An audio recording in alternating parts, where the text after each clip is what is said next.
Guardians of the West. David Eddings, The Malloreon, Book 1, Prologue. Being an account of those events whereby Belgarion came to the throne of Riva, and how he slew the accursed god Torak. From the introduction, Legends of Aloria. After the 7 gods created the world, it is said that they and those races of men they had chosen dwelt together in peace and harmony. But Ol, father of the gods, remained aloof until Gorum, leader of those who had no god, went up on a high mountain and importuned him mightily. Then the heart of Ol melted, and he lifted up Gorum, and swore to be his god and god of his people, the Ulgos. The god Aldur remained apart, teaching the power of the will and the word to Belgarath and other disciples. And a time came when Aldur took up a globe-shaped stone no larger than the heart of a child. Men named the stone the Orb of Aldur, and it was filled with enormous power, for it was the embodiment of a necessity which had existed since the beginning of time. Torak, god of the Angarak peoples, coveted lordship and dominion over all things, for to him had come an opposing necessity. When he learned of the orb, he was sorely troubled, fearing that it would counter his destiny. He went therefore to Aldur to plead that the stone be set aside. When Aldur would not give up the stone, Torak smote him and fled with the orb. Then Aldur summoned his other brothers, and they went with a mighty army of their followers to confront Torak. But Torak, seeing that his Angaraks must be defeated, raised the orb and used its power to crack the world and bring in the Sea of the East to divide him from his enemies. But the orb was angered that Torak should use it thus, and it lashed him with a fire whose agony could not be quenched. Torak's left hand was burned away, his left cheek was seared and charred, and his left eye took flame, and was ever after filled with the fire of the orb's wrath. In agony, Torak led his people into the wastelands of Malloreon, and his people built him a city in Tol Mishrak, which was called the City of Night, for Torak hid it under an endless cloud. There, in a tower of iron, Torak contended with the orb, trying in vain to quell its hatred for him. Thus it endured for 2,000 years. Then Keric Bareshoulders, king of the Elorns, went down to the Vale of Aldur to tell Belgarath the sorcerer that the northern way was clear. Together they left the Vale with the Keric's 3 mighty sons, Dras Bolnek, Algar Fleetfoot, and Riva Irongrip. They stole through the marches with Belgarath taking the form of a wolf to guide them, and they crossed over into Malloreon. By night they stole into Torak's iron tower, and while the maimed god tossed in pain-haunted slumber, they crept to the room where he kept the orb locked in an iron cask. Riva Irongrip, whose heart was without ill intent, took up the orb, and they left for the west. Torak waked to find the orb gone, and he pursued them. But Riva lifted up the orb, and its angry flame filled Torak with fear. Then the company passed from Malloreon, and returned to their own lands. Belgarath divided Aloria into 4 kingdoms. Over 3 he set Keric Bareshoulders, Dras Bolnek, and Algar Fleetfoot. To Riva Irongrip and to his line he gave the Orb of Aldur, and sent him to the Isle of the Winds. Belar, god of the Alorns, sent down 2 stars, and from them Riva forged a mighty sword and placed the orb on its pommel. And he hung the sword on the wall of the throne room of the citadel, where it might ever guard the west from Torak. When Belgarath returned to his home, he discovered that his wife Poledra had borne him 2 daughters, but then had passed away. In heartsick sorrow, he named his daughters Polgra and Beldaran. And when they were of age, he sent Beldaran to Riva Irongrip to be his wife and mother of the Riven line. But Polgra he kept with him, and instructed her in the arts of sorcery. In rage at the loss of the orb, Torak destroyed the City of Night, and divided the Angaraks, the Murgos, the Nadraks, and the Tulls he sent to dwell in the wastelands along the western shores of the Sea of the East. The Malloreons he kept to subdue all of the continent on which they dwelt. Over all he set his Grolum priests to watch, to scourge any who faltered, and to offer human sacrifices to him. Many centuries passed. Then Zadar the apostate, who served Torak, conspired with Salmistra, queen of the snake people, to send emissaries to the Isle of the Winds to slay Gorek, Riva's descendant, and all of his family. This was done, though some claimed that a lone child escaped, but none could say for certain. Emboldened by the death of the guardians of the orb, Torak gathered his host and invaded the west, planning to enslave the peoples and to regain the orb. At Vomimbre, on the plains of Arindia, the hordes of Angarax met the armies of the west in dreadful slaughter, and there Brand, the Raven Warder, bearing the orb upon his shield, met Torak in single combat, and struck down the maimed god. The Angarax, seeing that, were disheartened, and they were overthrown and destroyed. But at night, as the kings of the west celebrated, Zadar the apostate took the body of Torak and spirited it away. Then the high priest of the Olgos, named Gorum, as all such high priests had been, revealed that Torak had not been killed, but bound in slumber until a king of the line of Riva sat once more on the throne in the hall of the Raven King. The kings of the west believed that meant forever, for it was held that the line of Riva had perished utterly. But Belgarath and his daughter Polgara knew better, for a child had escaped the slaughter of Gorek's family, and they had concealed him and his descendants in obscurity for generations. But ancient prophecies revealed to them that the time for the return of the Raven King was not yet come. Many more centuries passed. Then, in a nameless city on the far side of the world, Zadar the apostate came upon an innocent child, and resolved to take the child and go secretly with him to the Isle of the Winds. There he hoped that the innocence of the child might enable that child to take the orb of Aldur from the pommel of the sword of the Raven King. It occurred as he wished, and Zadar fled with the child and the orb toward the east. Polgara the sorceress had been living with a young boy who called her Aunt Paul in obscurity on a farm in Cinderia. This boy was Geryon, the orphaned last descendant of the Raven line, but he was unaware of his parentage. When Belgarath learned of the theft of the orb, he hastened to Cinderia to urge his daughter to join him in the search for Zadar and the orb. Polgara insisted that the boy must accompany them on the quest, so Geryon accompanied his Aunt Paul and Belgarath, whom he knew as a storyteller, who sometimes visited the farm, and whom he called grandfather. Dernick, the farm smith, insisted on going with them. Soon they were joined by Beric of Kerik, and by Keldar of Drasnia, whom men called Silk. In time their quest for the orb was joined by others: Hetar, Horse Lord of Algaria, Mandoralan, the Membrate Knight, and Relg, an Olgo Zealot, and seemingly by chance, the Princess Tinedra, having quarreled with her father, Emperor Ranborun the 23rd of Tonedra, fled his palace and became one of the companions, though she knew nothing of their quest. Thus was completed the company foretold by the prophecy of the Mrin Codex. Their search led them to the woods of the Dryads, where they were confronted by the Murgo Grolum Asharak, who had long spied secretly upon Geryon. Then the voice of prophecy within Geryon's mind spoke to Geryon, and he struck Asharak with his hand and his will, and Asharak was utterly consumed in fire.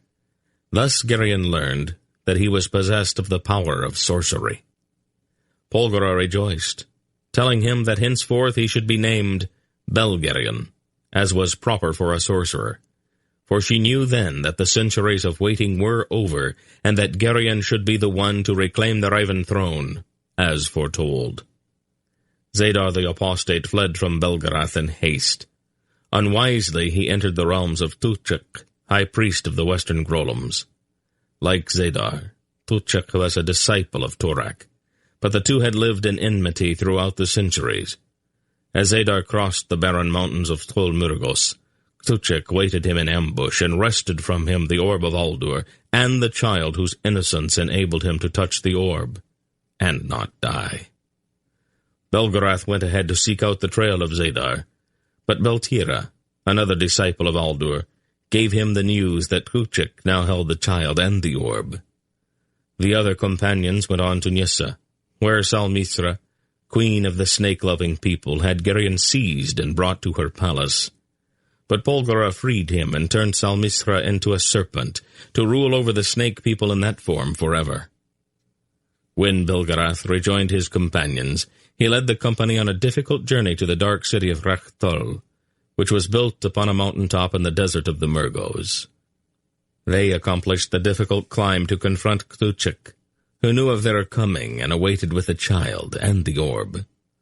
Then Belgarath engaged Kruchik in a duel of sorcery, but Kruchik, hard-pressed, tried a forbidden spell, and it rebounded on him, destroying him so utterly that no trace of him remained. The shock of his destruction tumbled Rachtol from its mountain-top, while the city of the Grolums shuddered into rubble. Geryon snatched up the trusting child, who bore the orb, and carried him to safety. They fled with the hordes of Taur Urgas, king of the Murgos, pursuing them. But when they crossed into the lands of Algeria, the Algerians came against the Murgos and defeated them. Then, at last, Belgarath could turn toward the Isle of the Winds to restore the orb to its rightful place.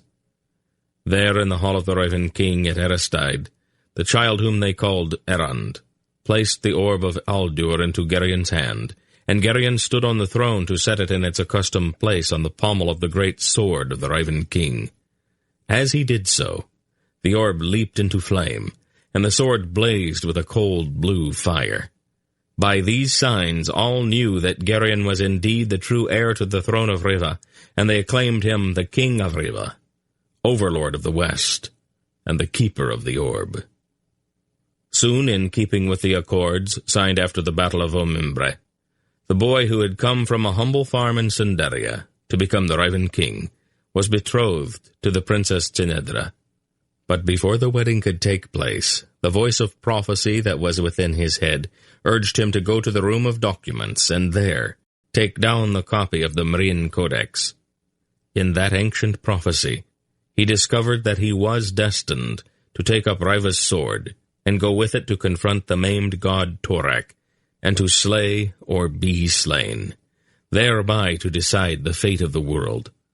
For Torak had begun to end his long slumber with the crowning of Geryon, and in this meeting must be determined which of the two opposing necessities, or prophecies, would prevail. Geryon knew that he could marshal an army to invade the east with him, but though his heart was filled with fear, he determined that he alone should accept the danger. Only Belgarath and Silk accompanied him. In the early morning they crept out of the citadel of Riva, and set out on the long northern journey to the dark ruins of the City of Night, where Torak lay. But the Princess Tinedra went to the kings of the west, and persuaded them to join her in an effort to distract the forces of the Angarax, so that Geryon might win through safely. With the help of Polgara, she marched through Cinderia, Arindia, and Tolnedra, raising a mighty army to follow her and to engage the hosts of the east. They met on the plain surrounding the city of Tulmardu. Caught between the forces of Emperor Zakath of Malloreon and those of the mad king of the Murgos, Taur Urgas, Tinedra's army faced annihilation. But Kohag, chief of the clan chiefs of Algeria, slew Taur Urgas, and the Nadrak king Drostelactun changed sides, giving her forces time to withdraw. Tinedra, Polgara, Dernik, and the child Erand, however, were captured and sent to Zakath, who sent them on to the ruined city of Skolmishrak for Zadar to judge. Zadar slew Dernik, and it was to see Polgara weeping over his body that Geryon arrived. In a duel of sorcery, Belgarath sealed Zadar into the rocks far below the surface. But by then Torak had awakened fully. The two destinies, which had opposed each other since time began, thus faced each other in the ruined City of Night. And there, in the darkness, Geryon, the child of light, slew Torak, the child of dark, with the flaming sword of the Raven King, and the dark prophecy fled wailing into the void. Ol and the 6 living gods came for the body of Torak, and Polgara importuned them to bring Dernik back to life. Reluctantly they consented. Since it would not be meet for her to so far exceed Dernick's abilities, they gave to him the gift of sorcery. Then all returned to the city of Riva. Belgarion married Sinedra, and Polgara took Dernick as her husband. The orb was again in its rightful place to protect the West, and the war of gods, kings, and men, which had endured for 7,000 years, was at an end. Or so men thought. Part 1. The Vale of Aldur. Chapter 1. It was late spring. The rains had come and passed, and the frost had gone out of the ground. Warmed by the soft touch of the sun, damp brown fields lay open to the sky, covered only by a faint green blush, as the first tender shoots emerged from their winter's sleep. Quite early one fine morning, when the air was still cool, but the sky gave promise of a golden day, the boy Errand, along with his family, left an inn lying in one of the quieter districts of the bustling port city of Kamar, on the south coast of the kingdom of Cinderia. Errand had never had a family before, and the sense of belonging was new to him. Everything around him seemed colored, overshadowed almost, by the fact that he was now included in a small, tightly knit group of people bound together by love. The purpose of the journey upon which they set out that spring morning was at once simple and very profound. They were going home. Just as he had not had a family before, Errand had never had a home.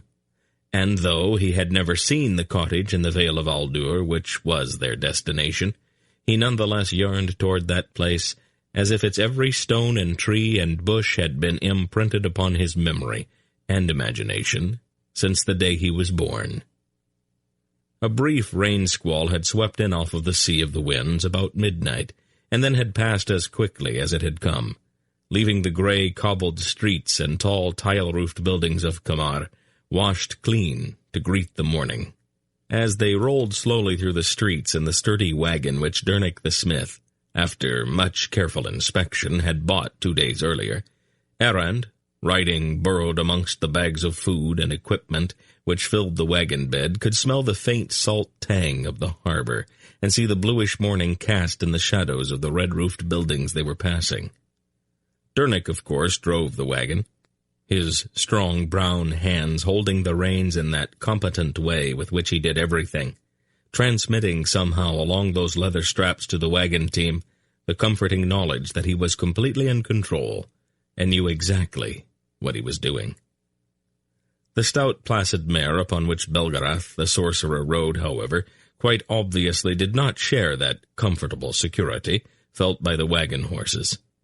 Belgarath, as he sometimes did, had stayed late in the tap-room of the inn in the previous night, and he rode this morning slumped in the saddle, paying little or no heed to where he was going. The mare, also recently purchased, had not yet had time to accustom herself to her new owner's peculiarities, and his almost aggressive inattention made her nervous. She rolled her eyes often, as if trying to determine if this immobile lump mounted on her back really intended for her to go along with the wagon or not. Belgarath's daughter, known to the entire world as Polgara, the sorceress, viewed her father's semi-comatose progress through the streets of Kamar with a steady gaze, reserving her comments for later. She sat beside Dernick, her husband of only a few weeks, wearing a hooded cape and a plain gray woolen dress. She had put aside the blue velvet gowns and jewels and rich fur-trimmed capes, which she had customarily worn while they had been at Riva, and had assumed this simpler mode of dress, as if almost with relief. Polgara was not averse to wearing finery when the occasion demanded it, and when so dressed, she appeared more regal than any queen of all the world. She had, however, an exquisite sense of the appropriate, and she had dressed herself in these plain garments almost with delight, since they were appropriate to something she had wanted to do for uncounted centuries. Unlike his daughter, Belgarath dressed entirely for comfort. The fact that his boots were mismatched was neither an indication of poverty nor of carelessness. It stemmed rather from conscious choice, since the left boot of one pair was comfortable upon his left foot, and its mate pinched his toes, whereas his right boot, from another pair, was most satisfactory, while its companion chafed his heel. It was much the same with the rest of his clothing. He was indifferent to the patches on the knees of his hose, unconcerned by the fact that he was one of the few men in the world who used a length of soft rope for a belt, and quite content to wear a tunic so wrinkled and gravy-spotted that persons of only moderate fastidiousness would not even have considered using it for a scrub rag. The great oaken gates of Kamar stood open, for the war that had raged on the plains of Mishrakaktul, hundreds of leagues to the east, was over. The vast armies that had been raised by the Princess Tsenedra to fight that war had returned to their homes, and there was peace once more in the kingdoms of the west.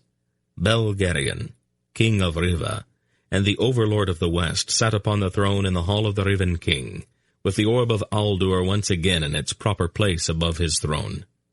The maimed god of Angarak was dead, and his eons-old threat to the west was gone forever. The guards at the city gate paid scant attention to Eren's family as they passed, and so they left Kamar and set out upon the broad, straight imperial highway that stretched east toward Muros, and the snow-topped mountains that separated Sindaria from the lands of the horse clans of Algeria. Flights of birds wheeled and darted in the luminous air as the wagon team and the patient mare plodded up the long hill outside Kamar. The birds sang and trilled, almost as if in greeting, and hovered strangely on stuttering wings above the wagon. Polgara raised her flawless face in the clear, bright light to listen. "What are they saying?" Dernick asked. She smiled gently. "They're babbling," she replied in her rich voice. "Birds do that a great deal. In general, they are happy that it is morning, and that the sun is shining, and that their nests have been built. Most of them want to talk about their eggs. Birds always want to talk about their eggs." "And of course they're glad to see you, aren't they?" "I suppose they are." "Someday, do you suppose you could teach me to understand what they're saying?" She smiled at him. "If you wish. It's not a very practical thing to know, however." "It probably doesn't hurt to know a few things that aren't practical," he replied with an absolutely straight face. "Oh, my Dernick," she laughed fondly, putting her hand over his. "You are an absolute joy, do you know that?" Arand, riding beside them amongst the bags and boxes and the tools Dernick had so carefully selected in Kamar, smiled, feeling that he was included in the deep, warm affection that they shared. Arand was not used to affection. He had been raised, if that is the proper term, by Zadar the Apostate, a man who looked much like Belgarath. Zadar had simply come across the little boy in a narrow alleyway in some forgotten city, and had taken him along for a specific purpose. The boy had been fed and clothed, nothing more, and the only words his bleak-faced guardian had ever spoke to him were, "I have an errand for you, boy." Because those were the only words he had heard, the only word the child spoke when he had been found by these others was, "Errand." And since they did not know what else to call him, that had become his name. When they reached the top of the long hill, they paused for a few moments to allow the wagon horses to catch their breath. From his comfortable perch in the wagon, Arand looked out over the broad expanse of neatly walled fields lying pale green in the long slanting rays of the morning sun. Then he turned and looked back toward Kamar, with its red roofs and its sparkling blue-green harbor filled with the ships of half a dozen kingdoms. "Are you warm enough?" Polgara asked him. Arand nodded.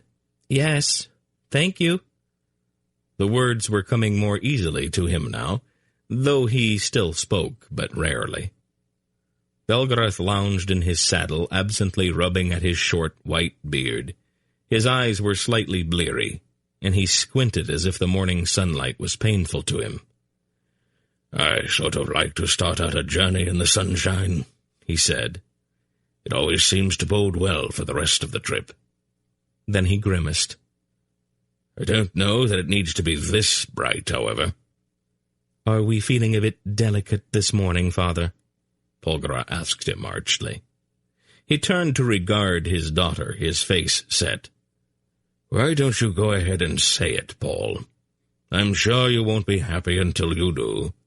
"Why, Father," she said, her glorious eyes wide with feigned innocence, "what makes you think I was going to say anything?" He grunted. "I'm sure you realize by now, all by yourself, that you drank a bit too much ale last night. You don't need me to tell you that, do you?" "I am not really in the mood for any of this, Polgara." "Oh, poor old dear," she said in mock commiseration. "Would you like to have me stir something up to make you feel better?" "Thank you, but no. The aftertaste of your concoctions lingers for days. I think I prefer the headache." "If a medicine does not taste bad, it is not working." She pushed back the hood of the cape she wore. Her hair was long, very dark, and touched just over her left brow with a single lock of snowy white. "I did warn you, Father." "Polgara," he said, wincing, "do you suppose we could skip the 'I told you so'?" "You heard me warn him, didn't you, Dernick?" Polgara asked her husband. Dernick was obviously trying not to laugh. The old man sighed, then reached inside his tunic and took out a small flagon. He uncorked it with his teeth and took a long drink. "Oh, Father," Polgara said disgustedly, "didn't you get enough last night?" "Not if this conversation is going to linger on this particular subject, no." He held out the flagon to his daughter's husband. "Dernick," he offered.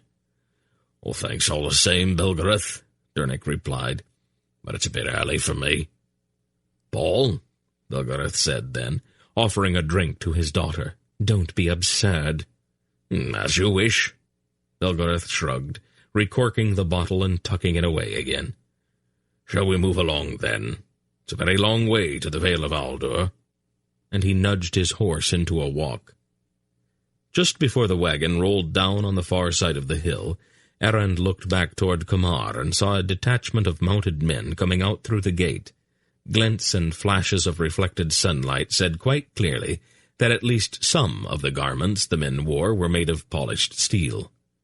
Errand considered mentioning the fact, but decided not to. He settled back again and looked up at the deep blue sky dotted with puffy white clouds. Errand liked mornings. In the morning a day was always full of promise. The disappointments usually did not start until later. The soldiers who had ridden out of Kamar caught up with them before they had gone another mile. The commander of the detachment was a sober-faced Sindarian officer with only one arm. As his troops fell in behind the wagon, he rode up alongside. "Your Grace," he greeted Polgara formally, with a stiff little bow from his saddle. "General Brendig," she replied with a brief nod of acknowledgment. "You're up early." "Soldiers are almost always up early, Your Grace." "Brendig," Belgarath said rather irritably. "Is this some kind of coincidence, or are you following us on purpose?" "Sinderi is a very orderly kingdom, Ancient One," Brendig answered blandly. "We try to arrange things so that coincidences don't happen." Yes, I thought so," Belgarath said sourly. "What is Fulrak up to now?" "His Majesty merely felt that an escort might be appropriate." "I know the way, Brendig. I have made the trip a few times before, after all." "I'm sure of it, Ancient Belgarath," Brendig agreed politely. "Escort has to do with friendship and respect." "I take it, then, that you are going to insist." "Orders are orders, Ancient One." "Could we skip the Ancient?" Belgarath asked plaintively. "My father's feeling his years this morning, General. All 7,000 of them." Brendig almost smiled. "Yes, of course, Your Grace." "Just why are we being so formal this morning, my Lord Brendig? I am sure we know each other well enough to skip all of that nonsense." Brendig looked at her quizzically. "You remember when we first met?" "As I recall, that was when you were arresting us, wasn't it?" Dernick asked with a slight grin. Well, Brendig coughed uncomfortably. "Not exactly, Goodman Dernick. I was really just conveying His Majesty's invitation to you to visit him at the palace. At any rate, Lady Polgra, your esteemed wife was posing as the Duchess of Verat, you may remember." Dernick nodded. "I believe she was, yes. I had occasion recently to look into some old books of heraldry. I discovered something rather remarkable." "Were you aware, Goodman Dernick?" "Is that your wife really is the Duchess of Verat?" Dernick blinked. "Paul?" he said incredulously. Polgara shrugged. "I'd almost forgotten.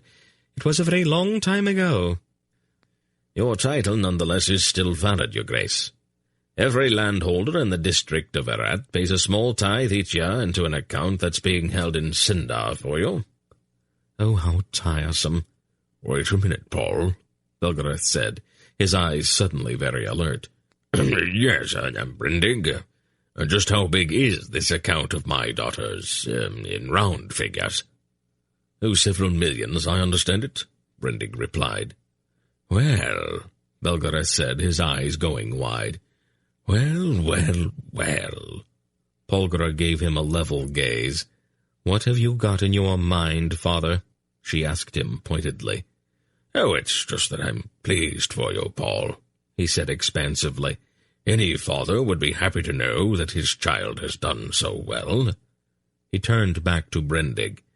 "Tell me, General, just who is managing my daughter's fortune?" "It is supervised by the Crown, Belgarath," Brendig replied. "Oh, that's an awful burden to lay on poor Fulrak," Belgarath said thoughtfully. "Considering all his other responsibilities, perhaps I ought to—" "Never mind, old wolf," Polgara said firmly. "I just thought—" "Yes, father, I know what you thought. The money is fine right where it is." Belgarath sighed. "I've never been rich before," he said wistfully. "Then you won't really miss it, will you?" "You are a hard woman, Polgara, to leave your poor old father sunk in deprivation like this." "You have lived without money or possessions for thousands of years, father. Somehow I am almost positive that you will survive." "Oh, did you get to be the Duchess of Verat?" Dernick asked his wife. "I did the Duke of Voachun a favor. It was something that no one else could do. He was very grateful." Dernick looked stunned. "But Voachun was destroyed thousands of years ago." "Yes, I know." "I think I'm going to have trouble getting used to all of this." "You knew that I was not like other women." "Yes, but—" "Does it really matter to you how old I am? Does it change anything?" "No," he said immediately. "Not a thing." "Well, then don't worry about it." They moved in easy stages across southern Cinderia, stopping each night at the solid, comfortable hostels operated by the Tolnedran legionnaires who patrolled and maintained the imperial highway, and arriving in Muros on the afternoon of the third day after their departure from Kamar. Vast cattle herds from Algeria were already filling the acre upon acre of pens lying to the east of the city.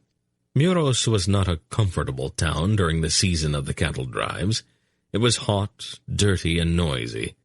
Belgarath suggested that they pass it up and stop for the night in the mountains where the air would be less dust-clogged and the neighbors less rowdy.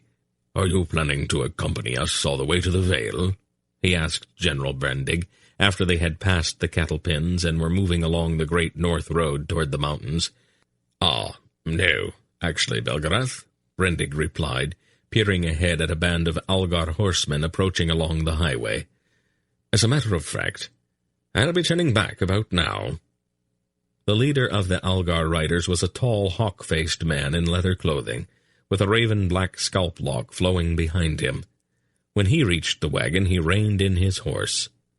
"General Brendig," he said in a quiet voice, nodding to the Sindarian officer. "My lord Hatar," Brendig replied pleasantly. "What are you doing here, Hettar?" Belgarath demanded. Hettar's eyes went very wide. "I just brought the cattle herd across the mountains, Belgarath," he said innocently. "I will be going back now, and I thought you might like some company." "How strange that you just happen to be here at this particular time." "Isn't it, though?" Hettar looked at Brendig and winked. "Are we playing games?" Belgarath asked the pair of them. "I do not need supervision, and I definitely do not need a military escort every place I go. I am perfectly capable of taking care of myself." "We all know that, Belgarath," Hettar said placatingly. He looked at the wagon. "It is nice to see you again, Polgara," he said pleasantly. Then he gave Dernick a rather sly look. "Married life agrees with you, my friend," he added. "I think you have put on a few pounds." "I'd say that your wife's been adding a few extra spoonfuls to your plate as well." Dernick grinned at his friend. "Is it starting to show?" Dernick nodded gravely. Just a bit." Hettar made a rueful face then and gave Errand a peculiar little wink. Errand and Hettar had always got on well together, probably because neither of them felt any pressing need to fill up the silence with random conversation. "I'll be leaving you now," Brendig said. "It has been a pleasant journey." He bowed to Polgara and nodded to Hettar, and then, with his detachment of troops jingling along behind him, he rode back toward Muros. "I'm going to have words with Fulrak about this," Belgarath said darkly to Hettar. "And with your father, too." "It is one of the prices of immortality, Belgarath. People tend to respect you, even when you would rather they did not. Shall we go?" The mountains of eastern Cinderia were not so high as to make travel across them unpleasant. With the fierce-looking Algar clansmen riding both to the front and to the rear of the wagon, they traveled at an easy pace along the great north road, through the deep green forests and beside tumbling mountain streams. At one point, when they had stopped to rest their horses, Dernick stepped down from the wagon and walked to the edge of the road to gaze speculatively at a deep pool at the foot of a small churning waterfall. "Are we in any particular hurry?" he asked Belgarath. "Not really. Why?" "I just thought this might be a pleasant place to stop for a noon meal," the smith said artlessly. Belgarath looked around. "If you want, I suppose it's all right." "Ah, good." With that same slightly absent look on his face, Dernick went to the wagon and took a coil of thin waxed cord from one of the bags. He carefully tied a hook, decorated with some brightly colored yarn, to one end of the cord, and began looking about for a slender, springy sapling. 5 minutes later, he was standing on a boulder that jutted out into the pool, making long casts into the turbulent water just at the foot of the falls. Errand drifted down to the edge of the stream to watch.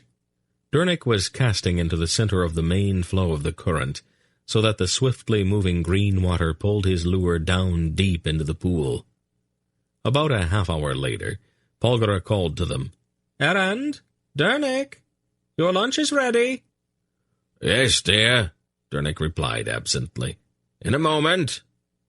Errand obediently went back up to the wagon, though his eyes yearned back toward the rushing water. Polgara gave him one brief, understanding look, then laid the meat and cheese she had sliced for him on a piece of bread so that he could carry his lunch back to the stream bank. "Thank you," he said simply.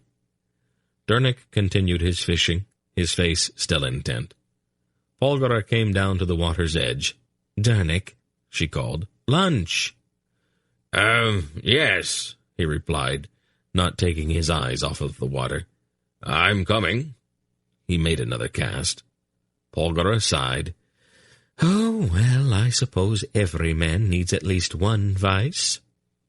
After about another half-hour, Dernick looked baffled. He jumped from his boulder to the stream bank and stood scratching his head and staring in perplexity at the swirling water.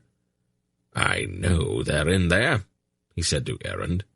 "I can almost feel them." "Here," Errand said, pointing down at the deep, slow-moving eddy near the bank.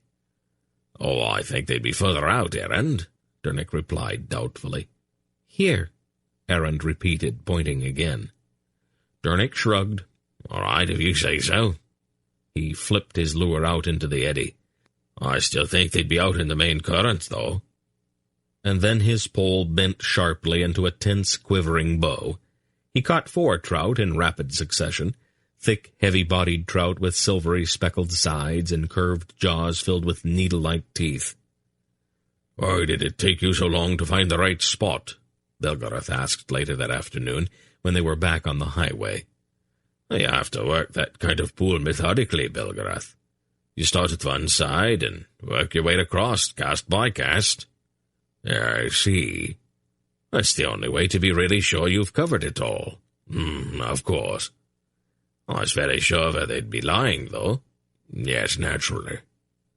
"It was just that I wanted to do it the right way. I'm sure you understand." "Perfectly," Belgarath said gravely.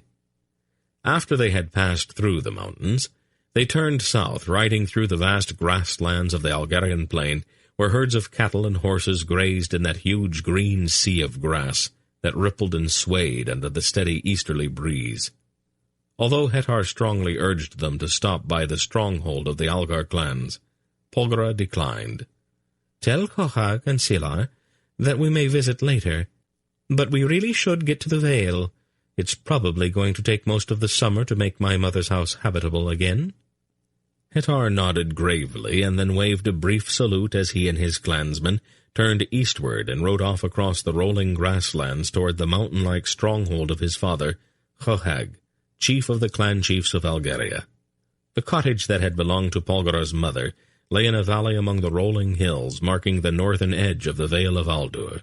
A sparkling stream flowed through the sheltered hollow, and there were woods, birch intermixed with cedar, stretching along the valley floor. The cottage was constructed of field stone, gray, russet, and earthy brown, all neatly fitted together. It was a broad, low building, considerably larger than the word cottage suggested.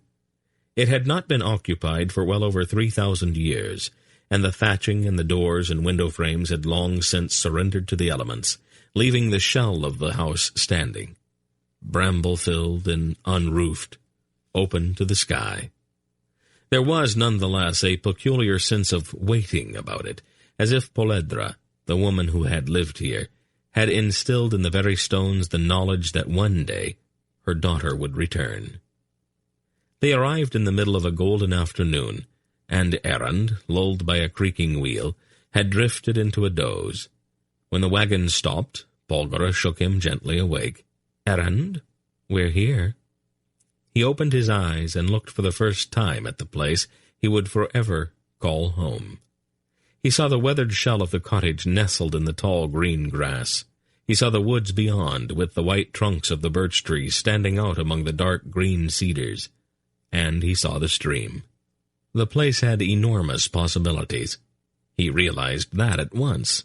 The stream, of course, was perfect for sailing toy boats, for skipping stones, and, in the event of failing inspiration, for falling into. Several of the trees appeared to have been specifically designed for climbing, and one huge white old birch overhanging the stream promised the exhilarating combination of climbing a tree and falling into the water, all at one time. The land upon which their wagon had stopped was a long hill, sloping gently down toward the cottage. It was the kind of a hill down which a boy could run on a day when the sky was a deep blue, dotted with dandelion puff clouds racing in the breeze. The knee-high grass would be lush in the sun, and the turf damply firm underfoot. The rush of sweet-smelling air as one ran down that long slope would be intoxicating. And then he felt quite keenly a sense of deep sorrow, a sorrow which had endured unchanged for century upon century, and he turned to look at Belgarath's weathered face and the single tear coursing down the old man's furrowed cheek, to disappear in his close-cropped white beard.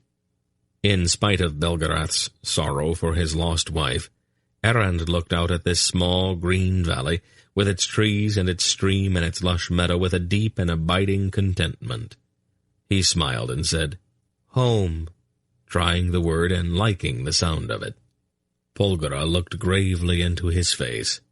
Her eyes were very large and luminous, and their color changed with her mood, ranging from a light blue so pale as to be virtually gray to a deep lavender. "Yes, Errand," she replied in her vibrant voice. "Home." Then she put her arms about him to hold him softly, and there was in that gentle embrace all the yearning toward this place which had filled her down through the weary centuries that she and her father had labored at their endless tasks in. Darnick the smith looked thoughtfully at the hollow spread out below in the warm sunshine, considering, planning, arranging, and rearranging things in his mind. "All right, then. It's going to take a while to get everything the way we want it, Paul," he said to his bride. "We have all the time in the world, Darnick," Polgara replied with a gentle smile. "I'll help you unload the wagon and set up your tents," Belgarath said, scratching absently at his beard. "Then tomorrow, I suppose, I ought to go down into the Vale, have a talk with Belden and the twins, look in on my tower, that sort of thing." Polgara gave him a long, steady look. "Don't be in such a hurry to leave, father. You talked with Belden just last month at Riva, and on any number of occasions you have gone for decades without visiting your tower. I have noticed that every time there's work to be done, you suddenly have a pressing business someplace else." Belgarath's face assumed an expression of injured innocence. "Why, Polgara," he started to protest. "That won't work either, father," she told him crisply. "A few weeks or a month or two of helping Darnick isn't going to injure you permanently, or did you plan to leave us abandoned to the winter snows?" Belgarath looked with some distaste at the shell of the house, standing at the foot of the hill with the hours of toil it was going to take to make it livable stamped all over it. "Why, of course, Paul," he said somewhat too quickly. "I should be happy to stay and lend a hand." "I knew we could depend upon you, father." Belgarath looked critically at Darnick, trying to assess the strengths of the smith's convictions. "I hope you were not intending to do everything by hand," he said tentatively. "What I mean is, well, we do have certain alternatives available to us, you know." Darnick looked a little uncomfortable, his plain, honest face touched with the faintest hint of a disapproving expression. "I really don't know, Belgarath," he said dubiously. "I don't believe that I'd really feel right about that. If I did it by hand, then I'd know that it's been properly done. I'm not all that comfortable with this other way of doing things yet. Somehow it seems like cheating, if you get what I mean." Belgarath sighed. "Somehow I was afraid you might look at it that way." He shook his head and squared his shoulders. "All right, let's go on down there and get started." It took about a month to dig the accumulated debris of 3 aeons out of the corners of the house, to reframe the doors and windows, and to rebeam and thatch the roof. It would have taken twice as long had Belgarath not cheated outrageously each time Darnick's back was turned. All manner of tedious tasks somehow performed themselves whenever the smith was not around. Once, for example, Darnick took out the wagon to bring in more timbers.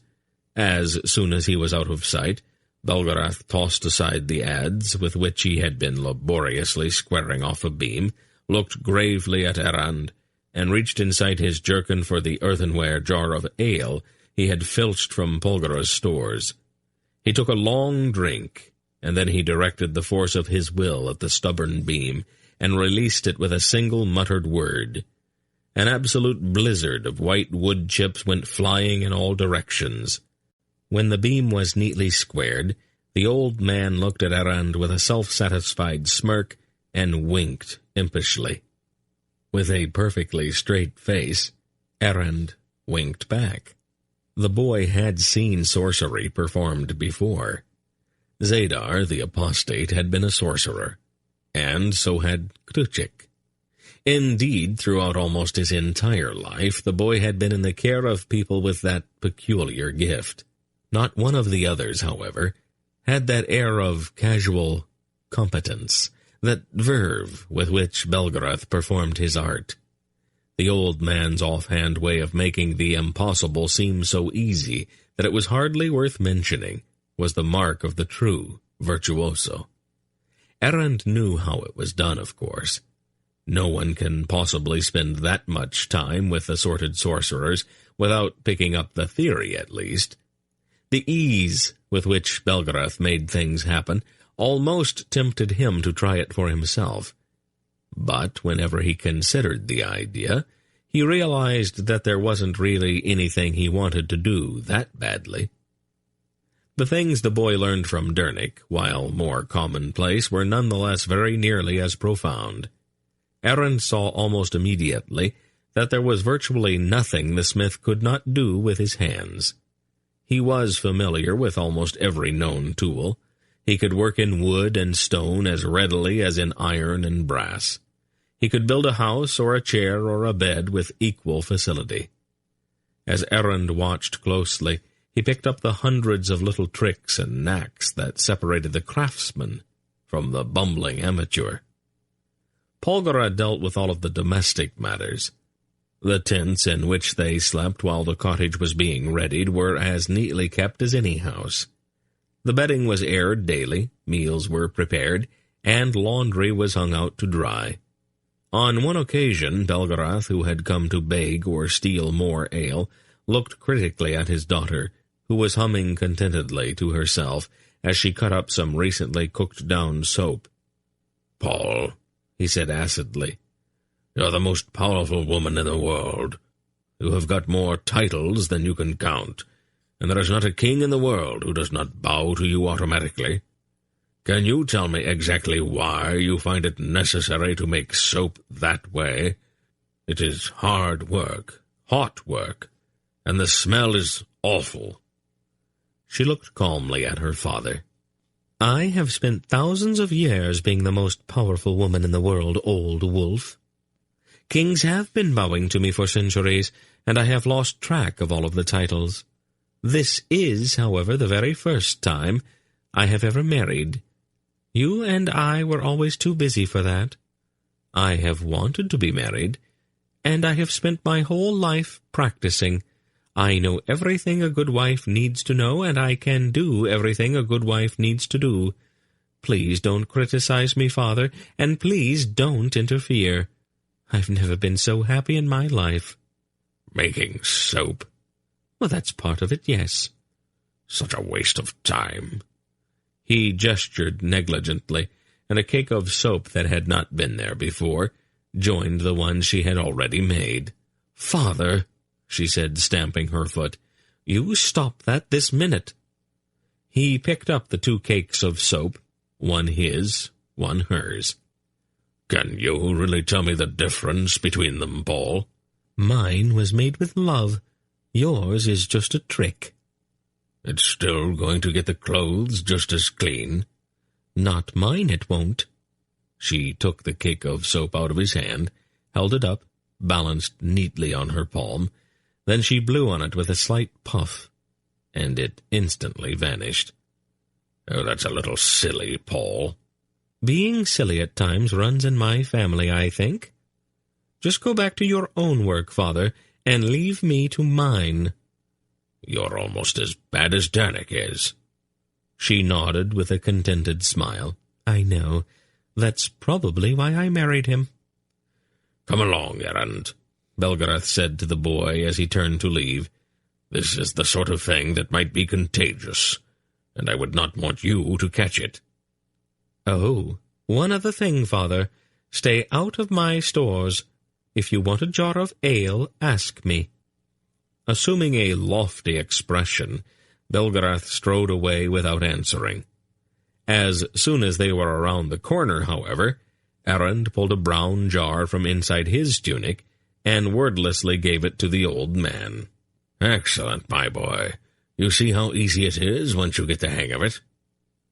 Throughout that summer, and well into the long golden autumn which followed it, the four of them worked to make the cottage habitable and weather-tight for the coming winter.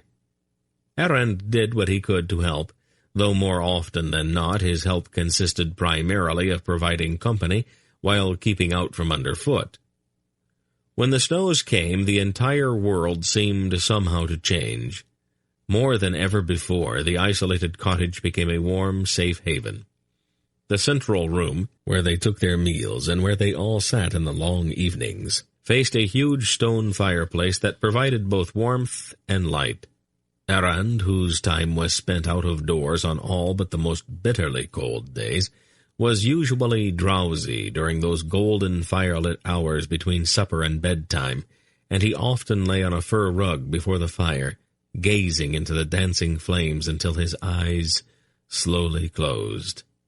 And later, he waked in the cool darkness of his own room with warm, down-filled coverlets tucked up under his chin, and he knew that Polgara had quietly carried him in and put him to bed. He sighed happily and went back to sleep.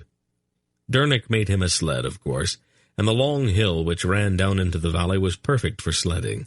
The snow was not deep enough to make the runners of the sled bog down, and Errand was able to coast amazing distances across the meadow at the bottom of the hill because of the terrific momentum built up as he slid down the slope.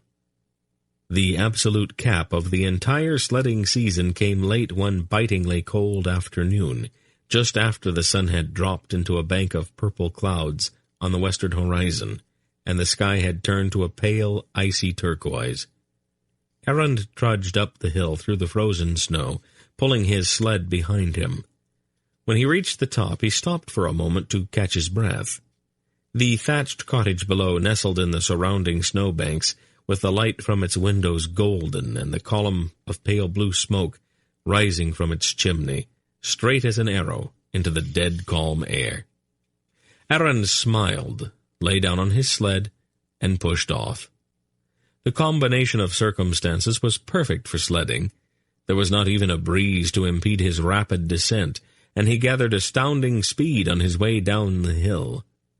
He flew across the meadow and in among the trees, the white-barked birches and dark, shadowy cedars flashing by as he sped through the woods.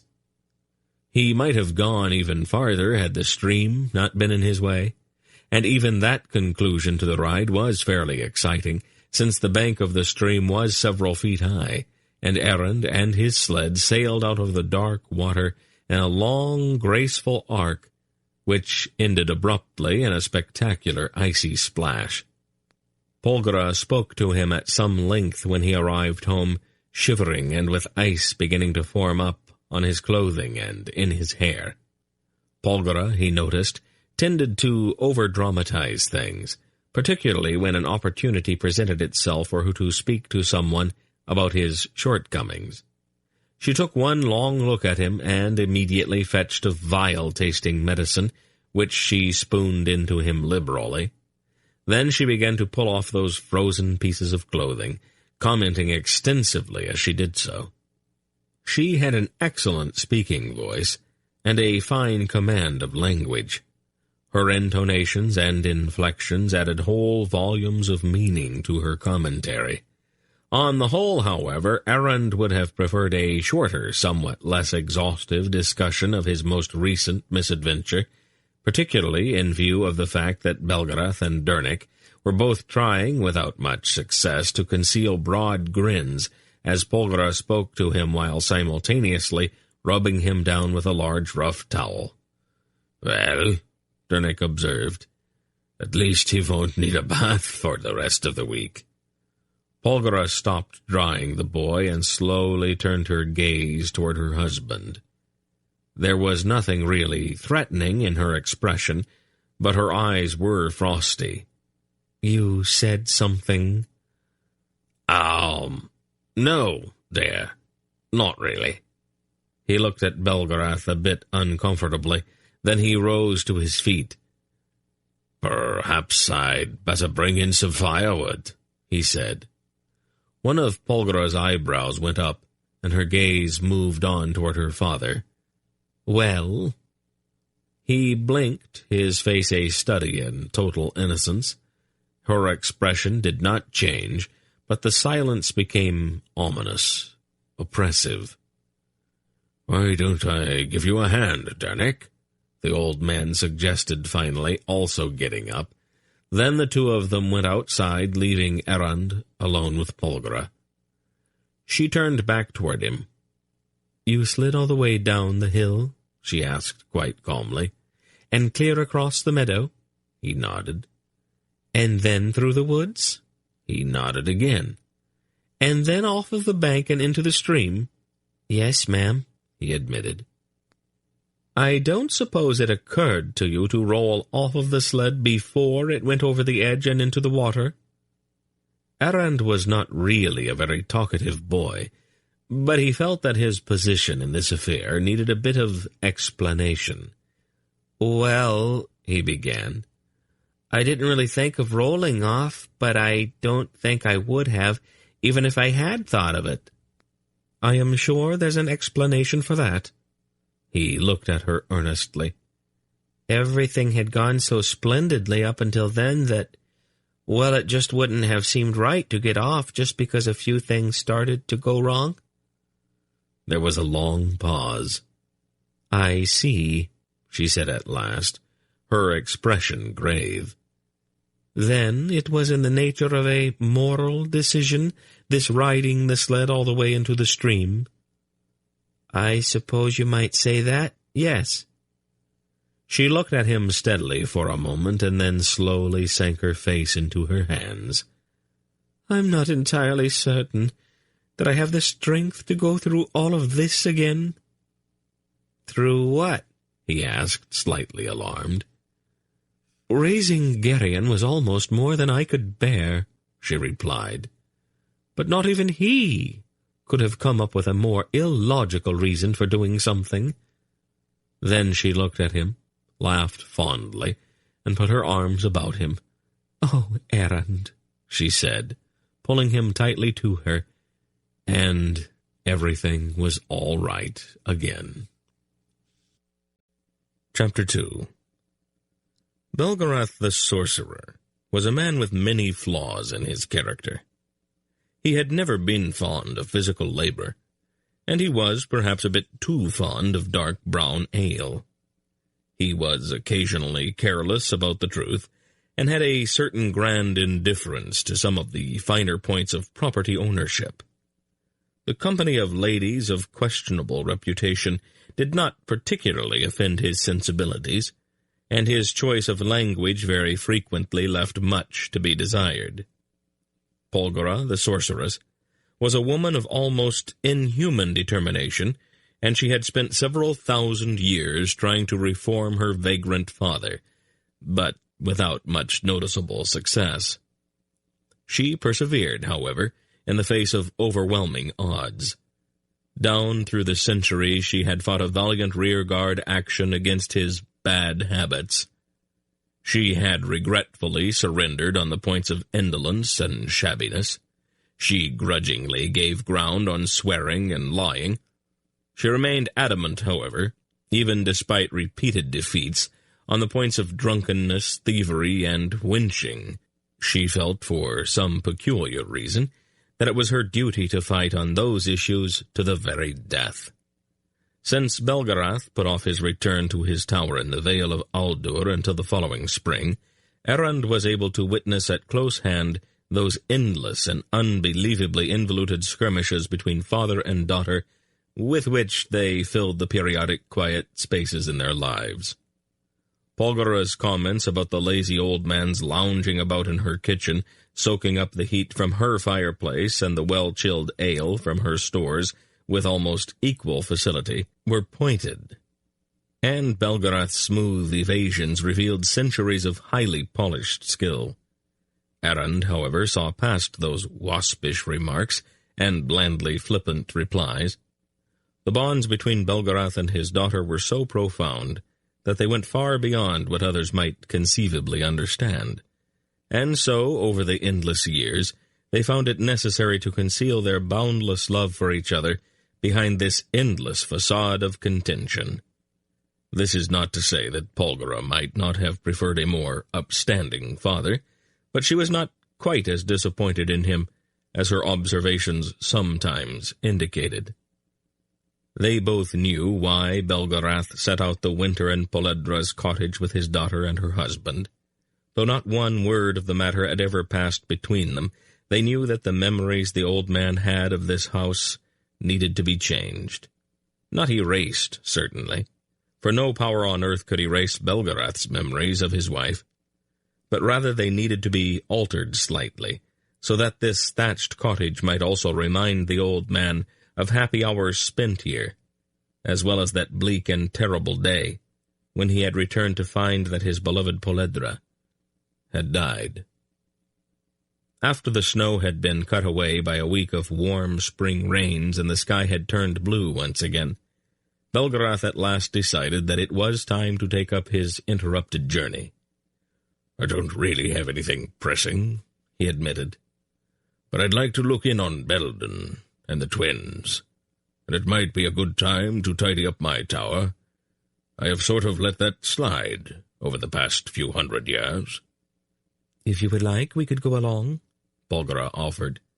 "After all, you did help with the cottage. Not enthusiastically, perhaps, but you did help.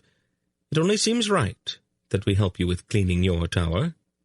"Thanks all the same, Paul," he declined firmly. "But your idea of cleaning tends to be a bit too drastic for my taste. Things that might be important later have a way of winding up on the dust heap when you clean. As long as there's a clear space somewhere in the center, the room is clean enough for me." "Oh, Father," she said, laughing, "you never change." "Of course not," he replied. He looked thoughtfully over at Errand, who was quietly eating his breakfast. "If it is all right, though, I'll take the boy with me." She gave him a quick look. Belgarath shrugged. "He's company. He might enjoy a change of scenery. Besides, you and Darnick have not really had a chance to be alone since your wedding day. Call it a belated present, if you want." She looked at him. "Thank you, Father," she said simply, and her eyes were suddenly very warm and filled with affection. Belgarath looked away, almost as if her look embarrassed him. "Did you want your things? From the tower, I mean. You've left quite a few trunks and boxes there at one time or another over the years." "Why, that's very nice of you, Father." "I need the space they're taking up," he said, then grinned at her. "You will watch the boy, won't you? I know your mind sometimes wanders when you start puttering around in your tower." "It'll be fine with me, Paul," the old man assured her. And so the following morning, Belgarath mounted his horse, and Darnick boosted Errand up behind him. "I'll bring him home in a few weeks," Belgarath said, "or at least by midsummer." He leaned down, shook Darnick's hand, and then turned his mount toward the south. The air was still cool, although the early spring sunshine was very bright. The scents of stirring growth were in the air, and Errand, riding easily behind Belgarath, could feel Aldur's presence as they pressed deeper into the Vale. He felt it as a calm and gentle kind of awareness, and it was dominated by an overpowering desire to know. The presence of the god Aldur here in the Vale was not some vague spiritual permeation, but rather was quite sharp, on the very edge of being palpable. They moved on down into the Vale, riding at an easy pace through the tall winter-browned grass. Broad trees dotted the open expanse, lifting their crowns to the sky, holding the tips of their branches, swollen with the urgency of budding leaves, up to receive the gentle kiss of sun-warmed air. "Well, boy," Belgarath said after they had ridden a league or more. "Where are the towers?" Errand asked politely. "A bit farther. How did you know about the towers?" "You and Polgara spoke of them." "Eavesdropping is a very bad habit, Errand." "Was it a private conversation?" "No, I suppose not." "Then it wasn't eavesdropping, was it?" Belgarath turned sharply, looking over his shoulder at the boy riding behind him. That's a pretty fine distinction for someone as young as you are. How did you arrive at it? Erend shrugged. It just came to me. Do they always graze here like that? He pointed at a dozen or so reddish-brown deer feeding calmly nearby. They have done so ever since I can remember. There is something about Aldur's presence that keeps animals from molesting each other. They passed a pair of graceful towers linked by a peculiar, almost airy bridge arching between them, and Belgarath told him that they belonged to Beltira and Belkira, the twin sorcerers whose minds were so closely linked that they inevitably completed each other's sentences. A short while later they rode by a tower so delicately constructed of rose quartz that it seemed to almost float like a pink jewel in the lambent air. This tower, Belgarath told him, belonged to the hunchbacked Belden, who had surrounded his own ugliness with a beauty so exquisite that it snatched one's breath away. At last they reached Belgarath's own squat, functional tower and dismounted. "Well," the old man said, "here we are. Let's go up." The room at the top of the tower was large, round, and incredibly cluttered.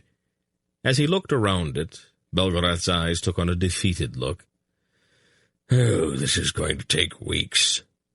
A great many things in the room attracted Erend's eye, but he knew that, in Belgarath's present mood, the old man would not be inclined to show him or to explain much of anything. He located the fireplace, found a tarnished brass scoop and a short-handled broom, and knelt in front of the cavernous, soot-darkened opening. "What are you doing?" Belgarath asked. Dernick says that the first thing you should do in a new place is to get a spot ready for your fire. "Oh, he does he?" It's not usually a very big chore, but it gets you started, and once you get started, the rest of the job doesn't look so big. Dernick's very wise about things like that. Do you have a pail or a dustbin of some kind?" "You're going to insist on cleaning the fireplace?" "Well, if you don't mind too much. It is pretty dirty, don't you think?" Belgarath sighed. "Paul and Dernick have corrupted you already, boy. I tried to save you, but a bad influence like that always wins out in the end." "I suppose you're right," Erend agreed. "Where did you say that pail was?" By evening, they had cleared a semicircular area around the fireplace, finding in the process a couple of couches, several chairs, and a sturdy table. "I don't suppose you have anything to eat stored any place?" His stomach had told Erend that it was definitely moving on toward supper time. Belgarath looked up from a parchment scroll he had just fished out from under one of the couches. "What? Oh, yes. I'd almost forgotten. We'll go visit the twins. They are bound to have something on the fire." "Do they know we're coming?" Belgarath shrugged. "Oh, that doesn't really matter, Erend. You must learn that's what friends and family are for, to be imposed upon, one of the cardinal rules. If you want to get through life without overexerting yourself, when all else fails, fall back on friends and relations."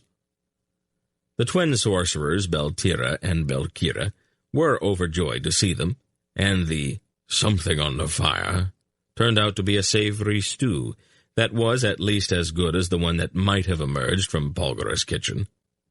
When Erend commented on that, Belgarath looked amused. "Who do you think taught her how to cook?" he asked. It was not until several days later, when the cleaning of Belgarath's tower had progressed to the point where the floor was receiving its first scrubbing in a dozen or more centuries, that Belden finally stopped by. "What are you doing, Belgarath?" the filthy, misshapen hunchback demanded. Belden was very short, dressed in battered rags, and he was gnarled like an old oak stump. His hair and beard were matted, and twigs and bits of straw clung to him in various places. "Oh, just a little cleaning," Belgarath replied, looking almost embarrassed. "What for?" It's just going to get dirty again." Belden looked at a number of very old bones lying along the curved wall. "What you really ought to do is render down your floor for soup stock." "Did you come by just to be disagreeable?" "I saw the smoke from your chimney. I wanted to see if anybody was here or if all this litter had just taken fire spontaneously." Errand knew that Belgarath and Belden were genuinely fond of each other, and that this banter between them was one of their favorite forms of entertainment. He continued with the work he was doing even as he listened. "Would you like some ale?" "Not if you brewed it," Belden replied ungraciously. "You would think that a man who drinks as much as you do would have learned how to make a decent ale by now." "Well, that last batch wasn't so bad." "I have run across stump water that tasted better." "Quit worrying. I borrowed this keg from the twins." "Did they know you were borrowing it?" "What difference does that make? We all share everything anyway." One of Belden's shaggy eyebrows raised. "They share their food and drink, and you share your appetite and thirst. I suppose it works out." "Well, of course it does."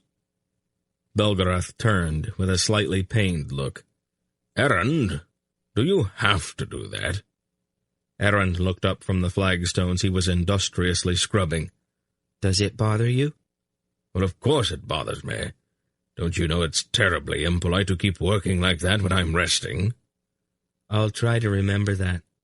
How long do you expect that you'll be resting?" "Just put the brush down, Errand. That patch of floor has been dirty for 12 centuries at least. Another day or so is not going to matter all that much." "He's a great deal like Belgarian, isn't he?" Belden said, sprawling in one of the chairs near the fire. "Oh, it probably has something to do with Polgara's influence," Belgarath agreed, drawing 2 tankards of ale from the keg. "She leaves marks on every boy she meets. I try to moderate the effects of her prejudices as much as possible, though." He looked gravely at Errand. "I think this one is smarter than Geryon was. But he doesn't seem to have Geryon's sense of adventure, and he's just a bit too well-behaved." "Oh, I'm sure you'll be able to work on that." Belgarath settled himself into another chair and pushed his feet out toward the fire. "What have you been up to?" he asked the hunchback. "I haven't seen you since Geryon's wedding." "I thought that somebody ought to keep an eye on the Angarax," Belden replied, scratching vigorously at one armpit. "And what?" "You know, that's an irritating habit you've picked up somewhere. What are the Angarax doing?" "Oh, the Murgos are still all in little pieces about the death of Taurgas," Belden laughed then. "He was completely mad, but he kept them unified, until Kohag ran his saber through him. His son Urgot isn't much of a king. He's barely able to get their attention. The Western Grolums can't even function anymore. Kushik's dead. Torak's dead. And about all the Grolums can do now is stare at the walls and count their fingers. My guess is that Murgo society is right on the verge of collapsing entirely." "Oh, good. Getting rid of the Murgos has been one of my main goals in life." "I wouldn't start gloating just yet," Belden said sourly. "After word reached Zakath that Belgarion had killed Torak, he threw off all pretenses about the fiction of Angarak unity and marched his Malloreons on Rakgoska. Didn't leave much of it standing." Belgarath shrugged. "It wasn't a very attractive city anyway." "Oh, it's a lot less attractive now. Zakath seems to think that crucifixions and impalings are educational. He decorated what was left of the walls of Rakgoska with object lessons. Every time he goes any place in Tol Nurgos, he leaves a trail of occupied crosses and stakes behind him." "I find that I can bear the misfortunes of the Murgos with great fortitude," Belgarath replied piously. I think you had better take a more realistic look at things, Belgarath, the hunchback growled at him. We could probably match Murgo numbers if we really had to, but people don't talk about the uncountable hordes of boundless Malloria for nothing. Zakath has a very big army, and he commands most of the seaports on the east coast, so he can ship in as many more troops as he wants.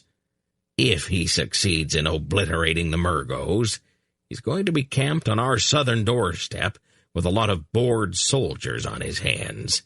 Certain ideas are bound to occur to him at about that time. Belgarath grunted. I'll worry about that when the time comes. Oh, by the way, Belden said suddenly, with an ironic grin, I found out what that apostrophe is doing in his name. Whose name? Zakath's. Would you believe that it indicates the word Cal? Cal Zakath? Belgarath stared at him incredulously. Isn't that outrageous? I guess that the Malloreon emperors have been secretly yearning to take that title since just after the Battle of Omimbre. But they were always afraid that Torak might wake up and take offense at their presumption. Now that he's dead, a fair number of Malloreons have begun to call their ruler Kal Zakath, the ones who want to keep their heads due at any rate. What does Kal mean? It is an Angarak word that means king and god, Belgarath explained. 500 years ago, Torak set aside the Malloreon emperor and personally led his hordes against the west. The Angaraks, all of them, Murgos, Nadraks, Tulls, as well as the Malloreons, called him Kal Torak. What happened? Erend asked curiously. When Kal Torak invaded the west, I mean. Belgarath shrugged. It's a very old story. Not until you've heard it, Erend told him. Belden gave Belgarath a sharp look. He is quick, isn't he? Belgarath looked at Erend thoughtfully. All right. Putting it very briefly, Kal Torak smashed Drasnia, laid siege to the Algerian stronghold for 8 years, and then crossed Ogoland to the plains of Arindia. The kingdoms of the west met him at Vomimbre, and he was struck down in a duel with the Raven Warder. But not killed? No, not killed. The Raven Warder struck him straight through the head with his sword, but Torak was not killed. He was only bound in slumber, until a king sat once again on the throne of Reva. Belgarian. Right. You know what happened then. You were there, after all. Erend sighed. Yes. Belgarath turned back to Belden. All right. What's going on in Malloria? Things are about the same as always, Belden replied, taking a drink of ale and belching thunderously. The bureaucracy is still the glue that holds everything together. There are still plots and intrigues in Melsin and Medelzeth. Koranda and Oshiva and Gandahar are on the very verge of open rebellion, and the Grolums are still afraid to go near Kel. The Malloreon Grolums are still a functioning church, then? Belgarath seemed a little surprised. I thought that the citizenry might have taken steps, the way they did in Mishrachach Tull. I understand that the Tulls started building bonfires with Grolums. Kal Zakath sent a few orders back to Melzeth, Belden told him, and the army stepped in to stop the slaughter. After all, you plan to be king and god, you're going to need yourself a church. Zakath seems to think that it might be easier to use one that's already established. And what does Urvan think of that idea? He's not making much of an issue of it right now. Before the army moved in, the people of Malloria were finding a great deal of entertainment in hanging Grolums up on iron hooks. Urvan is staying in Malyaska and keeping very quiet. I think he believes that the fact that he's still alive might just be an oversight on the part of his exalted majesty, Calzakath. Irvan's a slimy snake, but he's no fool. I have never met him. You haven't missed a thing. Belden held out his tankard. You want to fill this? You are drinking up all of my ale, Belden. Oh, you can always steal more. The twins never lock their doors. Anyway, Irvan was a disciple of Torak, the same as Tuchik and Zadar. He doesn't have any of their good qualities, however. They didn't have any good qualities, Belgarath said, handing him back the refilled tankard. Oh, compared to Irvan, they did.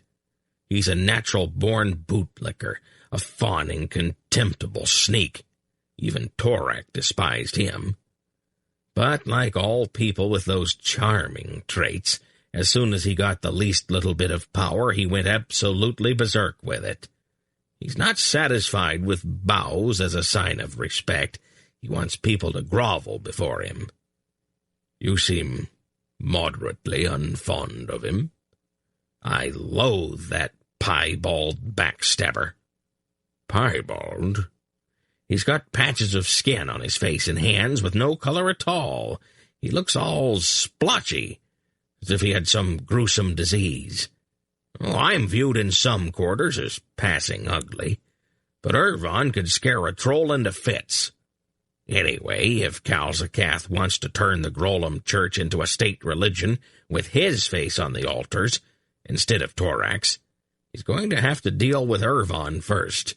And Irvan always stays holed up in Malyaska, completely surrounded by Grolem sorcerers. Zakath won't be able to get near him. I can't even get near him. Oh, I give it a try every 100 years or so, hoping that somebody might get careless, or that I might get lucky enough to get a large, sharp hook into his guts. What I'd really like to do, though, is drag him face down over red-hot coals for a few weeks. Belgarath looked a little surprised at the little man's vehemence. That's all he's doing, then? Staying under cover in Malyaska? Oh, not hardly. Irvan plots and schemes even in his sleep. In the last year and a half, ever since Belgarian ran a sword through Torak, Irvan's been scrambling around trying to preserve what's left of his church. Oh, there are some old moth-eaten prophecies. The Grolems call them oracles, from a place called Ashaba in the Karandese Mountains. Irvan dusted them off, and he's been twisting them around so that they seem to say that Torak will return, that he's not dead, or that he'll be resurrected or possibly reborn. Belgarath snorted. What nonsense. Of course it is, but he had to do something. The Grolem Church was convulsing like a headless snake, and Zakath was right on the verge of putting his fist around everybody's throat to make sure that every time any Angarak bowed, it would be to him. Irvan made sure that there were very few copies of these Ashabeen oracles left lying about, and he's been inventing all sorts of things and claiming that he found them in the prophecies. That's about the only thing holding Zakath off right now. Probably that wouldn't even work if the Emperor weren't so busy trying to decorate every tree he comes across with a Murgo or two. Did you have any trouble moving around in Maloria? Belden snorted a crude obscenity. Of course not. Nobody even notices the face of a deformed man. Most people couldn't tell you if I'm Aelorn or Morag. They can't see past the hump on my back. He rose from his chair, went to the cask, and refilled his tankard again. Belgarath, he said very seriously, does the name Thrag Sardius mean anything to you? Sardius? Sardonyx, you mean? Belden shrugged. The Malloreon Grolems call it Thrag Sardius. What's the difference? Sardonyx is a gemstone, sort of orange-colored, with milky white stripes. Not really very rare, or very attractive. It doesn't quite match up with the way I heard the Malloreons talk about it. From the way they used the name Thrag Sardius, I gather that it's a single stone, and that it's got a certain kind of importance. What sort of importance? Oh, I can't say for sure. About all I could gather was that just about every Grolem in Maloria would trade his soul for the chance to get his hands on it. Could just be some kind of internal symbol. Something to do with the power struggle that's going on over there. It's possible, I suppose. But why would its name be Thrag Sardius, then? He called the orb of Aldur Thrag Yaska, remember? There'd almost have to be a connection between Thrag Sardius and Thrag Yaska, wouldn't there? And if there is, maybe we ought to have a look into it. Belgarath gave him a long look and then sighed.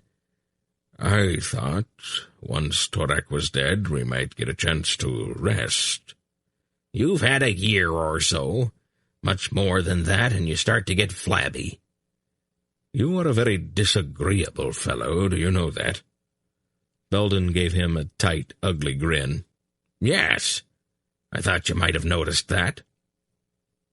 The next morning, Belgarath began meticulously sorting through a mountainous heap of crackling parchments, trying to impose some kind of order upon centuries of chaos. Errand watched the old man quietly for a time, then drifted over to the window to look out at the sun-warmed meadows of the Vale. Perhaps a mile away, there was another tower, a tall, slender structure that looked somehow very serene. "Do you mind if I go outside?" "What? Oh, no, it's all right. Just don't wander too far away." "I won't," Errand promised, going to the top of the stairway that spiraled down into the cool dimness below. The early morning sunlight slanted across the dew-drenched meadow, and skylarks sang and spun through the sweet-smelling air. A brown rabbit hopped out of the tall grass and regarded Errand quite calmly. Then it sat on its haunches and began vigorously to scratch its long ears with a busy hind foot. Errand had not come out of the tower for random play, however, nor to watch rabbits. He had some place to go, and he set out across the dewy green meadow in the direction of the tower he had seen from Belgarath's window. He had not really counted on the dew, and his feet were uncomfortably wet by the time he reached the solitary tower.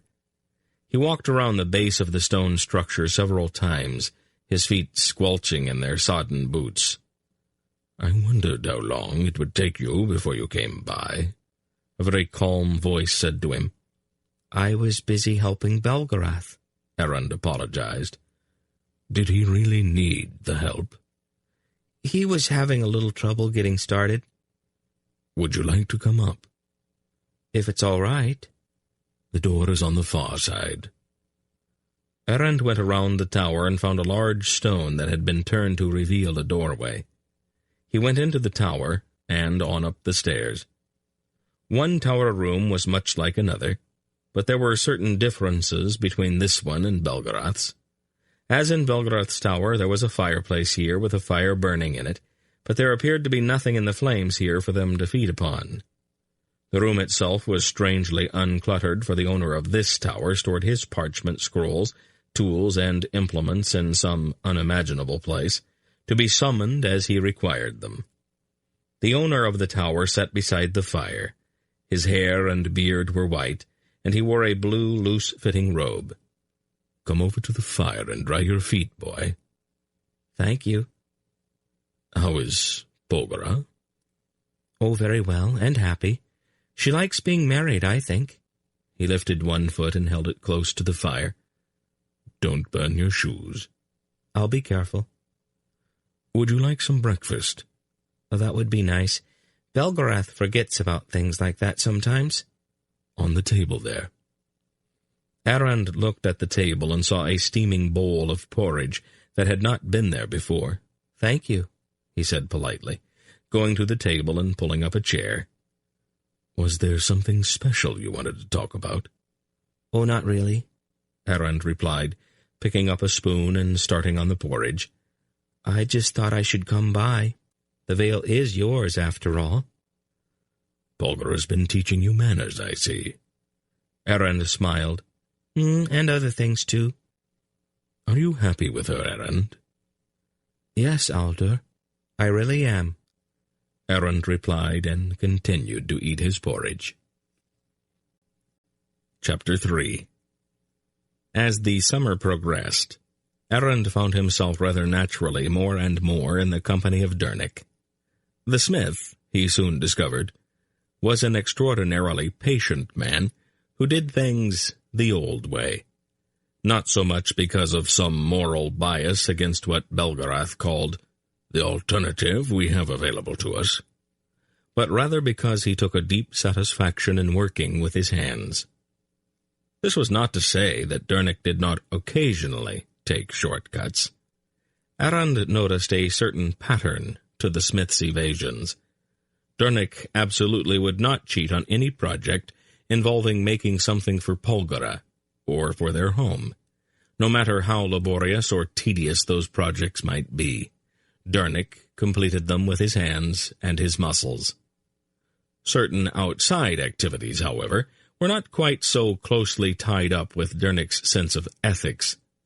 200 yards of rail fence, for example, appeared rather quickly one morning. The fence needed to be there.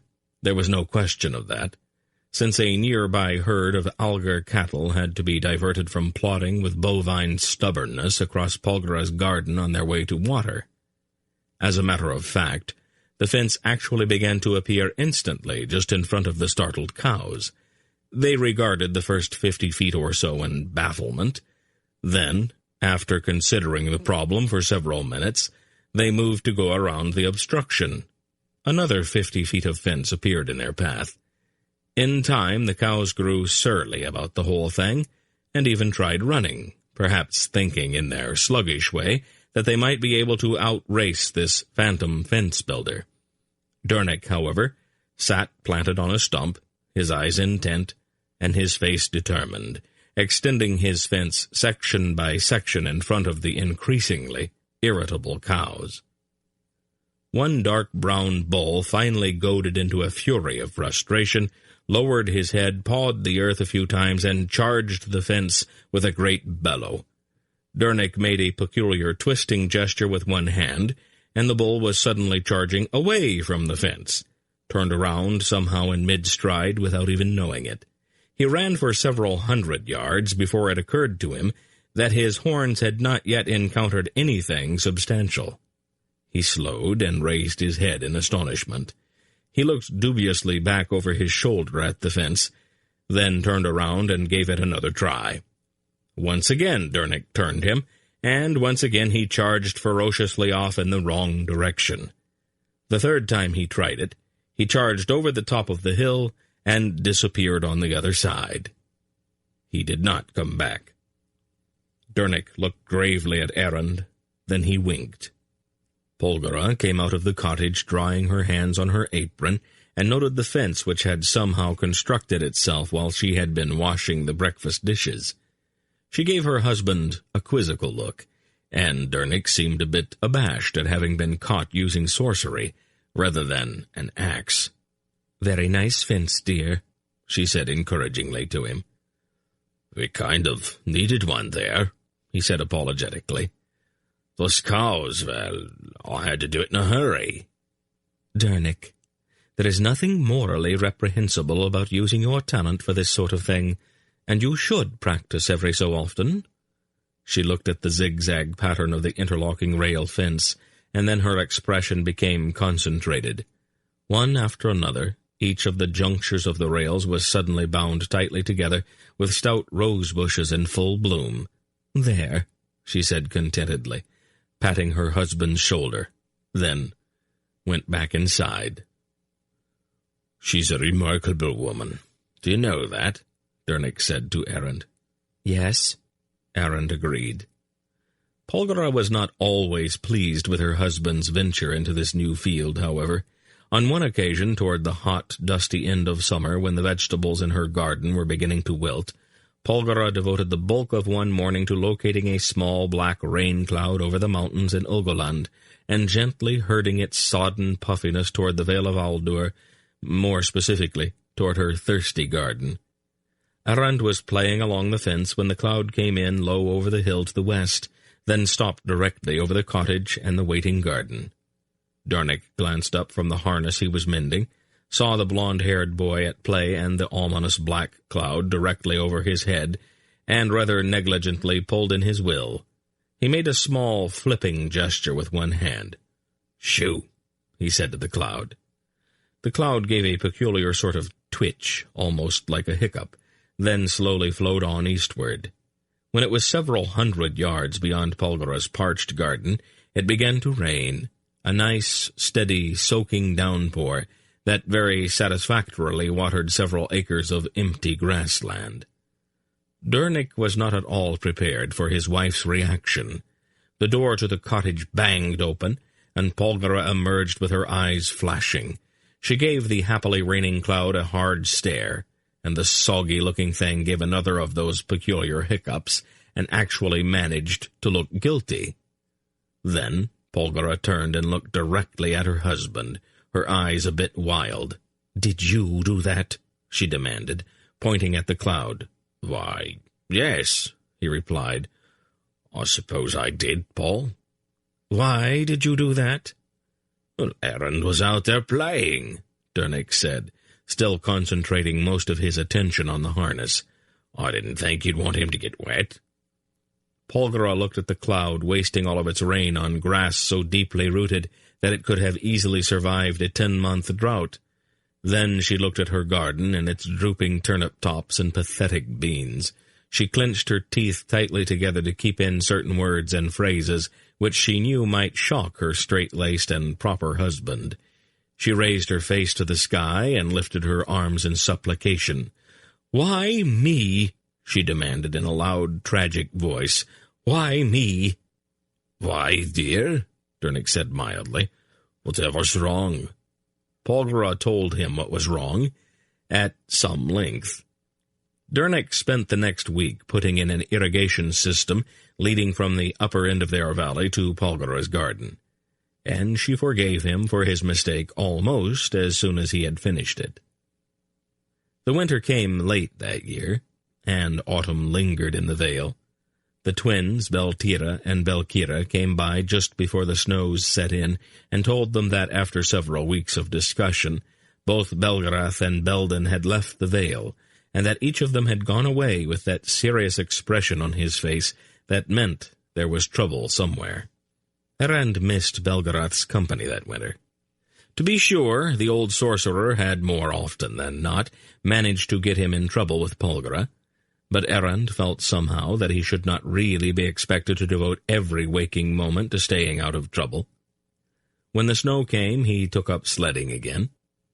After she had watched him come flying down the hill and across the meadow a few times, Polgara prudently asked Darnick to erect a barrier at the stream bank to prevent a recurrence of the previous winter's mishap. It was while the smith was erecting a woven wattle fence to keep Errand on dry land that he happened to glance down into the water. Because the often muddy little rills that emptied into their stream were all locked in ice now, the water was low and as clear as crystal.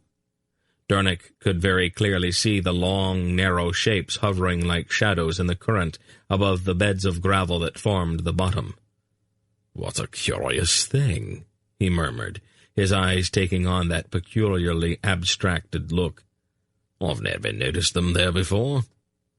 "I've seen them jumping," Errand said, "but most of the time the water's too cloudy to see them when they're lying under water." "I imagine that's the reason for it, all right," Darnick agreed. He tied the end of the wattle fence to a tree and thoughtfully walked through the snow toward the shed he had built at the back of the cottage. A moment or so later he emerged with the skein of waxed cord in his hand. 5 minutes later he was fishing. Errand smiled and turned to trudge back up the long hill, towing his sled behind him. When he reached the top of the hill, a strange, hooded young woman waited him. "Can I help you?" The young woman pushed back her hood to reveal the fact that a dark cloth was tightly bound across her eyes. "Thou art the one they call Errand?" she asked. Her voice was low and musical. and there was a peculiar lilt to her archaic speech. "Yes, I am. Did you hurt your eyes?" "Nay, gentle child. I must needs look upon the world by a light other than that of the mundane sun." "Would you like to come down to our cottage? You could warm yourself by our fire, and Polgara would welcome company." "Though I revere the Lady Polgara, the time has not yet arrived for us to meet," the young woman said. "And it is not cold where I am." She paused and bent forward slightly, as if she were in fact peering at him, though the cloth over her eyes was quite thick. "It is true, then," she murmured softly. "We could not be certain at such great distance. But now that I am face to face with thee, I know that there can be no mistake." She straightened then. "We will meet again." "As you wish, ma'am," Errand replied, remembering his manners. She smiled, and her smile was so radiant that it seemed almost to bring sunlight to the murky winter afternoon. "I am Xeratus," she said, "and I bear thee friendship, gentle errand, even though the time may come when I must needs decide against thee." And then she vanished, disappearing so suddenly that she was there and then gone in the space of a single heartbeat. Startled a bit, Errand glanced at the snow where she had stood and saw that there were no marks or footprints. He sat down on his sled to think about it. Nothing that the strange young woman had said really seemed to make much sense, but he was fairly sure that a time would come when it would. After a bit of thought, he concluded that this peculiar visit would upset Polgara if she heard about it. Since he was certain that this Xeratus posed no threat and meant him no harm, he decided that he would not mention the incident. Then, because it was growing quite chilly atop the hill, he pushed his sled into motion and coasted down the long slope and across the meadow to within a few dozen yards of where Dernick was fishing with such total concentration that he was oblivious of all that was going on around him. Polgara was tolerant about Dernick's pastime. She was always suitably impressed at the length, weight, and silvery color of the prizes he brought home, and she drew upon all her vast knowledge to find new and interesting ways to fry, bake, broil, roast, and even poach fish. She adamantly insisted, however, that he clean them. When spring returned once again, Belgarath came by, mounted on a spirited roan stallion. "What happened to your mare?" Dernick asked the old man as he dismounted in the dooryard of the cottage. Belgarath made a sour face. "I was halfway to Drasnia when I discovered that she was pregnant. I traded her for this enthusiast." He gave the prancing roan a hard look. "It looks as if you might have gotten the best of the bargain," Dernick mused, looking Belgarath's horse over. "The mare was sedate and sensible," the old man disagreed. "This one does not have a brain in his head. All he wants to do is show off, running, jumping, rearing, and pawing in the air with his hooves." He shook his head in disgust. "Put him in the barn, father," Polgara suggested, "and wash up. You are just in time for supper. You can have a baked fish. As a matter of fact, you can have several baked fish if you'd like." After they had eaten, Belgarath turned his chair around, leaned back, and pushed his feet out toward the fire. He looked around with a contented smile at the polished flagstone floor, the limed white walls with polished pots and kettles hanging on pegs, and at the dancing light and shadow coming from the arched fireplace. "Oh, it's good to relax a bit. I don't think I've stopped moving since I left here last autumn." "What is it that's so pressing, father?" "Belden and I had quite a long talk," the old man replied. "There are some things going on in Malloreon that I don't quite like." "What earthly difference can it make now, father? Our interest in Malloreon ended at Xol Mishrak when Torak died. You were not appointed caretaker of the world, you know." "Oh, I wish it were that easy, Paul. Does the name the Sardian mean anything to you? Or Thrag-Sardius, perhaps?" She was pouring hot water from a kettle into the large pan in which she customarily washed dishes, but she stopped, frowning slightly. "I think I heard a Grolem say something about Thrag-Sardius once. He was delirious and babbling in Old Engerak." "Can you remember what he was saying?" "I'm sorry, Father, but I don't speak Old Engerak. You never got around to teaching me, remember?"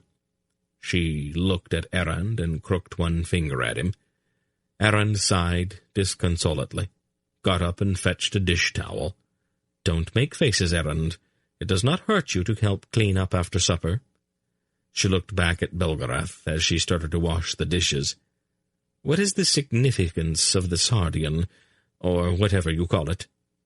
"I don't know," Belgarath replied, scratching at his beard in perplexity. "As Belden pointed out, though, Torek called our master's orb Thragyaska. It is possible, I suppose, that Thrag-Sardius might be connected in some way." "I picked up a lot of possibles and supposes and mights in there, Father. I wonder if you are not chasing after shadows out of habit, or just to keep busy?" "You know me well enough to know that I am not all that enthusiastic about keeping busy, Paul." "Oh, so I've noticed. Is anything else happening in the world?" "Oh, let's see." Belgarath leaned back and stared speculatively at the low-beamed ceiling. "The Grand Duke Neragon ate something that definitely did not agree with him." "Who is the Grand Duke Neragon, and why are we interested in his digestion?" "The Grand Duke Neragon was the candidate of the Honoth family to succeed Ranbaroon on the imperial throne of Tornedra," Belgarath smirked. "He was a complete and total jackass, and his ascension to the throne would have been an unmitigated disaster." "You said was?" Durnick noted. "Right. Neragon's indigestion proved fatal. It is widely suspected that some splendid Horbite sympathizer used a certain exotic condiment that came from the jungles of Nissa to season the Grand Duke's last lunch. The symptoms, I understand, were quite spectacular. The Honoths are in total disarray, and the other families are gloating outrageously." "Tolnedran politics are disgusting." "Our Prince Keldar appears to be well on his way toward becoming the wealthiest man in the world," Belgarath continued. "Silk?" Durnick looked a bit amazed. "Has he managed to steal that much already?" "I gather that what he's doing is sort of legitimate this time. He and that rascal Yarblek have somehow managed to gain control of the entire Nadrak fur harvest. I was not able to get all of the details, but the screams of anguish coming from the major commercial houses in Boktor would seem to indicate that our friends are doing rather well." "I'm pleased to hear that," Durnick said. "That's probably because you have not been in the market for a fur cape lately," Belgarath chuckled. "The price has taken quite a jump, I understand." The old man rocked back in his chair. "In Chtalmurgos, your friend Kalzakath is methodically butchering his way down the east coast. He has added Rachtan and Rachaga to the list of cities he has captured and depopulated. I'm not too fond of Murgos, but it is just possible that Zakath is going a little too far." "Kalzakath?" Polgara asked with one eyebrow slightly raised. "An affectation," Belgarath shrugged. "More likely a symptom," she observed. "Engerak rulers always seem to be unstable in one way or another." She turned to look at her father. "Well?" "Well, what?" "Have you heard anything from Reva? How are Geryon and Tenedra doing?" "I have not heard a sound. Oh, a few official things. The Raven King is pleased to announce the appointment of Earl What's-His-Name as Raven Ambassador to the Kingdom of Drasnia. That sort of thing. But nothing in the least bit personal." We are sure he knows how to write, are we not?" she demanded exasperatedly. "I am sure that he's not so busy that he has not had the time to write at least one letter in the last 2 years." "He did," Erin said quietly. He might not have mentioned the letter, but it seemed to be very important to Polgara. She looked at him sharply. "What did you say?" "Belgarian wrote to you last winter," Erin said. "The letter got lost, though, when the ship his messenger was aboard sank." "If the ship sank, then how do you—" "Paul," Belgarath said in a tone that seemed uncharacteristically firm, "why don't you let me handle this?" He turned to Erend. "You say that Garion wrote a letter to Polgara last winter?" "Yes." "But that the letter was lost when the messenger's ship sank?" Erend nodded. "Why did he not write another one, then?" "He doesn't know that the ship sank." "But you do." Erend nodded again. "Do you, by any chance, know what the letter said?" "Yes." "Do you suppose you could recite it for us?" "I guess I could if you want. Belgarian's going to write another one in a week or so, though." Belgarath gave him a strange look.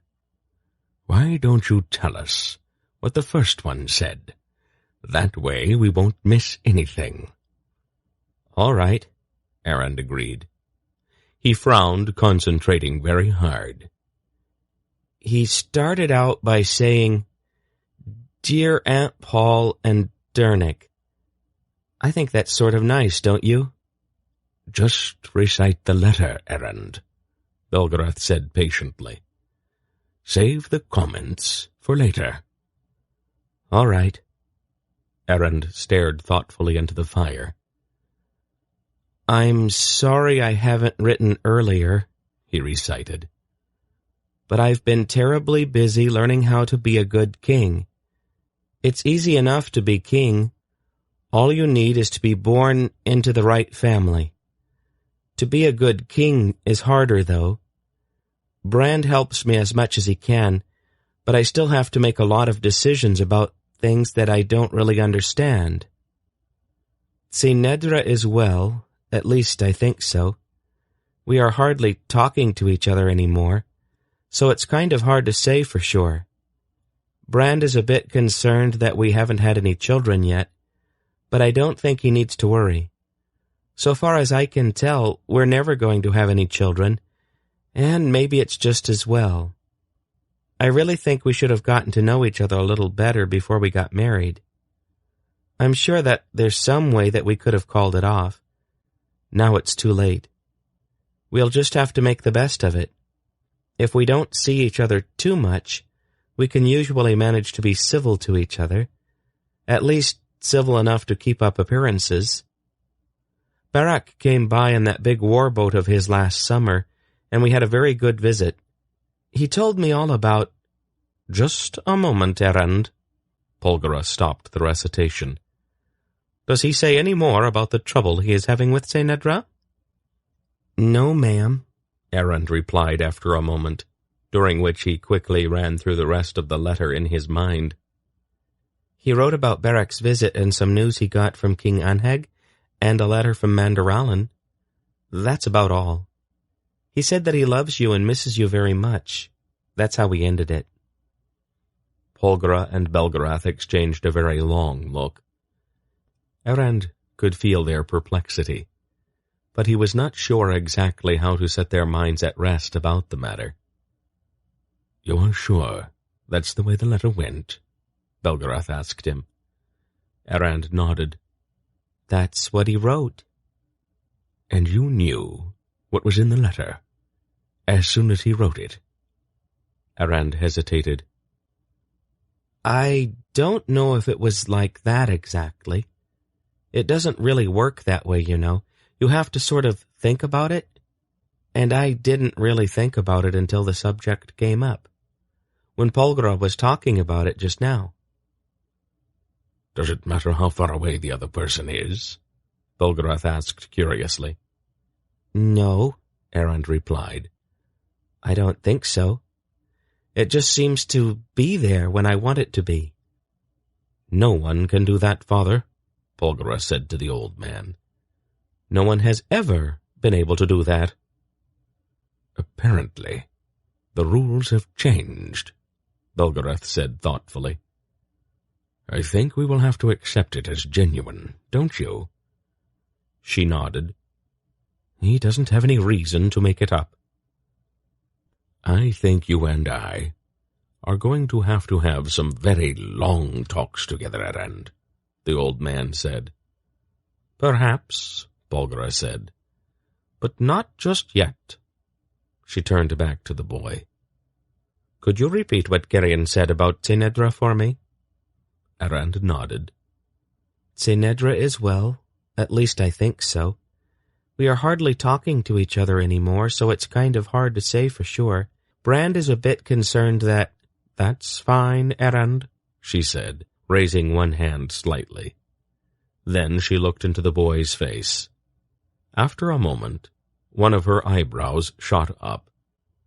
"Tell me," she said, very carefully choosing her words, "do you know what is wrong between Geryon and Tsenedra?"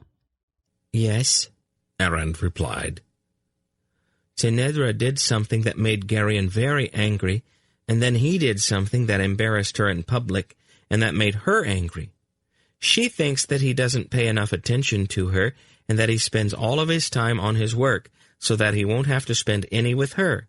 He thinks that she's selfish and spoiled, and doesn't think about anybody but herself. They're both wrong, but they've had a lot of arguments about it, and they've hurt each other so much with some of the things they've said that they've both given up on being married to each other. They're terribly unhappy." "Thank you, Erend," she said. Then she turned to Dernick. "We will need to pack a few things." "Oh?" said Dernick, looking a bit surprised.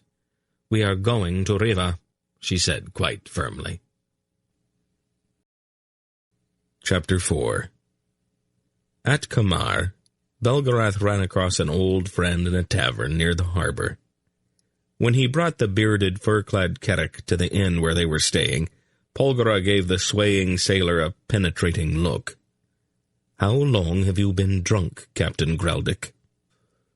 "What day is it?" His reply was vague. She told him. "Astonishing," he belched. "Pardon me," he apologized. "I appear to have lost track of several days somewhere. Do you know by any chance what week it is?" "Greldick, do you absolutely have to get drunk every time you are in port?" Greldick looked thoughtfully at the ceiling, scratching at his beard. "Now that you mention it, Polgara, I believe I do. I hadn't really thought about it that way before, but now that you suggest it—" She gave him a hard stare, but the look he returned was deliberately impudent. "Don't waste your time, Polgara. I'm not married.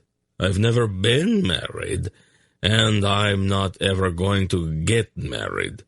I'm not ruining any woman's life by the way I behave, and it is absolutely certain that no woman is ever going to ruin mine. Now, Belgarath says that you want to go to Riva.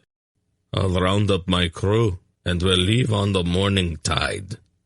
"Will your crew be sober enough to find their way out of the harbor?" He shrugged. "We might bump into a Tonedran merchantman or two on the way out, but we'll find our way to the open sea eventually. Drunk or sober, my crew is the best afloat. We'll put you on the quay at Riva by mid-afternoon on the day after tomorrow. Unless the sea freezes solid between now and then, in which case it might take a couple of hours longer." He belched again. "Pardon me," he said, swaying back and forth and peering at her with his bleary eyes. "Greldick," Belgarath said admiringly, "you are the bravest man alive. Oh, the sea doesn't frighten me. I wasn't talking about the sea." About noon of the following day, Graldic's ship was running before a freshening breeze through foaming whitecaps. A few of the less indisposed members of his crew lurched about the deck, tending the lines and keeping a more or less alert eye on the stern, where Graldic, puffy-eyed and obviously suffering, clung to the tiller. "Aren't you going to shorten your sail?" Belgarath asked him. "What for?" "Because if you leave full sail up in this kind of wind, you will uproot your mast." "You stick to your sorcery, Belgarath," Graldic told him, "and leave the sailing to me. We're making good time, and the deck planking starts to buckle up long before the mast is in any danger." "How long before?" "Almost a minute or so, most of the time." Belgarath stared at him. "I think I'll go below," he said at last. "That's a good idea." By evening the wind had abated, and Graldic's ship continued across a quieter sea as night fell. There were only occasional glimpses of the stars, but they were sufficient. When the sun rose the next morning, it was, as the wayward captain had predicted, dead astern. By mid-morning, the dark, craggy rocks and jagged peaks that formed the crest of the Isle of the Winds were poked above the western horizon, and their ship was once again plunging like a spirited horse through the whitecaps under a crisp blue sky. A broad grin split Graldic's bearded face as his ship swooped and lurched and shuddered her way through the hammering seas, throwing out great sheets of sparkling spray each time she knifed into a wave. "That's a very unreliable man," Polgara said, giving the captain a disapproving stare. "He really seems to be a good sailor, Paul," Dernick said mildly. "That's not what I was talking about, Dernick." "Oh." The ship tacked smoothly between two rocky headlands and into the sheltered harbor of the city of Raiva. The grey stone buildings mounted steeply upward toward the grim, menacing battlements of the citadel, which brooded over the city and the harbor below. "This place always looks so bleak," Dernick noted. "Bleak and uninviting." "That was sort of the idea when they built it, Dernick," Belgarath replied. "They didn't really want many visitors." Then at the end of a starboard tack, Graldic swung his tiller hard over, and his ship, her prow knifing through the dark water, ran directly at the stone quay jutting out from the foot of the city. At the last possible moment, he swung his tiller again. To the flapping of her patched sails, the ship coasted the last few yards and bumped gently against the salt-crusted stones of the quay. "Did you think anybody saw us coming and told Geryon?" Dernick asked. "Evidently so," Belgarath replied, pointing toward the arched gate that had just swung open to reveal the broad flight of stone stairs mounting upward within the thick, high walls protecting the seaward side of Raiva. A number of official-looking men were coming through the gate. In the center of the group strode a tall young man with sandy-colored hair and a serious expression on his face. "Let's step over to the other side of the ship," Belgarath suggested to Dernick and Errand. "I want to surprise him." "Welcome to Raiva, Captain Graldic." Errand recognized Geryon's voice, even though it sounded older, more sure now. Graldic squinted appraisingly over the rail. "You have grown, boy," he said to the king of Raiva. A man as free as Graldic almost never felt the need for using customary terms of respect. "It's been going around lately," Geryon replied dryly. "Almost everybody my age has come down with it." "I've brought you some visitors." Grinning, Belgarath moved across the deck to the quayside railing with Dernick and Errand close behind him. "Grandfather?" Geryon's face was completely astonished. "What are you doing here? And Dernick and Errand?" "Actually, it was your aunt's idea," Belgarath told him. "Is Aunt Paul here too?" "Of course I am," Belgarath replied calmly, emerging from the low-roofed cabin under the stern. "Aunt Paul!" Geryon exclaimed, looking dumbfounded. "Don't stare, Geryon," she told him, adjusting the collar of her blue cloak. "It's impolite." "But why didn't you let me know you were coming? What are you all doing here?" "Visiting, dear. People do that from time to time. When they joined the young king on the quay, there were the usual embraces and handshakes and the long looks into each other's faces that go with reunions. Errand, however, was much more interested in something else. As they started the climb up through the grey city toward the citadel brooding above it, he tugged once at Gerion's sleeve. "Horse?" he asked. Gerion looked at him. "He's in the stables, Errand. He'll be happy to see you." Errand smiled and nodded. "Does he still talk that way?" Gerion asked Dernick. "Just one word at a time like that?" "I thought, well, most of the time he speaks normally for his age," Dernick replied. "But he's been thinking about the colt ever since we left the Vale, and sometimes, when he gets excited, he slips back to the old way." "He listens, though," Bolgara added, "which is more than I can say about another boy when he was that age." Gerion laughed. "Was I really that difficult, Aunt Paul?" "Not difficult, dear. You just didn't listen." When they arrived at the citadel, the Raven Queen greeted them under the high, thick-walled arch of the front gate. Tinedra was as exquisite as Errand remembered her. Her coppery-colored hair was caught at the back of her head by a pair of golden combs, and the ringlets tumbled down her back in a flaming cascade. Her green eyes were large. She was tiny, not much taller than Errand, but she was every inch a queen. She greeted them all regally, embracing Belgarath and Dernick, and lightly kissing Polgara's cheek.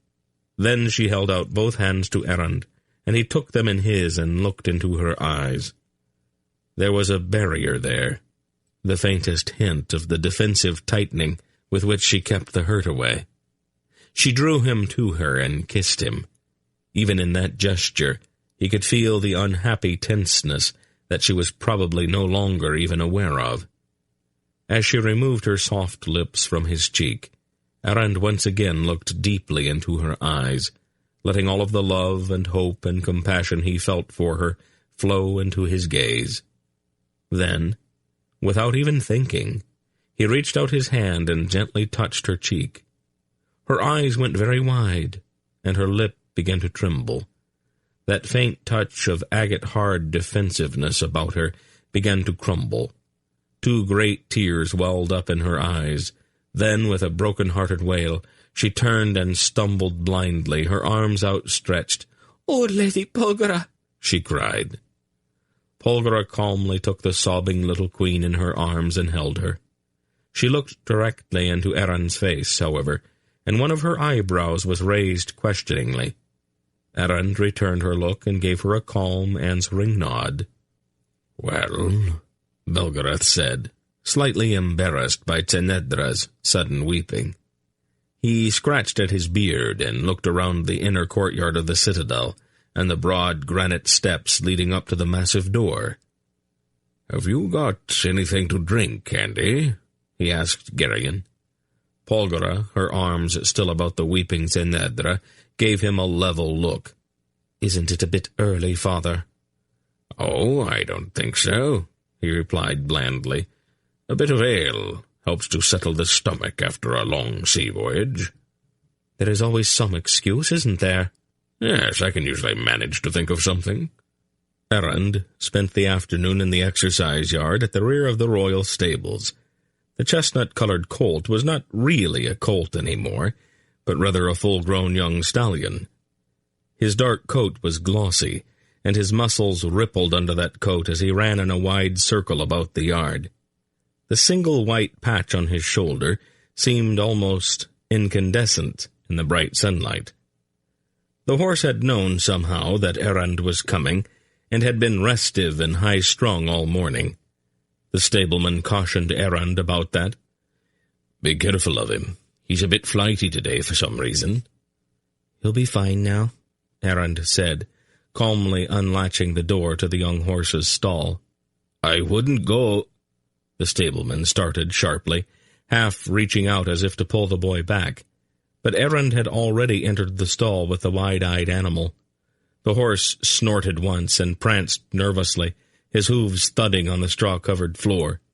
He stopped and stood quivering until Errand put out his hand and touched that bowed neck. Then everything was all right between them. Errand pushed the door of the stall open wider, and, with the horse contentedly nuzzling at his shoulder, led the way out of the stable past the astonished groom. For the time being, it was enough for the two of them just to be together, to share the bond which was between them, and had somehow existed even before they had met, and in a peculiar way, even before either of them was born. There would be more later, but for now, this was enough.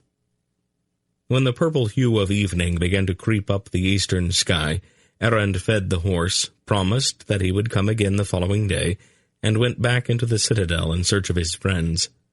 He found them seated in a low-ceilinged dining hall. This room was smaller than the great main banquet hall, and it was less formal. It was, perhaps, as close to being homey as any room in this bleak fortress could be. "Did you have a pleasant afternoon?" Errand nodded to Polgara. "And was the horse glad to see you?" "Yes." "And now you are hungry, I suppose?" "Well, a little." He looked around the room, noting that the Raven Queen was not present. "Where's Tinedra?" "She's a little tired," Polgara replied. "She and I had a long talk this afternoon." Errand looked at her and understood. Then he looked around again. "I really am sort of hungry." She laughed a warm, fond laugh. "All boys are the same. Would you really want us to be different?" Geryon asked her. "No, I don't suppose I would." The next morning, quite early, Polgara and Errand were in front of the fire in the apartment that had always been hers. Polgara sat in a high-backed chair with a fragrant cup of tea on the small table beside her. She wore a deep blue velvet dressing gown and held a large ivory comb. Errand sat on a carpet-covered footstool directly in front of her, enduring a part of the morning ritual. The washing of the face, ears, and neck did not take all that much time, but for some reason the combing of his hair always seemed to fill up the better part of a quarter of an hour. Errand's personal tastes in the arrangement of his hair were fairly elemental. As long as it was out of his eyes, it was satisfactory. Polgara, however, seemed to find a great deal of entertainment in pulling a comb through his soft, pale blonde curls. Now and then, at odd times of the day, he would see that peculiar softness come into her eyes, and see her fingers twitching almost of their own will toward a comb, and he would know that, if he did not immediately become very busy with something, he would be wordlessly seated in a chair to have his hair attended to. There was a respectful tap on the door. "Yes, Geryon?" she replied. "I hope I'm not too early, Aunt Paul. May I come in?" "Of course, dear." Geryon wore a blue doublet and hose and soft leather shoes. Errand had noticed that if he had any choice in the matter, the young king of Reva almost always wore blue. "Good morning, dear," Polgara said, her fingers still busy with the comb. "Good morning, Aunt Paul." Geryon looked at the boy, who sat fidgeting slightly on the stool in front of Polgara's chair. "Good morning, Errand." "Belgarian," Errand said, nodding. "Hold your head still, Errand," Polgara said calmly. "Would you like some tea?" she asked Geryon. "Oh, no, thank you." He drew up another chair and sat down across from her. "Where's Dernick?" "He's taking a walk around the parapet," Polgara told him. "Dernick likes to be outside when the sun comes up." "Yes," Geryon smiled. "I seem to remember that from Faldor's farm. Is everything all right? With the rooms, I mean. I am always very comfortable here, in some ways. It is the closest thing I've ever had to a permanent home, at least until now." She looked around with satisfaction at the deep crimson velvet drapes and the dark leather upholstery of her chairs, then sighed contentedly. "These have been your rooms for a long time, haven't they?" "Yes. Belderan set them aside for me after she and Iron Grip were married." "What was he like?" "Iron Grip? Very tall, almost as tall as his father, and immensely strong." She turned her attention back to Errand's hair. "Was he as tall as Berak?" "Taller, but not quite so thick-bodied. King Carrick himself was 7 feet tall, and all of his sons were very big men. Dras Bolnek was like a tree trunk. He blotted out the sky. Iron Grip was leaner, and he had a fierce black beard and piercing blue eyes. By the time he and Baldoran were married, there were touches of grey in his hair and beard. But even so, there was a kind of innocence about him that we could all sense. It was very much like the innocence we all feel in Errand here. You seem to remember him very well. For me, he has always been just somebody in a legend. Everybody knows about things that he did, but we don't know anything about him as a real man. I would remember him a bit more acutely, Geryon.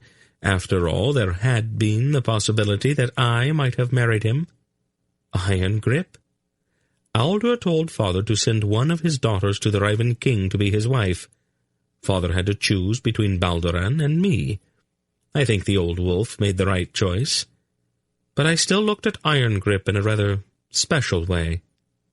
She sighed and then smiled a bit ruefully. I don't think I'd have made him a very good wife. My sister Baldoran was sweet and gentle and very beautiful. I was neither gentle nor very attractive. But you're the most beautiful woman in the world, Aunt Paul. It's nice of you to say that, Geryon, but when I was 16 I wasn't what most people would call pretty. I was tall and gangly. My knees were always skinned, and my face was usually dirty. Your grandfather was never very conscientious about looking after the appearances of his daughters. Sometimes whole weeks would go by without a comb ever touching my hair. I didn't like my hair very much, anyway. Baldoran's was soft and golden, but mine was like a horse's mane, and there was this ugly white streak. She absently touched the white lock at her left brow with the comb. What caused that? Your grandfather touched me there with his hand the first time he saw me, when I was just a baby. The lock turned white instantly. We are all marked in one way or another, you know. You have the mark on your palm. I have this white lock. Your grandfather has a mark just over his heart. It's in different places on each one of us, but it means the same thing. What does it mean? It has to do with what we are, dear. She turned Errand around and looked at him, her lips pursed. Then she gently touched the curls just over his ears. Anyway, as I was saying, I was wild and willful and not at all pretty when I was young. The Vale of Aldur is not really a very good place for a girl to grow up, and a group of crotchety old sorcerers is not really a very good substitute for a mother. They tend to forget that you are around. You remember that huge, ancient tree in the middle of the vale? He nodded. I climbed up into that tree once and stayed there for 2 weeks before anyone noticed that I had not been underfoot lately. That sort of thing can make a girl feel neglected and unloved. How did you finally find out that you're really beautiful, I mean? She smiled. Oh, that's another story, dear. She looked at him rather directly. Do you suppose we can stop tiptoeing around the subject now? What? That business in your letter about you and Zenedra. Oh, that. I probably shouldn't have bothered you with it, Aunt Paul. It is my problem, after all. He looked away uncomfortably. Geryon, in our particular family, there is no such thing as a private problem. I thought you knew that by now. Exactly what is the difficulty with Zenedra? It's just not working, Aunt Paul, he said disconsolately. There are things that I absolutely have to see to by myself, and she wants me to spend every waking minute with her. Well, at least she used to. Now we go for days without seeing each other at all. We don't sleep in the same bed anymore, and... He looked suddenly at Errand and coughed uncomfortably. There, Polgara said to Errand, as if nothing had happened. I guess you're presentable now. Why don't you put on that brown wool cape and go find Dernick? Then the two of you can go down to the stables and visit the horse. All right, Polgara, Errand agreed, slipping down off of the stool and going to fetch the cape. He's a very good little boy, isn't he? Geryon said to Polgara. Most of the time. if we can keep him out of the river behind my mother's house. For some reason he seems to feel incomplete if he can't fall into the water once or twice a month." Erend kissed Polgara and started toward the door. "Tell Dernick that I said the two of you can enjoy yourselves this morning." She gave Geryon a direct look. "I think I'm going to be busy here for a few hours." "All right," Erend said, and went out into the corridor. He gave only the briefest of thoughts to the problem which had made Geryon and Zenedra so unhappy. Polgara had already taken the matter into hand, and Erend knew that she would fix things. The problem itself was not a large one, but it had somehow been exploded into something of monstrous proportions by the arguments it had caused.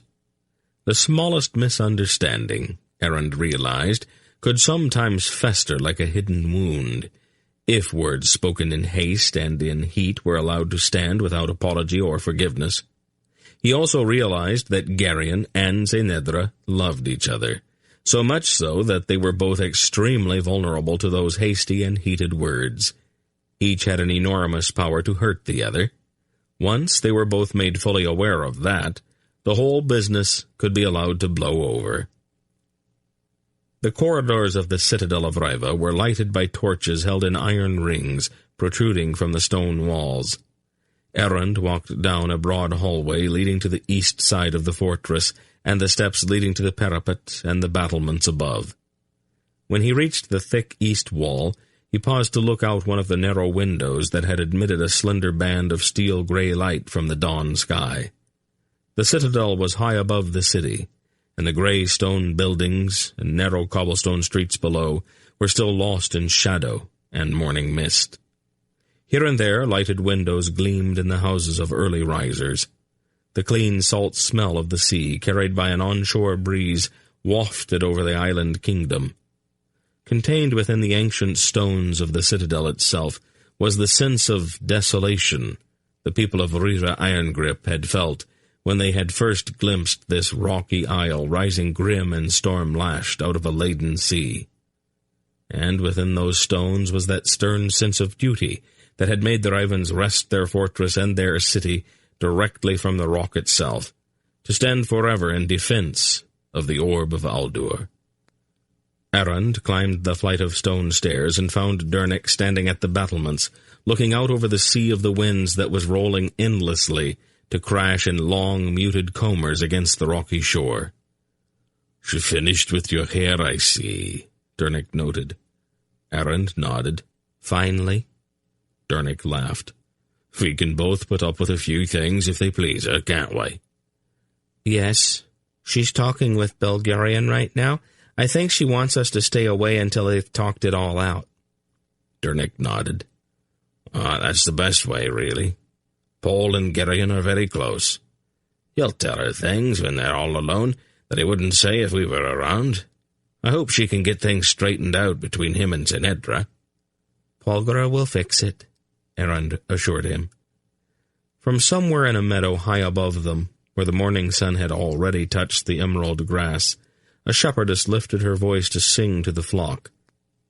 She sang of love in a pure, unschooled voice that rose like a bird's song.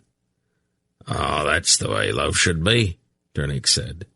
"Simple and uncomplicated and clear, just like that girl's voice." "I know," Erend said. "Polgara said we could go visit the horse whenever you're finished up here." "Yeah, of course," Dernick said. "And we could probably stop by the kitchen and pick up some breakfast along the way." "That's an awfully good idea, too," Erend said. The day went very well. The sun was warm and bright, and the horse frolicked in the exercise yard almost like a puppy. "The king won't let us break him," one of the grooms told Dernick. "He hasn't even been trained to a halter yet. His Majesty said something about this being a very special horse, which I don't understand at all. A horse is a horse, isn't it?" "It has to do with something that happened when he was born." "They're all born the same." "You had to have been there." At supper that evening, Geryon and Zenedra were looking rather tentatively across the table at each other, and Polgara had a mysterious little smile playing across her lips. When they had all finished eating, Geryon stretched and yawned somewhat theatrically. "Well, for some reason, I'm feeling very tired tonight. The rest of you can sit up and talk if you'd like, but I think I'll go to bed." "That might not be a bad idea, Geryon," Polgara told him. He got to his feet, and Erend could feel his trembling nervousness. With an almost agonizing casualness, he turned to Tenedra. "Coming, dear?" he asked, putting an entire peace proposal into those 2 words. Tenedra looked at him, and her heart was in her eyes. "Why, yes, Geryon," she said with a rosy little blush. "I believe I will. I seem to be very tired, too." "Good night, children," Polgara said to them in tones of warm affection. "Sleep well." "What did you say to them?" Belgarath asked his daughter when the royal couple had left the room hand in hand. "Oh, a great many things, father," she replied smugly. One of them must have done the trick. Dernick, be a good fellow and top this off for me." He passed his empty tankard to Dernick, who sat beside the ale barrel. Polgara was so pleased with her success that she did not even comment on it. It was well after midnight when Erend awoke with a slight start. "You are a very sound sleeper," a voice that seemed to be inside his mind said to him. "I was dreaming," Erend replied. "I noticed that," the voice said dryly. "Pull on some clothes. I need you in the throne room." Erend obediently got out of bed and pulled on his tunic and his short, soft Sindarian boots. "Be quiet," the voice told him. "Let's not wake up Polgara and Dernick." Quietly they left the apartment and went down the long deserted corridors to the hall of the Raven King, the vast throne room, where, 3 years before, Erend had placed the orb of Aldur into Geryon's hand, and had forever changed the young man's life. The huge door creaked slightly as Erend pulled it open, and he heard a voice inside calling out, "Who's there?" "It's only me, Belgarion." The great hall was illuminated by the soft blue radiance of the orb of Aldur, standing on the pommel of the huge sword of Raiva, hanging point downward above the throne. "What are you doing, wandering around so late, Erend?" The Raven King was sprawled on his throne with his leg cocked up over one of the arms. "I was told to come here." Geryon looked at him strangely. "Told? Who told you?" "You know," Erend said, stepping inside the hall and closing the door. "Him." Geryon blinked. "Does he talk to you, too?" "This is the first time. I've known about him, though." "If he's never—" Geryon broke off and looked sharply up at the orb, his eyes startled. The soft blue light of the stone had suddenly changed to a deep, angry red. Erend could very clearly hear a strange sound. For all of the time he had carried the orb, his ears had been filled with the crystalline shimmer of its song. But now, that shimmer seemed to have taken on an ugly iron overtone, as if the stone had encountered something or someone that filled it with a raging anger. "Beware," that voice which they had both heard quite clearly said to them in tones which could not be ignored. "Beware, Zandramas." Chapter 5. As soon as it was daylight, the 2 of them went in search of Belgarath. Erend could sense that Geryon was troubled, and he himself felt that the warning they had received concerned a matter of such importance that everything else must be set aside in the face of it. They had not really spoken much about it during those dark, silent hours while they sat together in the hall of the Raven King, waiting for the first light to touch the eastern horizon. Instead, they had both watched the orb of Aldur closely. But the stone, after that one strange moment of crimson anger, had returned to its customary azure glow. They found Belgarath seated before a recently rekindled fire in a low-beamed hall close to the royal kitchen. On the table not far from where he sat lay a large chunk of bread and a generous slab of cheese. Errand looked at the bread and cheese, realizing suddenly that he was hungry, and wondering if Belgarath might be willing to share some of his breakfast. The old sorcerer seemed lost in thought as he gazed into the dancing flames, and his stout grey cloak was drawn about his shoulders, though the hall was not cold. "You two are up early," he noted, as Geryon and Errand entered and came to join him by the fireside. "So are you, grandfather." "I had a peculiar dream," the old man replied. "I have been trying to shake it off for several hours now. For some reason, I dreamed that the orb had turned red." "It did," Errand told him quietly. Belgarath looked at him sharply. "Yes, we both saw it, grandfather. We were in the throne room a few hours ago, and the orb suddenly turned red. Then that voice that I've got in here," he tapped his forehead, "said to beware of Zandramas." "Zandramas?" Belgarath said with a puzzled look. "Is that a name, or a thing, or what?" "I don't really know, grandfather. But both Errand and I heard it, didn't we, Errand?"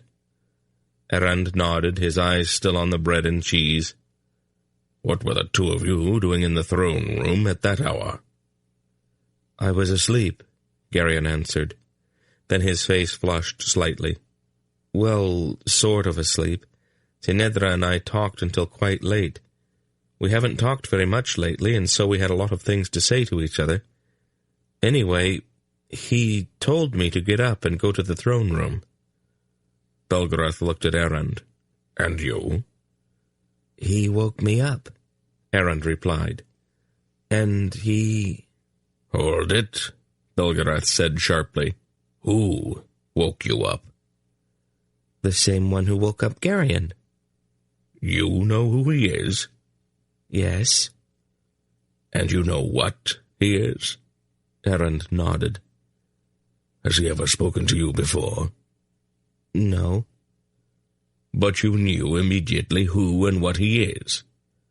"Yes. He told me that he needed me in the throne room, so I got dressed and went. When I got there, the orb turned red, and the voice said to beware of Zandramas."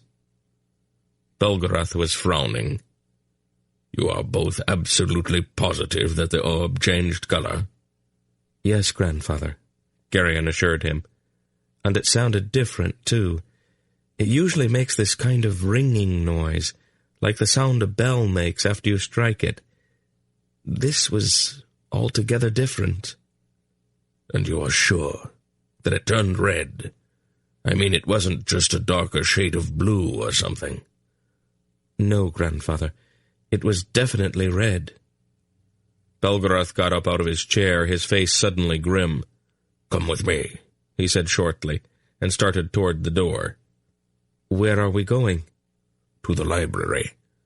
I need to check on something." "On what?" "Let's wait until I read it. This is important. I want to be sure that I've got it right." As he passed the table, Errand picked up the piece of cheese and broke off part of it. He took a large bite as he followed Belgarath and Geryon from the room. They went quickly through the dim, torchlit corridors and up a steep, echoing flight of narrow stone steps. In the past few years, Belgarath's expression had become rather whimsical and touched with a sort of lazy self-indulgence. All trace of that was now gone. His eyes were intent, very alert. When they reached the library, the old man took a pair of candles from a dusty table and lighted them from the torch hanging in an iron ring just outside the door. Then he came back inside and set one of the candles down. "Close the door, Geryon," he said, still holding the other candle. "We don't want to be disturbed." Wordlessly, Geryon shut the solid oak door. Belgarath went over to the wall, lifted his candle, and began to run his eyes over the row upon row of dusty, leather-bound books and the neatly stacked, silk-wrapped scrolls. "There," he said, pointing to the top shelf. "Reach that scroll down for me, Geryon, the one wrapped in blue silk." Geryon stretched up on his tiptoes and took down the scroll. He looked at it curiously before handing it to his grandfather. "Are you sure?" he asked. "This isn't the Mrin Codex, you know."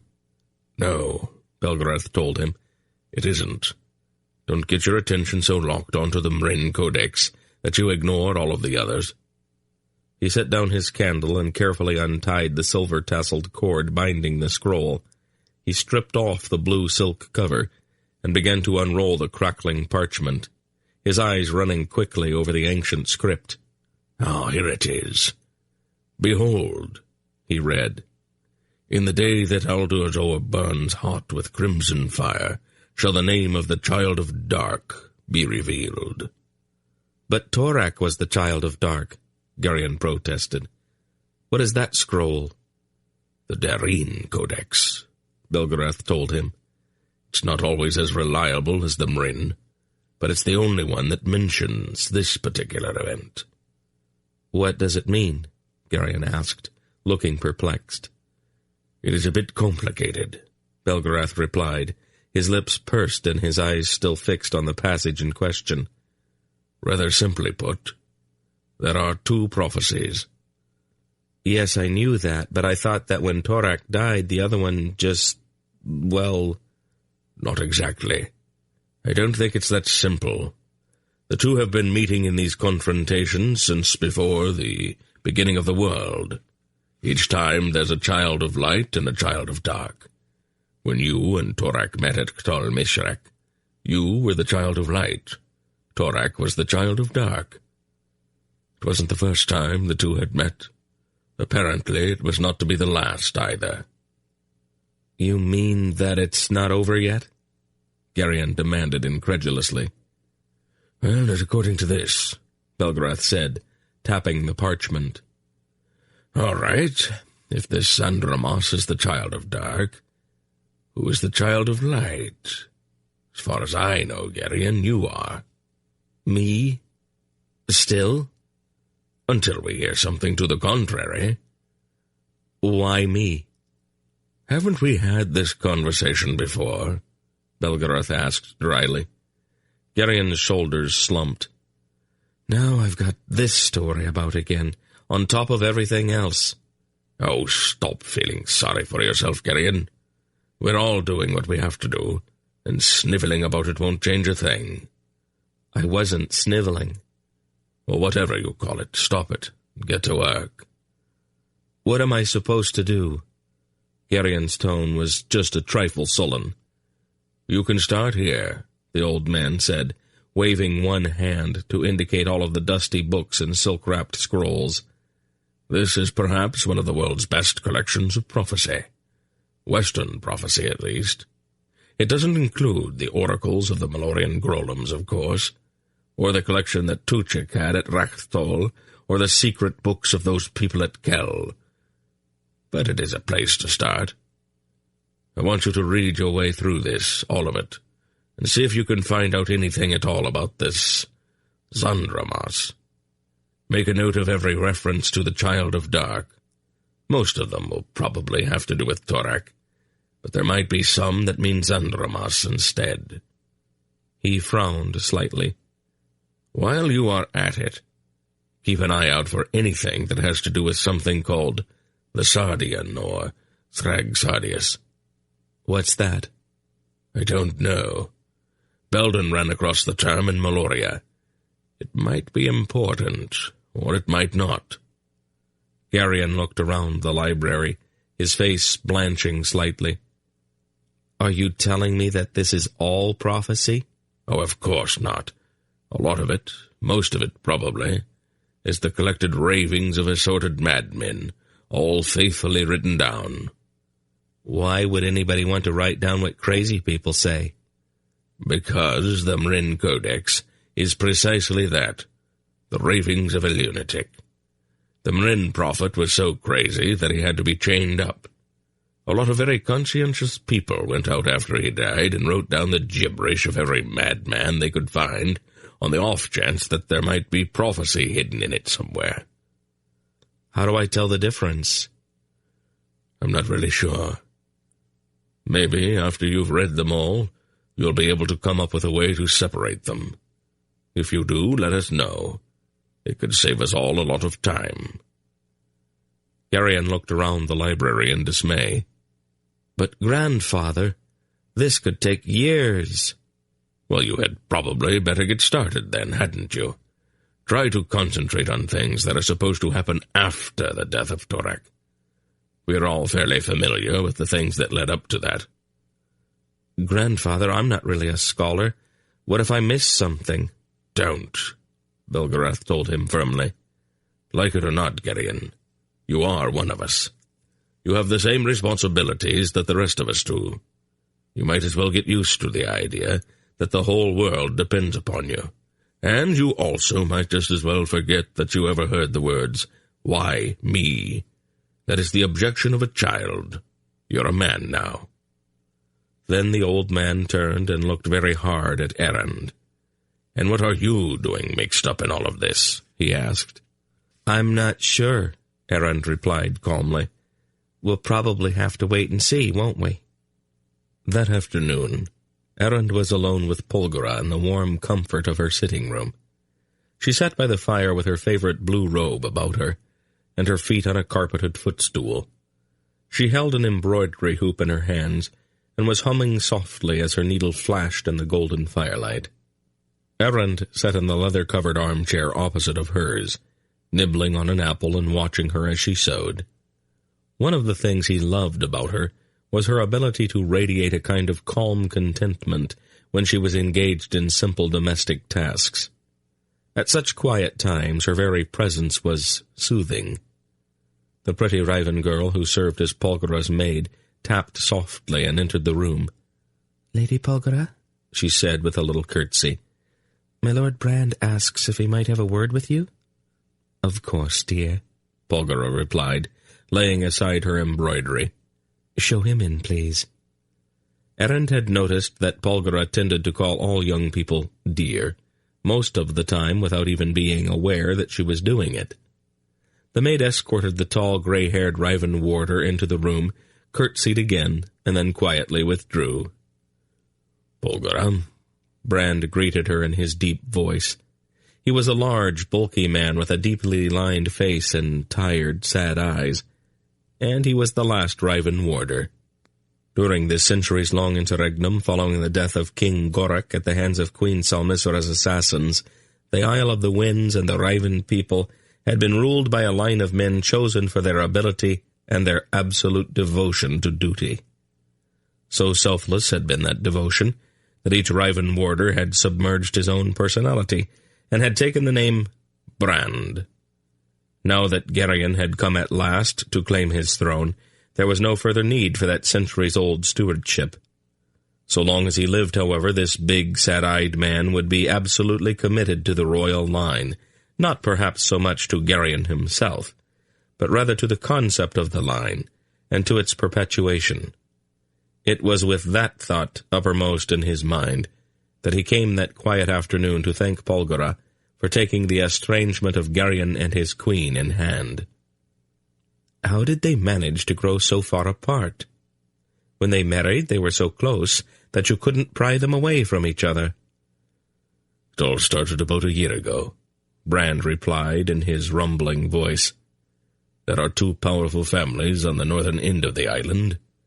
They had always been friendly, but a dispute arose over a property arrangement that was involved in a wedding between a young man from one family and a girl from the other. People from one family came to the citadel and presented their cause to Tenedra, and she issued a royal decree supporting them." "But she neglected to consult Geryon about it?" Brand nodded. "When he found out, he was furious. There's no question that Tenedra had overstepped her authority, but Geryon revoked her decree in public." "Oh, dear," Polgara said. "So that's what all of the bitterness was about. I couldn't really get a straight answer out of either of them." They were probably a little too ashamed to admit it. Each one had humiliated the other in public. Neither one was mature enough just to forgive and let it slide. They kept wrangling at each other until the whole affair got completely out of hand. There were times when I wanted to shake them both, or maybe spank them. Oh, that's an interesting idea, Polgara laughed. Why didn't you write and tell me they were having problems? Belgarian told me not to, he replied helplessly. Sometimes we have to disobey that kind of order. I'm sorry, Polgara, but I cannot do that. No, I suppose you couldn't. She turned to look at Errand, who was closely examining an exquisite piece of blown glass, a crystal wren perched on a budding twig. Please don't touch it, Errand. It's fragile and very precious. Yes, he agreed. I know. And to reassure her, he clasped his hands firmly behind his back. Well, she turned back to Brand, I hope the foolishness is all past now. I think we have restored peace to the royal house of Riva. I certainly hope so, Brand said with a tired smile. I would definitely like to see an occupant on the royal nursery. That might take a bit longer. It is getting sort of important, Polgara, he said seriously. We are all a bit nervous about the lack of an heir to the throne. It's not only me. Anheg and Rodar and Kochag have all written to me about it. All of Valoria is holding its breath, waiting for Tenedra to start having children. She is only 19, Brand. Most Elorn girls have had at least 2 babies by the time they are 19. Tenedra is not Elorn. She's not even entirely Tolnedran. Her heritage is Dryad, and there are some peculiarities about Dryads and the way they mature. That's going to be a little hard to explain to other Elorns, Brand replied. There has to be an heir to the Riven throne. The line must continue. Give them a little time, Brand, Polgara said placidly. They'll get around to it. The important thing was to get them back into the same bedroom. Perhaps a day or so later, when the sun was sparkling on the waters of the Sea of the Winds, and a stiff onshore breeze was flecking the tops of the green waves with frothy whitecaps, a white Kerek warboat maneuvered its way ponderously between the 2 rocky headlands embracing the harbor at Riva. The ship's captain was also more than life-sized. With his red beard streaming in the wind, Barak, Earl of Trelheim, stood at his tiller, a look of studied concentration on his face as he worked his way through a tricky eddy just inside one of the protective headlands, and then across the harbor to the stone quay. Almost before his sailors had made the ship fast, Barak was coming up the long flight of granite steps to the citadel. Belgarath and Errand had been on the parapet atop the walls of the fortress, and had witnessed the arrival of Barak's ship. And so, when the big man reached the heavy gates, they were waiting for him. "What are you doing here, Belgarath?" the burly Kerek asked. "I thought you were at the Vale." Belgarath shrugged. "We came by for a visit." Barak looked at Errand. "Hello, boy. Are Polgara and Dernek here too?" "Yes," Errand replied. "They are all in the throne room watching Belgarian." "What's he doing?" "Being king," Belgarath said shortly. "We saw you come into the harbor. Really impressive, wasn't it?" Barak said proudly. "Your ship steers like a pregnant whale, Barak," Belgarath told him bluntly. "You don't seem to have grasped the idea that bigger is not necessarily better." Barak's face took on an injured expression. "I don't make jokes about your possessions, Belgarath. I don't have any possessions, Barak. What brought you to Riva?" "Anheg sent me. Is Gerion going to be much longer at whatever he's doing?" "We can go find out, I suppose." The Riven king, however, had concluded the formal audience for that morning, and in the company of Tenedra, Polgara, and Dernek, had gone through a dim private passageway which led from the great hall of the Riven king to the royal apartments. "Barak!" Gerion exclaimed, hurrying forward to greet his old friend in the corridor outside the door to the apartment. Barak gave him a peculiar look and bowed respectfully. "What is this all about?" Geryon asked him with a puzzled look. "You are still wearing your crown, Geryon," Polgara reminded him, "and your state robes. All of that makes you look rather official." "Oh," Geryon said, looking a bit abashed. "I forgot. Let's go inside." He pulled open the door and led them all into the room beyond. With a broad grin, Barak enfolded Polgara in a vast bear hug. "Barak," she said a trifle breathlessly, "you'd be much nicer at close quarters if you would remember to wash your beard after you have been eating smoked fish." "I only had one," he told her. "Oh, that's usually enough." He turned then and put his bulky arms around Tenedra's tiny shoulders and kissed her soundly. The little queen laughed and caught her crown in time to keep it from sliding off of her head. "You are right, Lady Polgara," she said. "He definitely has a certain fragrance about him." "Geryon," Barak said plaintively, "I'm absolutely dying for a drink." "Did all the ale barrels on your ship run dry?" Polgara asked him. "There's no drinking aboard the Seabird," Barak replied. "Oh?" "I want my sailors sober." "Astonishing," she murmured. "It's a matter of principle," Barak said piously. "They do need their wits about them," Belgarath agreed. "That big ship of his is not exactly what you would call responsive." Barak gave him a hurt look. Geryon sent for ale, removed his crown and state robes with obvious relief, and invited them all to sit down. Once Barak had quenched his most immediate thirst, his expression became serious. He looked at Geryon. "Onheg sent me to warn you that we are starting to get reports about the bear cult again." "I thought they were all killed at Tulmardu," Dernek said. "Grodeg's underlings were," Barak told him. "Unfortunately, Grodeg was not the whole cult." "I don't exactly follow you," Dernek said. "It gets a little complicated. You see, the bear cult has always been here, really. It is a fundamental part of the religious life of the more remote parts of Kierik, Dresnia, and Algaria. Every so often, though, somebody with more ambition than good sense, like Grodeg, gains control and tries to establish the cult in the cities. The cities are where the power is, and somebody like Grodeg automatically tries to use the cult to take them over. The problem is that the bear cult doesn't work in the cities." Dernek's frown became even more confused. "People who live in cities are always coming in contact with new people and new ideas," Barak explained. "Out in the countryside, though, they can go for generations without ever encountering a single new thought. The bear cult doesn't believe in new thoughts, so it's the natural sort of thing to attract country people." "New ideas aren't always good ones," Dernek said stiffly, his own rural background painfully obvious. "Granted," Barak agreed, "but old ones, they're not necessarily good either. And the bear cult's been working on the same idea for several thousand years now. About the last thing Balar said to the Aelorns before the gods departed was that they should lead the kingdoms of the West against the people of Torak. It's that word lead that has caused all of the problems.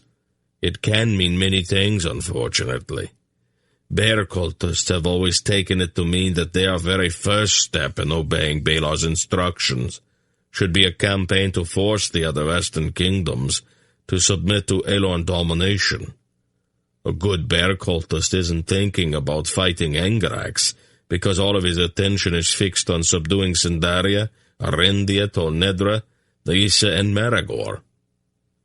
"Maragor doesn't even exist anymore," Dernek objected. "That news hasn't reached the cult yet," Barak said dryly. "After all, it's only been about 3,000 years now. Anyway, that's the rather tired idea behind the bear cult. Their first goal is to reunite Aloria. Their next is to overrun and subjugate all of the Western kingdoms, and only then will they start to give some thought to attacking Murkos and Malloreons.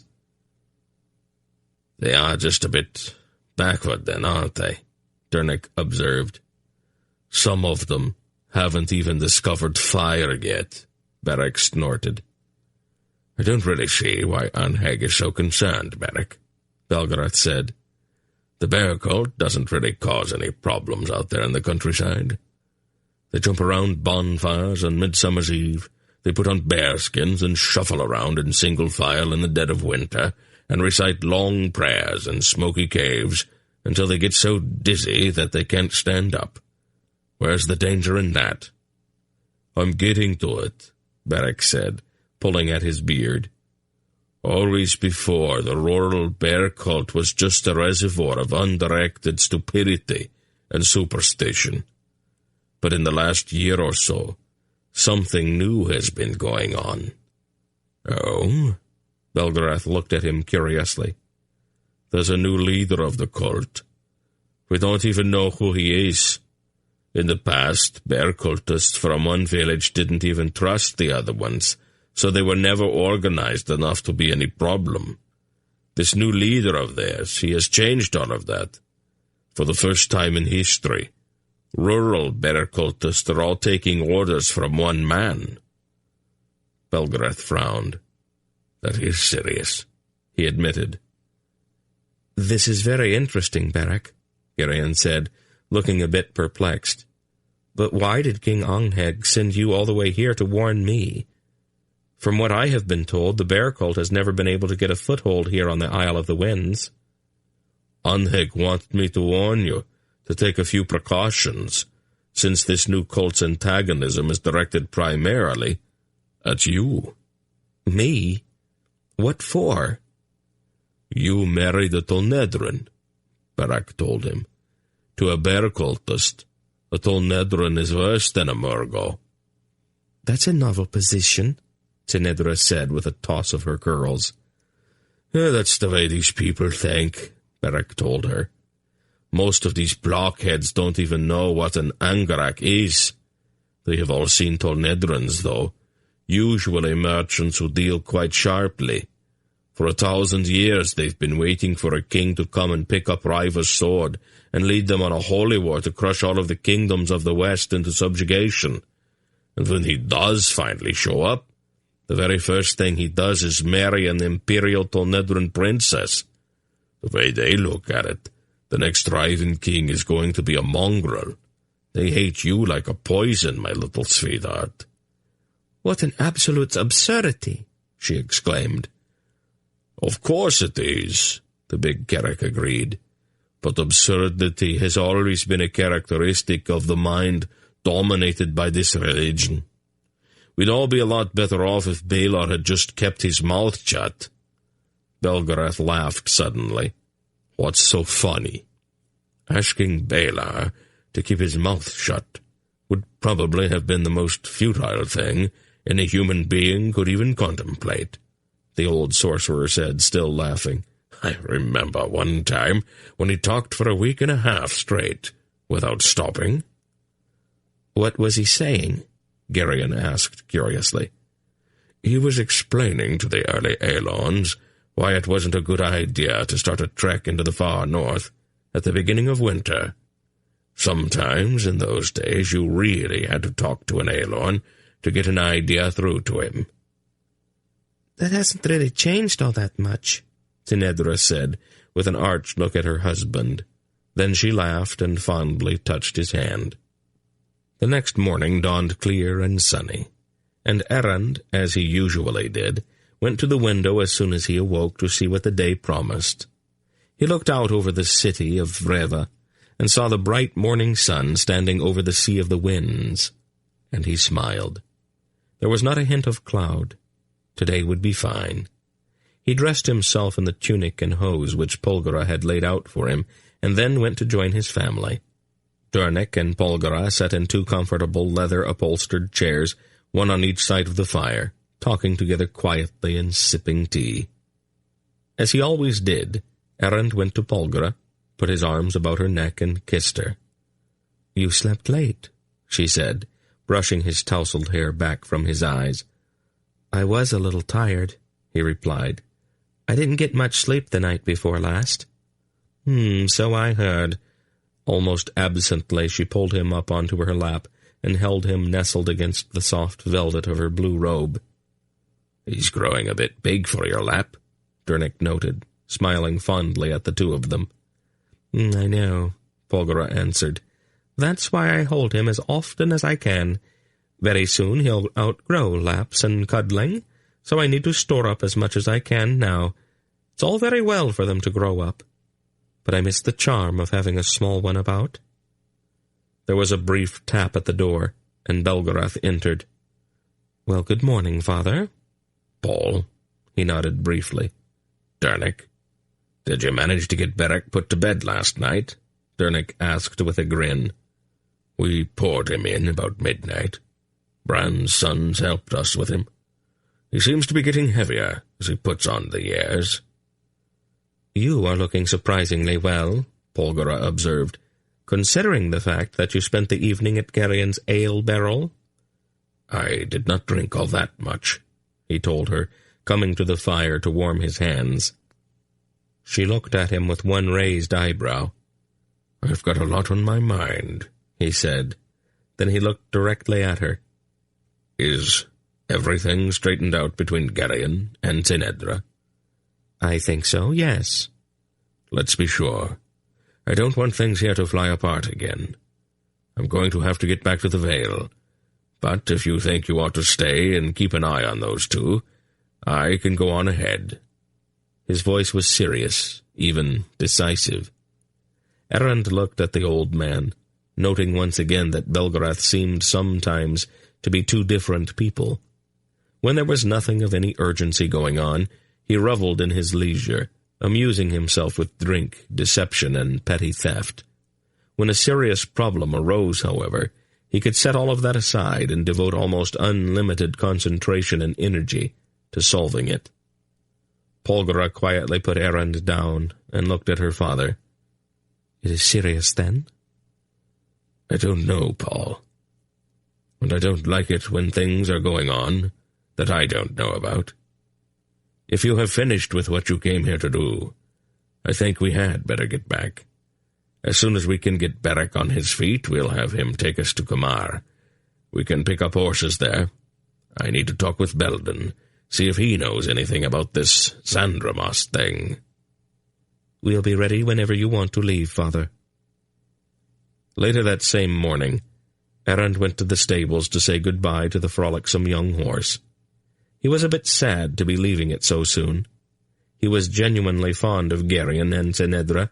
The young king of Reva was, in many ways, like a brother to Errand, and Sinedra was delightful, when she was not going out of her way to be difficult. Most of all, however, he was going to miss the horse. Errand did not think of the horse as a beast of burden. They were both young and shared a wholehearted enthusiasm for each other's company. The boy stood in the center of the exercise yard with the long-legged animal frisking about him in the bright morning sunlight. Then he caught a movement out of the corner of his eye and turned and saw Dernick and Gerion approaching. "Good morning, Errand," the Raven King said. "Belgarion, you and the horse seem to be enjoying yourselves." "We're friends," Errand said. "We like to be together." Gerion looked almost sadly at the chestnut-hued animal.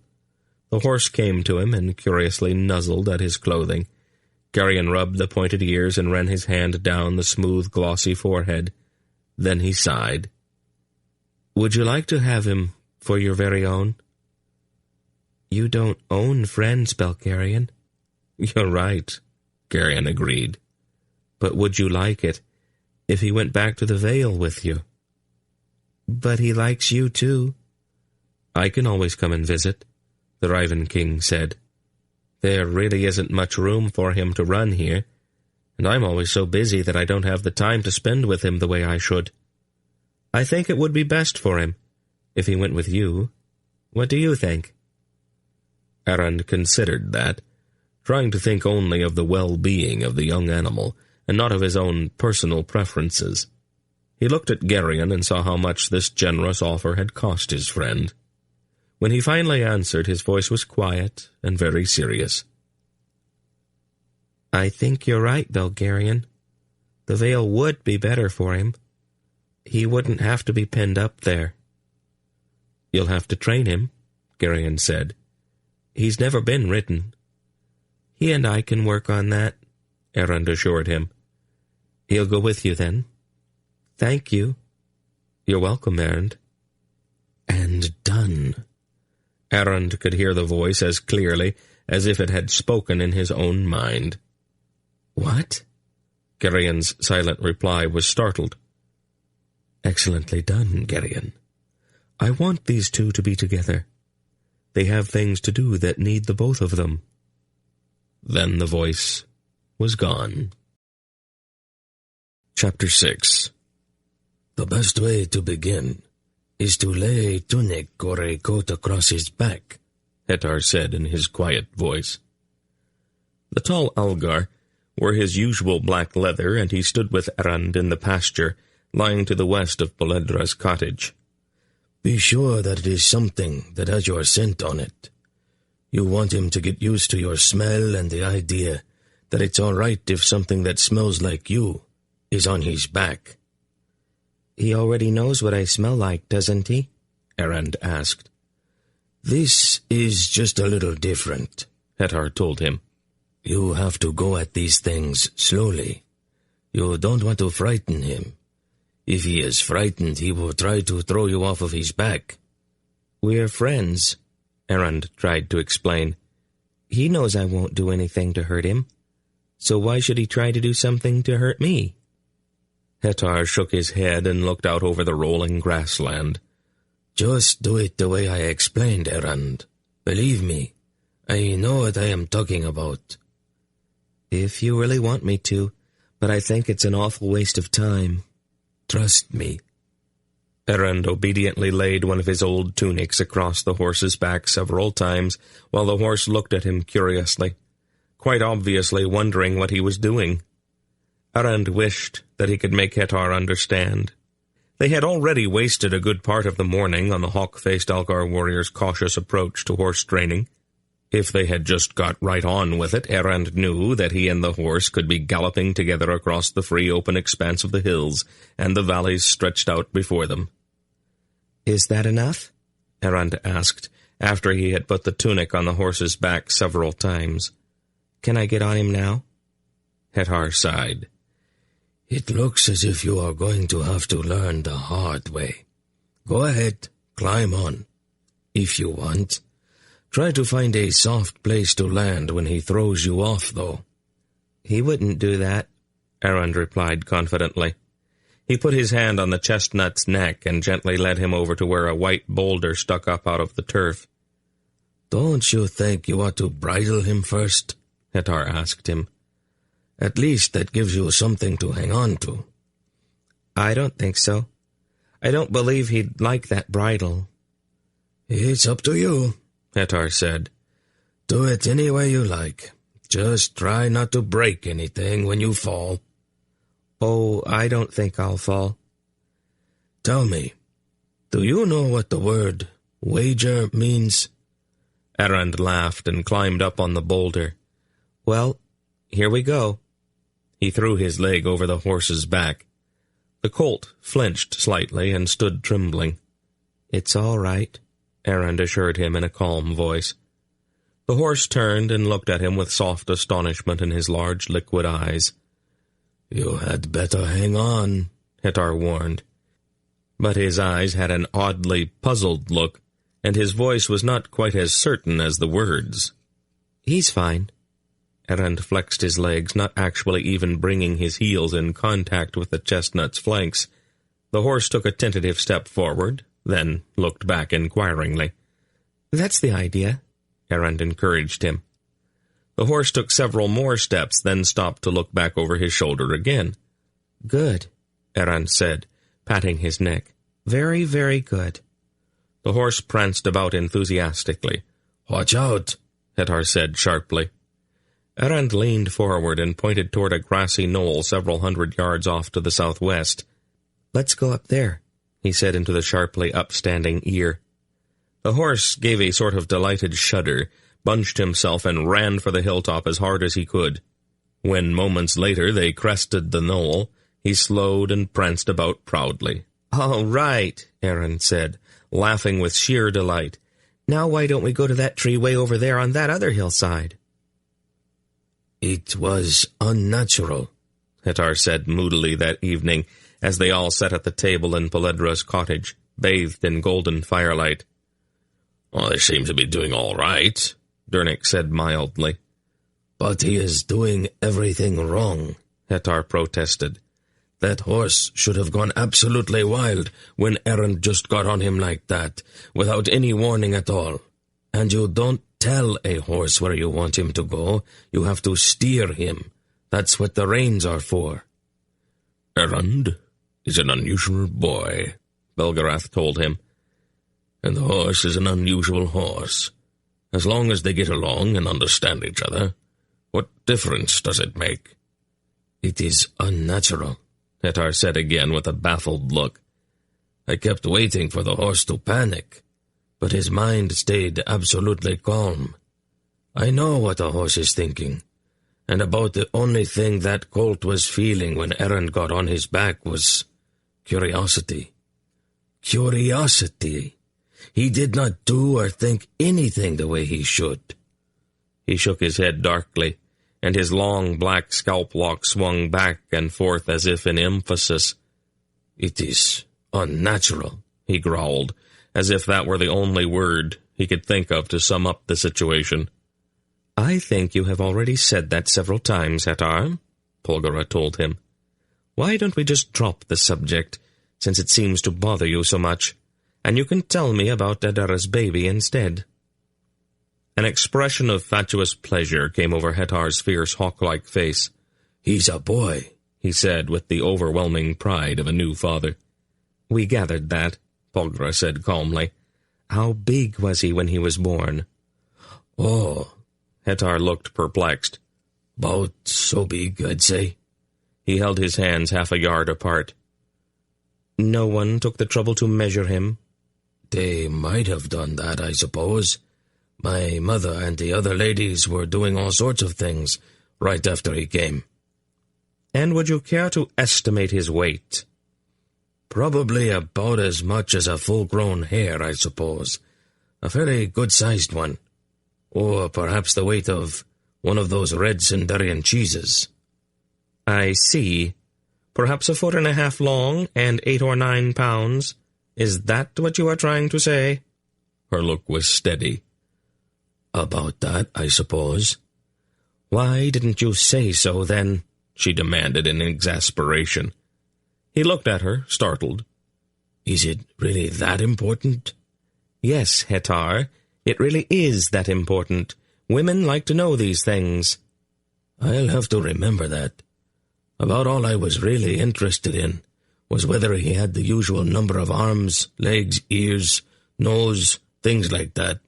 That and making sure that his very first food was mare's milk, of course." "Of course." "It's very important, Polgara. Every Algar's first drink is mare's milk."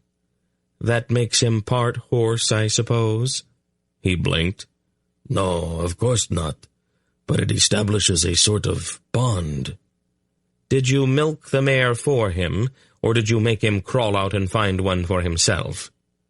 "You are taking all of this very oddly, Polgara." "Blame it on my age," she said in a dangerous voice. He caught the tone almost immediately. "No, I don't think I'd want to do that." "Wise decision," Dernick murmured. "You said that you were going up to the mountains of Ulgaland." Hettar nodded. "You remember the Hrulgen? The flesh-eating horses? I have sort of an idea I want to try out. A full-grown Hrulga cannot be tamed, of course. But maybe if I can capture some of their colts." "That's very dangerous, Hettar," Belgarath warned. "The whole herd will defend the young. There are some ways to separate the colts from the rest of the herd." Polgara looked at him disapprovingly. Even if you succeed, what do you plan to do with the beasts?" "Tame them," Hettar replied simply. "They cannot be tamed." "Nobody has ever tried it. And even if I cannot tame them, perhaps I can breed them with ordinary horses." Durnick looked puzzled. "Why would you want horses with fangs and claws?" Hettar looked thoughtfully into the fire. "They are faster and stronger than ordinary horses. They can jump much farther and—" His voice drifted off into silence. "And because you can't stand the idea of anything that looks like a horse that you can't ride," Belgarath finished for him. "That might be part of it," Hettar admitted. "They would give a man a tremendous advantage in a battle, though." "Hettar," Durnick said, "most important thing in Algeria is the cattle, right?" "Yes." "You really want to start raising a breed of horses that would probably look at a cow as something to eat?" Hettar frowned and scratched at his chin. "I had not thought about that," he admitted. Now that he had the horse, Erin's range increased enormously. The young stallion's stamina was virtually inexhaustible, and he could run for most of the day without tiring. Because Erend was still only a boy, his weight was not enough to burden the enthusiastic animal, and they ran freely over the rolling grass-covered hills of southern Algeria and down into the tree-dotted expanse of the Vale of Aldur. The boy rose early each morning and ate his breakfast impatiently. Knowing that the chestnut stallion was waiting just outside the cottage, and that, as soon as breakfast was over, the two of them could gallop out through the dew-drenched grass, glistening green and lush in the slanting golden rays of the morning sun, and pound up the long slopes of the hills, lying before them with the cool, sweet morning air rushing past them. Polgara, who seemed to know instinctively why they both had this need to run, said nothing as Erend wolfed down his food, sitting on the very edge of his chair, so that at the very instant his plate was clean he could bolt for the door and the day which lay before him. Her eyes were gentle as she watched him, and the smile she gave him when he asked to be excused was an understanding one. On a dewy, sun-filled morning in late summer, when the tall grass was golden and heavy with ripe seeds, Erend came out of the door of the cottage and touched the bowed neck of his waiting friend with a gentle, caressing hand. The horse quivered with pleasure and took a few prancing steps, eager to be off. Erend laughed, took a handful of the stallion's mane, swung his leg, and flowed up onto the strong, glossy back in a single fluid move. The horse was running almost before the boy was in place. They galloped up the long hill, paused to look out over the sun-touched grassland lying open before them, then circled the small valley, where the thatched stone cottage lay, and headed south, down into the vale. This day's ride was not, as so many of the others had been, a random excursion with no particular goal or purpose.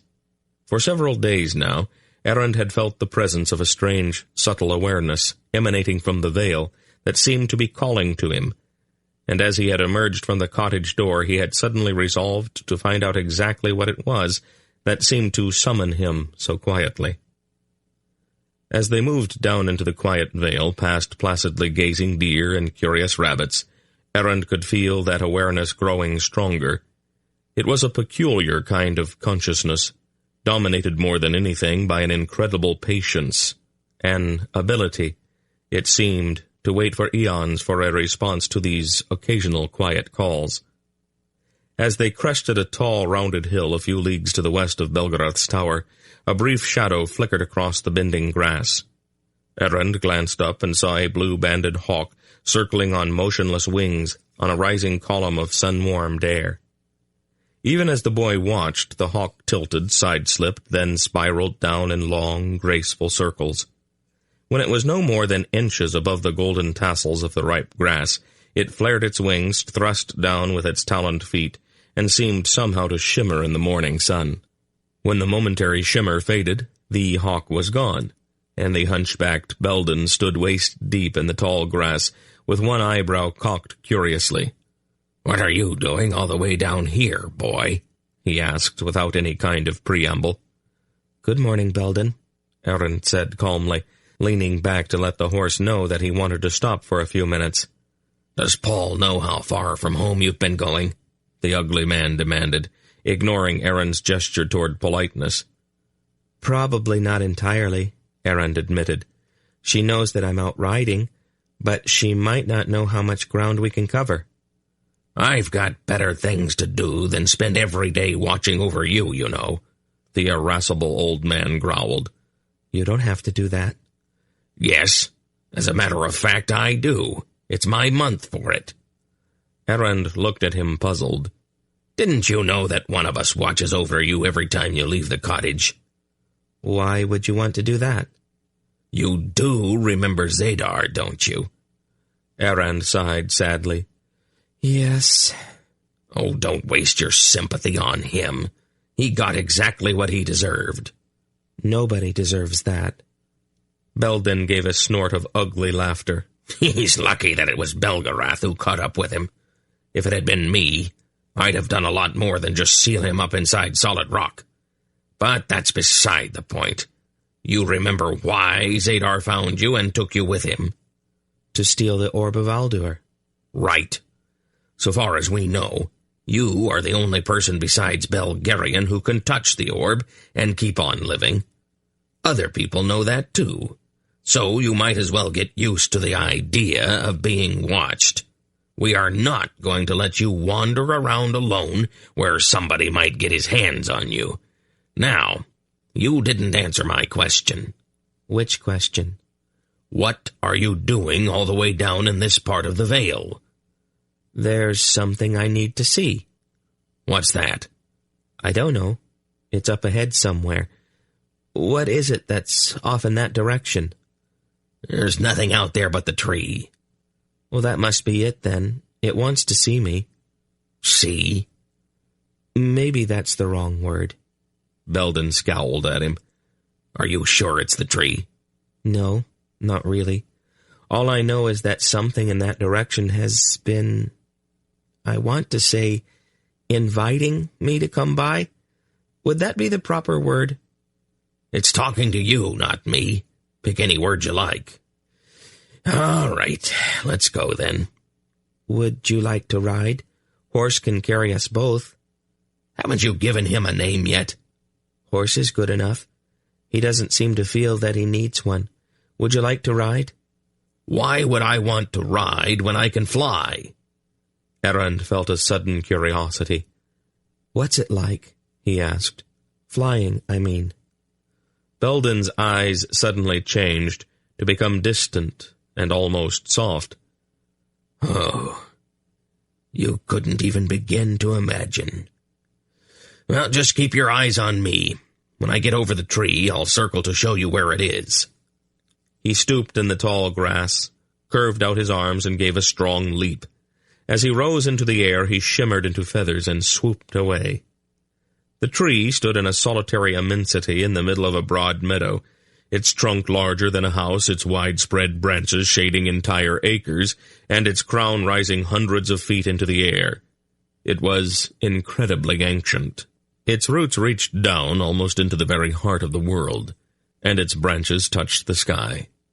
It stood alone and silent, as if forming a link between earth and sky, a link whose purpose was beyond the understanding of man.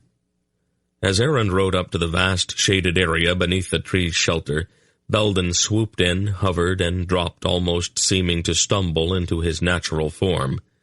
"All right, there it is. Now what?" "I'm not sure." Aaron slid down off of the horse's back and walked across the soft, springy turf toward the immense trunk. The sense of the tree's awareness was very strong now, and Aaron approached it curiously, still unable to determine exactly what it wanted with him. Then he put out his hand and touched the rough bark. In the instant that he touched it, he understood. He quite suddenly knew the whole of the tree's existence. He found that he could look back over a million mornings to the time when the world had just emerged out of the elemental chaos from which the gods had formed it. All at once, he knew of the incredible length of time that the earth had rolled in silence, awaiting the coming of man. He saw the endless turning of the seasons and felt the footsteps of the gods upon the earth. And, even as the tree knew, Erend came to know the fallacy which lay behind man's conception of the nature of time. Man needed to compartmentalize time, to break it into manageable pieces, aeons, centuries, years, and hours. This eternal tree, however, understood that time was all one piece, that it was not merely an endless repetition of the same events, but rather that it moved from its beginning toward a final goal. All of that convenient segmenting which men used to make time more manageable had no real meaning. It was to tell him this simple truth, that the tree had summoned him here. As he grasped that fact, the tree acknowledged him in friendship and affection. Slowly, Erend let his fingertips slide from the bark, then he turned and walked back to where Belden stood. "That's it?" the hunchback sorcerer asked. "That's all it wanted?" "Yes, that's all. We can go back now." Belden gave him a penetrating look. "What did it say?" "It's not the kind of thing you can put into words." "Try." "Well, it was sort of saying that we pay too much attention to years." "Oh, that's enormously helpful, Erend." Erend struggled with it, trying to formulate words that would express what he had just learned. "Things happen in their own time," he said finally. "It doesn't make any difference how many, or few, of what we call years come between them." "What things are we talking about?" "The important ones. Do you really have to follow me all the way home?" "I need to keep an eye on you. That's about all. Are you going back now?" "Yes." "I'll be up there." Belden made a gesture toward the arching blue dome of the sky. He shuddered into the form of a hawk and drove himself into the air with strong thrusts of his wings. Erend pulled himself up onto the chestnut stallion's back. His pensive mood was somehow communicated to the animal. Instead of a gallop, the horse turned and walked north, back toward the cottage nestling in its valley. The boy considered the message of the eternal tree as he rode slowly through the golden, sun-drenched grass, and, lost in thought, he paid little attention to his surroundings. It was thus that he was not actually aware of the robed and hooded figure standing beneath a broad-spread pine until he was almost on top of it. It was the horse that warned him with a startled snort as the figure made a slight move. "Unsol, thou art the one," it snarled in a voice which seemed scarcely human. Erend calmed the horse with a reassuring hand on its quivering neck, and looked at the dark figure before him. He could feel the waves of hatred emanating from that shadowy form. And he knew that of all the things he had ever encountered, this was the thing he should most fear. Yet, surprising even himself, he remained calm and unafraid. The shape laughed an ugly, dusty kind of sound. "Thou art a fool, boy. Fear me, for the day will come when I shall surely destroy thee." "Not surely," Erend replied calmly. He peered closely at the shadow-shrouded form and saw at once that, like the figure of Teratus he had met on the snowy hilltop, this seemingly substantial shape was not really here, but somewhere else, sending its malevolent hatred across the empty miles. "Besides, I'm old enough now not to be afraid of shadows." "We will meet in the flesh, boy," the shadow snarled, "and in that meeting shalt thou die." "That hasn't been decided yet, has it?" Erend said. "That's why we have to meet, to decide which of us will stay and which must go." The dark-robed shape drew in its breath with a sharp hiss. "Enjoy thy youth, boy, for it is all the life thou shalt have. I will prevail." Then the dark shape vanished. Erend drew in a deep breath and glanced skyward at the circling Belden.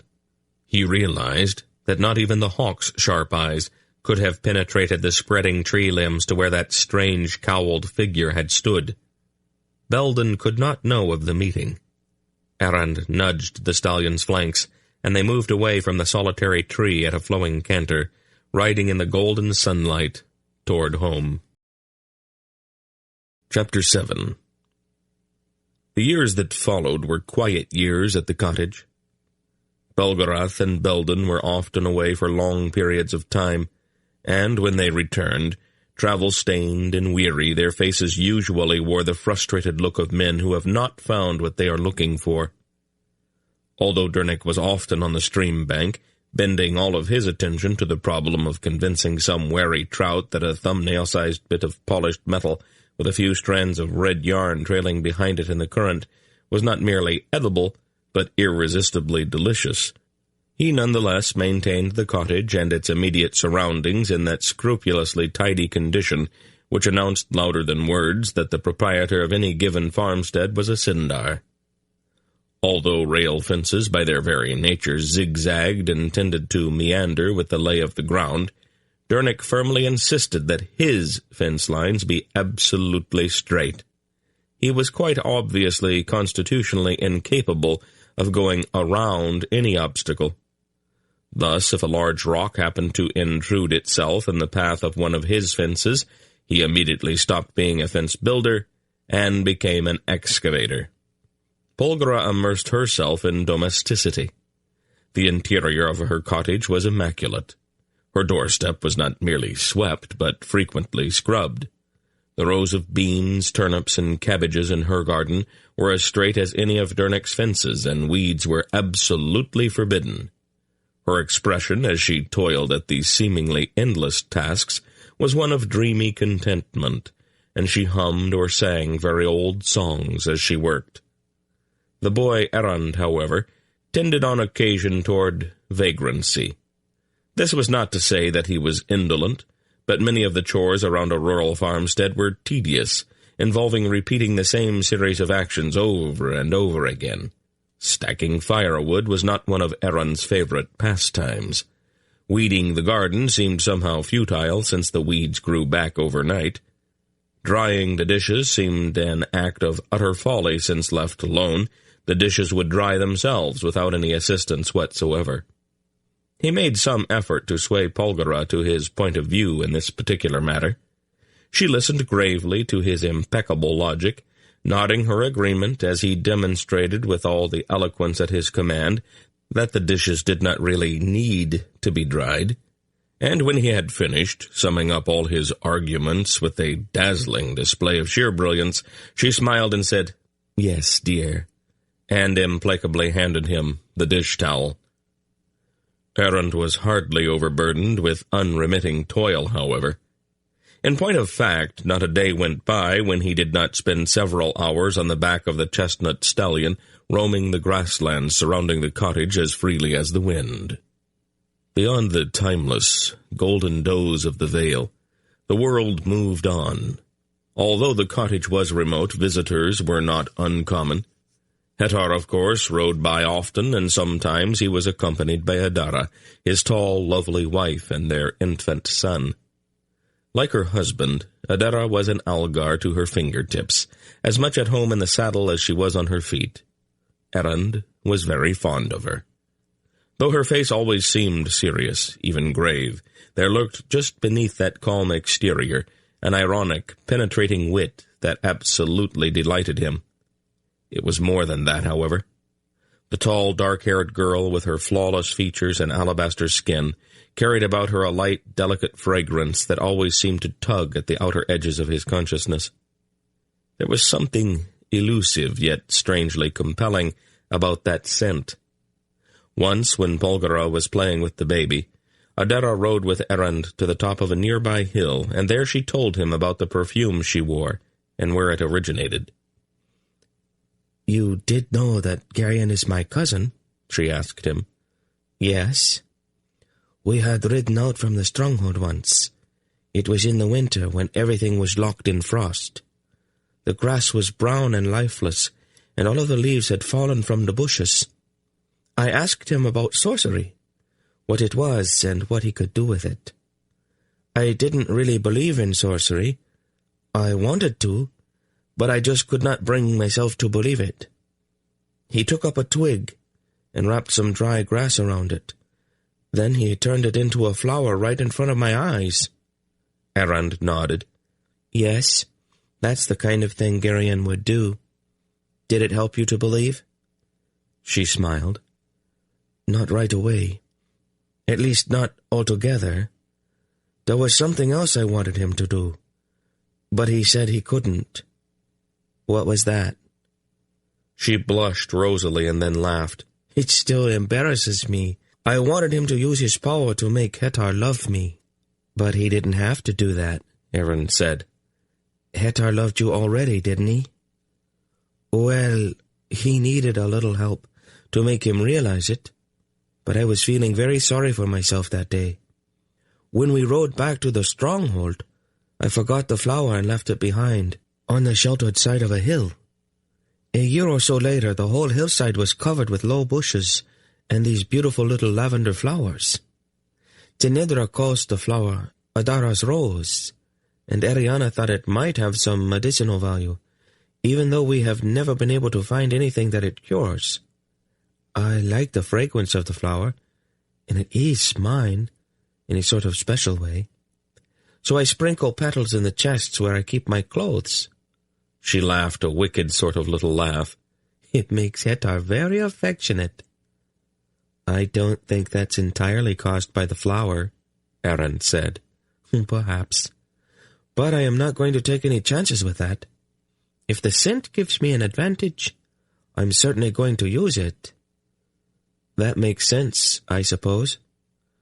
"Oh, Errand," she laughed, "you are an absolutely delightful little boy." The visits of Hetar and Adara were not entirely social in nature. Hetar's father was King Kohag, chief of the clan chiefs of Algeria, and Kohag, the nearest of the Elorn monarchs, felt that it was his responsibility to keep Polgara advised of the events which were taking place in the world beyond the boundaries of the Vale.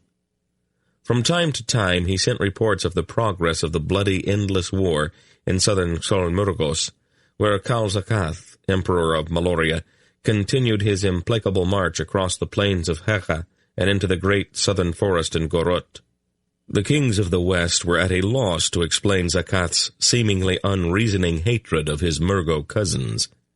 There were rumors of a personal affront at some point in the past, but that had involved Tar Urgas, and Tar Urgas had died at the Battle of Tal Mordu.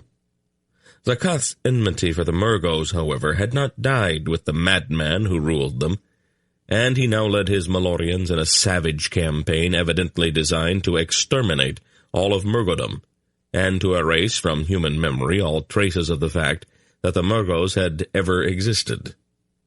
In Tolnedra, Emperor Ranborun the 23rd, the father of Queen Tenedra of Riva, was in failing health, and because he had no son to succeed him on the imperial throne at Tolhanath, the great families of the empire were engaged in a vicious struggle over the succession. Enormous bribes changed hands, and assassins crept through the streets of Tolhanath by night with sharpened daggers and vials of those deadly poisons purchased in secret from the snake people of Neestia. The wily Ranbarun, however, much to the chagrin and outrage of the Honus, the Vordus, and the Horbites, had appointed General Varana, the Duke of Anadil, as his regent. And Varana, whose control of the legions was nearly absolute, took firm steps to curb the excesses of the great houses in their scramble for the throne. The internecine wars of the Angaraks and the only slightly less savage struggles of the Grand Dukes of the Tolnedran Empire, however, were of only passing interest to the Aelorn kings. The monarchs of the north were far more concerned with the troublesome resurgences of the bear cult, and with the sad but undeniable fact that King Rodar of Drasnia was quite obviously declining rapidly. Rodar, despite his vast bulk, had demonstrated an astonishing military genius during the campaign which had culminated in the Battle of Tul Mardu. But Kohag sadly reported that the corpulent Drasnian monarch had grown forgetful, and in some ways even childish, in the past few years. Because of his huge weight, he could no longer stand unaided, and he frequently fell asleep even during the most important state functions. His lovely young queen, Porin, did as much as she possibly could to relieve the burdens imposed upon him by his crown, but it was quite obvious to all who knew him that King Rodar would be unable to reign much longer. At last, toward the end of a severe winter that had locked the north in snow and ice deeper than anyone could remember, Queen Porin sent a messenger to the Vale to entreat Polgara to come to Boktor to try to use her healing arts on the Drasnian king. The messenger arrived late one bitter afternoon, as the wan sun sank almost wearily into a bed of purple cloud lying heavily over the mountains of Ulgo. He was thickly wrapped in rich sable fur, but his long, pointed nose protruded from the warm interior of his deep cowl, and immediately identified him. "Silk!" Dernick exclaimed, as the little Drasnian dismounted in the snowy dooryard. "What are you doing all the way down here?" "Freezing, actually," Silk replied. "I hope you have got a good fire going." "Pol, look who's here," Dernick called, and Polgara opened the door to look out at their visitor. "Well, Prince Keldar," she said, smiling at the rat-faced little man. "Have you so completely plundered Gorognodrak that you have come in search of a new theater for your depredations?" "No," Silk told her, stamping his half-frozen feet on the ground. "I made the mistake of passing through Boktor on my way to Vale, and Porin dragooned me into making a side trip." "Go inside," Dernick told him. "I'll tend to your horse." After Silk had removed his sable cloak, he stood shivering in front of the arched fireplace with his hands extended toward the flames. "I've been cold for the last week," he grumbled. "Where is Belgarath?" "He and Belden are off in the east somewhere," Polgara replied, mixing the half-frozen man a cup of spiced wine to help warm him. "It's no matter, I suppose. Actually, I came to see you. You have heard that my uncle is not well?" She nodded, picking up a glowing hot poker and plunging it into the wine with a bubbling hiss. "Hetar brought us some news about that last fall. Have his physicians put a name to his illness yet?" "Old age," Silk shrugged, gratefully taking the cup from her. "Rodar isn't really that old. But he's carrying a lot of extra weight. It tires a man out after a while. Porin is desperate. She sent me to ask you, to beg you, to come to Boktor and see what you can do. She says to tell you that Rodar won't see the geese come north if you don't come." "Is it really that bad?" "Oh, I'm not a physician," Silk replied. "But he doesn't look very good, and his mind seems to be slipping. He's even starting to lose his appetite, and that is a bad sign in a man who always ate 7 big meals a day." "Well, then of course we'll come," Polgara said quickly. "Oh, but just let me get warm first," Silk said in a plaintive tone. They were delayed for several days just south of Aldur by a savage blizzard that swept out of the mountains of Senderia to howl across the open plains of northern Algeria. As luck had it, they reached the encampment of a nomadic band of roving herdsmen just as the storm broke, and sat out the days of shrieking wind and driving snow in the comfortable wagons of the hospitable Algars. When the weather cleared at last, they pressed on toward Aldeford, crossed the river, and reached the broad causeway that stretched across the snow-choked fens to Boktor.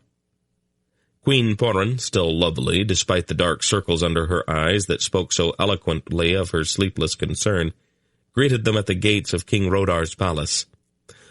"Oh, Polgara," she said, overwhelmed with gratitude and relief as she embraced the sorceress. "Dear Porin," Polgara said, enfolding the careworn little Drasnian queen in her arms. "We'd have been here sooner, but we encountered bad weather. How is Rodar?" "A little weaker every day," Porin replied, with a kind of hopelessness in her voice. "Even Kiva tires him now." "Your son?" Porin nodded. "The next king of Drasnia. He is only 6, much too young to ascend the throne." "Well, let's see what we can do to delay that." King Rodar, however, looked even worse than Silk's assessment of his condition had led them to believe. Errand remembered the king of Drasnia as a fat, jolly man with a quick wit and seemingly inexhaustible supply of energy. Now he was listless, and his gray-hued skin hung on him in folds. He could not rise. Perhaps even more serious was the fact that he could not lie down without his breath coming in painful, choking gasps. His voice, which had once been powerful enough to wake a sleeping army, had become a puny, querulous wheeze. He smiled a tired little smile of greeting when they entered, but after only a few minutes of conversation, he dozed off again. "I think I need to be alone with him," Polgara told the rest of them in a crisp, efficient voice. But the quick look she exchanged with Silk carried little hope for the ailing monarch's recovery. When she emerged from Rodar's room, her expression was grave. "Well?" Poran asked, her eyes fearful. "I will speak frankly. We've known each other too long for me to hide the truth from you. I can make his breathing a bit easier and relieve some of his discomfort. There are some things that will make him more alert for short periods of time, but we have to use those sparingly, probably only when there are some major decisions to be made." "But you cannot cure him." Poran's quiet voice hovered on the very edge of tears. "It is not a condition that is subject to cure, Poran. His body is just worn out. I have told him for years that he was eating himself to death. He's as heavy as 3 normal men. A man's heart was simply not designed to carry that kind of weight. He has not had any real exercise in the past several years, and his diet is absolutely the worst he could possibly have come up with." "Could you use sorcery?" the Drasnian queen asked desperately. "Poran, I would have to rebuild him from the ground up. Nothing he has really functions right anymore. Sorcery simply would not work. I'm sorry." 2 great tears welled up in Queen Poran's eyes. "How long?" she asked, in a voice scarcely more than a whisper. "A few months, 6 at the most." Poran nodded, and then, despite her tear-filled eyes, she lifted her chin bravely. "When you think he is strong enough, I would like to have you give him those potions that will clear his mind. He and I will have to talk. There are arrangements that are going to have to be made, for the sake of our son, and for Drasnia. Of course, Poran." The bitter cold of that long, cruel winter broke quite suddenly a couple of days later. A warm wind blew in off of the Gulf of Kerek during the night, bringing with it a gusty rainstorm that turned the drifts clogging the broad avenues of Boktor into sodden brown slush. Errand and Prince Keva, the heir to the Drasnian throne, found themselves confined to the palace by the sudden change of weather. Crown Prince Keva was a sturdy little boy with dark hair and a serious expression. Like his father, the ailing King Rodar, Keva had a marked preference for the color red, and he customarily wore a velvet doublet and hose in that hue. Though Errand was perhaps 5 years or so older than the prince, the two of them became friends almost immediately. Together they discovered the enormous entertainment to be found in rolling a brightly colored wooden ball down a long flight of stone stairs. After the bouncing ball knocked a silver tray from the hands of the chief butler, however, they were asked quite firmly to find other amusements. They wandered for a time through the echoing marble halls of the palace, Keva in his bright red velvet and Errand in his sturdy peasant brown, until they came at last to the grand ballroom. At one end of the enormous hall, a broad marble staircase with a crimson carpet down the center descended from the upper floors of the palace, and along each side of that imposing stair was a smooth marble balustrade. The 2 boys looked speculatively at those twin banisters, both of them immediately recognizing the tremendous potential of all of that slippery marble. There were polished chairs along each side of the ballroom, and each chair was padded with a red velvet cushion. The boys looked at the balustrades, then they looked at the cushions. Then they both turned to be sure that no guard or palace functionary was in the vicinity of the large double doors at the back of the ballroom. Errand prudently closed the doors. Then he and Prince Keva went to work. There were many chairs and many red velvet cushions. When those cushions were all piled in 2 heaps at the bottom of the marble stair railings, they made a pair of quite imposing mountains. "Well," Kiva said, when all was in readiness. "I guess we might as well," Erend replied. Together they climbed the stairs, and then each of them mounted one of the smooth, cool banisters, descending grandly toward the white marble floor of the ballroom far below. "Go!" Kiva shouted, and the 2 of them slid down, gaining tremendous speed as they went, and landing with soft thumps, and the heaps of cushions waiting them below. Laughing with delight, the 2 boys ran back up the stairs again, and once again they slid down. All in all, the afternoon went very well, until at last one of the cushions burst its seams and filled the quiet air of the grand ballroom with softly drifting goose down. It was, quite naturally, at that precise moment that Polgara came looking for them. Somehow it always happened that way. The moment anything was broken, spilled, or tipped over, someone in authority would appear. There was never an opportunity to tidy up, and so such situations always presented themselves in the worst possible light. The double doors at the far end of the ballroom opened, and Polgara, regally beautiful in blue velvet, stepped inside. Her face was grave as she regarded the guilty-looking pair lying at the foot of the stairs in their piles of cushions, with a positive blizzard of goose down swirling around them. Erend winced and held his breath. Very softly she closed the doors behind her and walked slowly toward them, her heels sounding ominously loud on the marble floor. She looked at the denuded chairs lining each side of the ballroom. She looked at the marble balustrades. She looked at the boys with feathers settling on them. And then, without warning whatsoever, she began to laugh, a rich, warm, vibrant laugh that absolutely filled the empty hall. Erend felt somehow betrayed by her reaction. He and Kiva had gone out of their way to get themselves into trouble, and all she did was laugh about it. There was no scolding, no acid commentary, nothing but laughter. He definitely felt that this levity was out of place, an indication that she was not taking this thing as seriously as she ought. He felt a trifle bitter about the whole thing. He had earned the scolding she was denying them.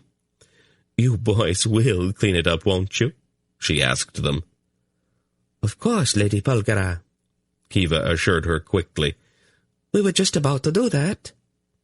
"Splendid, Your Highness," she said, the corners of her mouth still twitching. "Do try to gather up all the feathers." And she turned and walked out of the ballroom, leaving the faint echo of her laughter hovering in the air behind her. After that, the boys were watched rather closely. There was nothing really obvious about it. It was just that there always seemed to be someone around to call a halt before things got completely out of hand. About a week later, when the rains had passed and the slush had mostly melted off of the streets, Erend and Kiva were sitting on the floor of a carpeted room, building a fortress out of wooden blocks. At a table near the window, Silk, splendidly dressed in rich black velvet, was carefully reading a dispatch he had received that morning from his partner, Yarblek, who had remained in Garagnadrak to tend the business. About mid-morning, a servant came into the room and spoke briefly with the rat-faced little man. Silk nodded, rose, and came over to where the boys were playing. "What would you gentlemen say to a breath of fresh air?" "Of course," Erend replied, getting to his feet. "And you, cousin?" Silk asked Kiva. "Certainly, Your Highness," Kiva said. Silk laughed. "Must we be so formal, Kiva?" "Mother says I should always use the proper forms of address," Kiva told him seriously. "I guess it's to help me keep in practice or something." "Your mother isn't here," Silk told him slyly, "so it's all right to cheat a little." Kiva looked around nervously. "Do you really think we should?" he whispered. "Oh, I'm sure of it," Silk replied. "Cheating is good for you. It helps you to keep your perspective." "Do you cheat often?" "Me?" Silk was still laughing. "All the time, cousin, all of the time. Let us fetch some cloaks and take a turn about the city. I have to go by the headquarters of the intelligence service, and since I've been appointed your keeper for the day, the two of you had better come along." The air outside was cool and damp, and the wind was brisk enough to whip their cloaks about their legs as they passed along the cobbled streets of Boktor. The Draznian capital was one of the major commercial centers of the world, and the streets teemed with men of all races. Richly mantled Tonedrins spoke on street corners with sober-faced Sindars in sensible brown. Flamboyantly garbed and richly jeweled Draznians haggled with leather-garbed Nadraks, and there were even a few black-robed Murgos striding along the blustery streets with their broad-backed Tullish porters trailing behind them, carrying heavy packs filled with merchandise. The porters, of course, were followed at a discreet distance by the ever-present spies. "Dear, sneaky old Boktor," Silk declaimed extravagantly, "where at least every other man you meet is a spy." "Are those men spies?" Kiva asked, looking at them with a surprised expression. "Of course they are, Your Highness," Silk laughed again. "Everybody in Drasnia is a spy, or wants to be. It is our national industry. Didn't you know that?" "Well, I knew that there are quite a few spies in the palace, but I didn't think they'd be out in the streets." "Why should there be spies in the palace?" Erend asked him curiously. Kiva shrugged. "Everybody wants to know what everybody else is doing. The more important you are, the more spies you have watching you." "Are any of them watching you?" "Oh, 6 that I know of. There are probably a few more besides. And of course, all the spies are being spied on by other spies." "What a peculiar place," Erend murmured. Kiva laughed. "Once, when I was about 3 or so, I found a hiding place under a stair and fell asleep. Eventually all the spies in the palace joined in the search for me. You would be amazed at how many there really are." This time Silk laughed uproariously. "Oh, that's really very bad form, cousin. Members of the royal family are not supposed to hide from the spies. It upsets them terribly. That's the building over there." He pointed at a large stone warehouse standing on a quiet side street. "I always thought that the headquarters was in the same building with the academy," Kiva said. "Those are the official offices, cousin. This is the place where the work gets done." They entered the warehouse and went through a cavernous room piled high with boxes and bales to a small, unobtrusive door with a bulky-looking man in a workman's smock lounging against it. The man gave Silk a quick look, bowed, and opened the door for them. Beyond that somewhat shabby-looking door lay a large, well-lighted room with a dozen or more parchment-littered tables standing along the walls. At each table sat 4 or 5 people, all poring over the documents before them. "What are they doing?" Erend asked curiously. "Assorting information," Silk replied. "There probably isn't much that happens in the world that doesn't reach this room eventually. If we really wanted to know, we could probably ask around and find out what the King of Arindia had for breakfast this morning. We want to go into that room over there." He pointed toward a solid-looking door on the far side of the room. The chamber beyond the door was plain, even bare. It contained a table and 4 chairs, nothing more. The man seated at the table in one of the chairs wore black hose and a pearl-gray doublet. He was as thin as an old bone, and even here, in the very midst of his own people, there was about him the sense of a tightly coiled spring. "Silk," he said with a terse nod. "Javelin," Silk replied. "You wanted to see me." The man at the table looked at the 2 boys. He inclined his head briefly to Kiva. "Your Highness," he said. "Margrave Kenden," the prince responded with a polite bow. The seated man looked at Silk, his idle-appearing fingers twitching slightly. "Margrave," Kiva said almost apologetically, "my mother's been teaching me the secret language. I know what you are saying." The man Silk called Javelin stopped moving his fingers with a rueful expression. "Caught by my own cleverness." He looked speculatively at Erend. "This is Erend, the boy Polgara and Dernick are raising," Silk told him. "Ah," Javelin said, "the bearer of the orb." "Kiva and I can wait outside if you want to speak privately," Erend offered. Javelin thought about that. "That probably won't be necessary. I think we can trust you both to be discreet. Sit down, gentlemen." He pointed at the other 3 chairs. "I'm sort of retired, Javelin. I've got enough other things to keep me busy just now," Silk told him. "I wasn't really going to ask you to get personally involved," Javelin replied. "All I really want is for you to find room for a couple of new employees in one of your enterprises." Silk gave him a curious look. "You're shipping goods out of Gorog-Nadrak along the northern caravan route," Javelin continued. "There are several villages near the border where the citizens are highly suspicious of strangers with no valid reason for passing through." "Oh, and you want to use my caravans to give your men an excuse for being in those villages?" Javelin shrugged. "It is not an uncommon practice."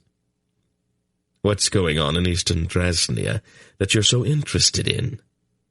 "The same thing that has always been going on in the outlying districts." "The bear cult?" Silk asked incredulously. "You are going to waste time on them?" "They have been behaving peculiarly lately. I want to find out why." Silk looked at him with one eyebrow raised. "Just call it idle curiosity, if you like." The look Silk gave him then was very hard. "Oh, no. You're not going to catch me that easily, my friend." "Aren't you the least bit curious?" "No. As a matter of fact, I'm not.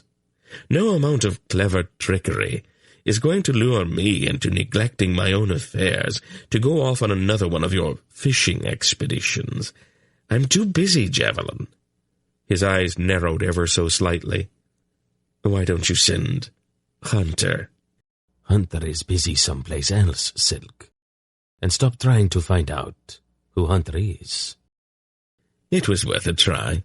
Actually, I'm not interested at all, not in the least." He sat back in his chair with his arms adamantly crossed. His long, pointed nose, however, was twitching. "What do you mean by behaving peculiarly?" he asked after a moment. "I thought you weren't interested." "I'm not," Silk repeated hastily. "I most definitely am not." His nose, however, was twitching even more violently. Angrily, he got to his feet. "Give me the names of the men you want me to hire. I'll see what I can do." "Of course, Prince Geldar," Javelin said. "I appreciate your sense of loyalty to your old service." Erend remembered something that Silk had said in the large outer room. "Silk says that information about almost everything is brought to this building," he said to Javelin. "That might be an exaggeration, but we try." "Then perhaps you might have heard something about Xandromas?" Javelin looked at him blankly.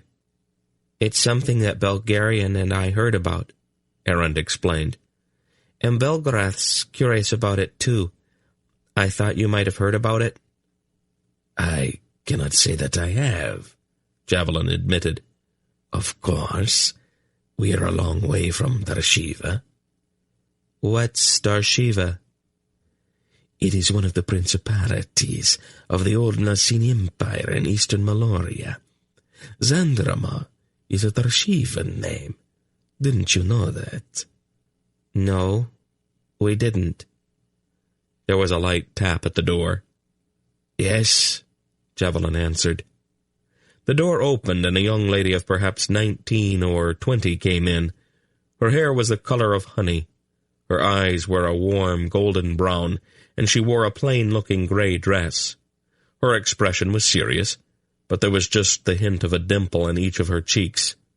"Uncle," she said, and her voice had a kind of vibrancy about it that made it almost irresistibly compelling. Javelin's hard, angular face softened noticeably. "Yes, Liselle." "Is this little Liselle?" Silk exclaimed. "Not quite so little anymore," Javelin said. "The last time I saw her, she was still in braids." "She combed out the braids a few years ago," Javelin said dryly, "and look what was hiding under them." "Oh, I am looking," Silk said admiringly. "The report you wanted, Uncle," the girl said, laying a sheaf of parchment on the table. Then she turned to Kiva and curtsied to him with incredible grace. "Your Highness," she greeted him. "My great Dane Liselle," the little prince replied with a polite bow. "And Prince Keldar," the girl said. "Oh, we weren't at all so formal when you were a child," Silk protested. "But then, I am not a child any more, Your Highness." Silk looked over at Javelin. "When she was a little girl, she used to pull my nose." "But it is such a long, interesting nose," Liselle said. Then she smiled, and the dimples suddenly sprang to life. "Liselle is helping out here. She will be entering the academy in a few months." "You are going to be a spy?" Silk asked her incredulously. "It is the family business, Prince Keldar. My father and mother were both spies. My uncle here is a spy. All of my friends are spies. How could I possibly be anything else?"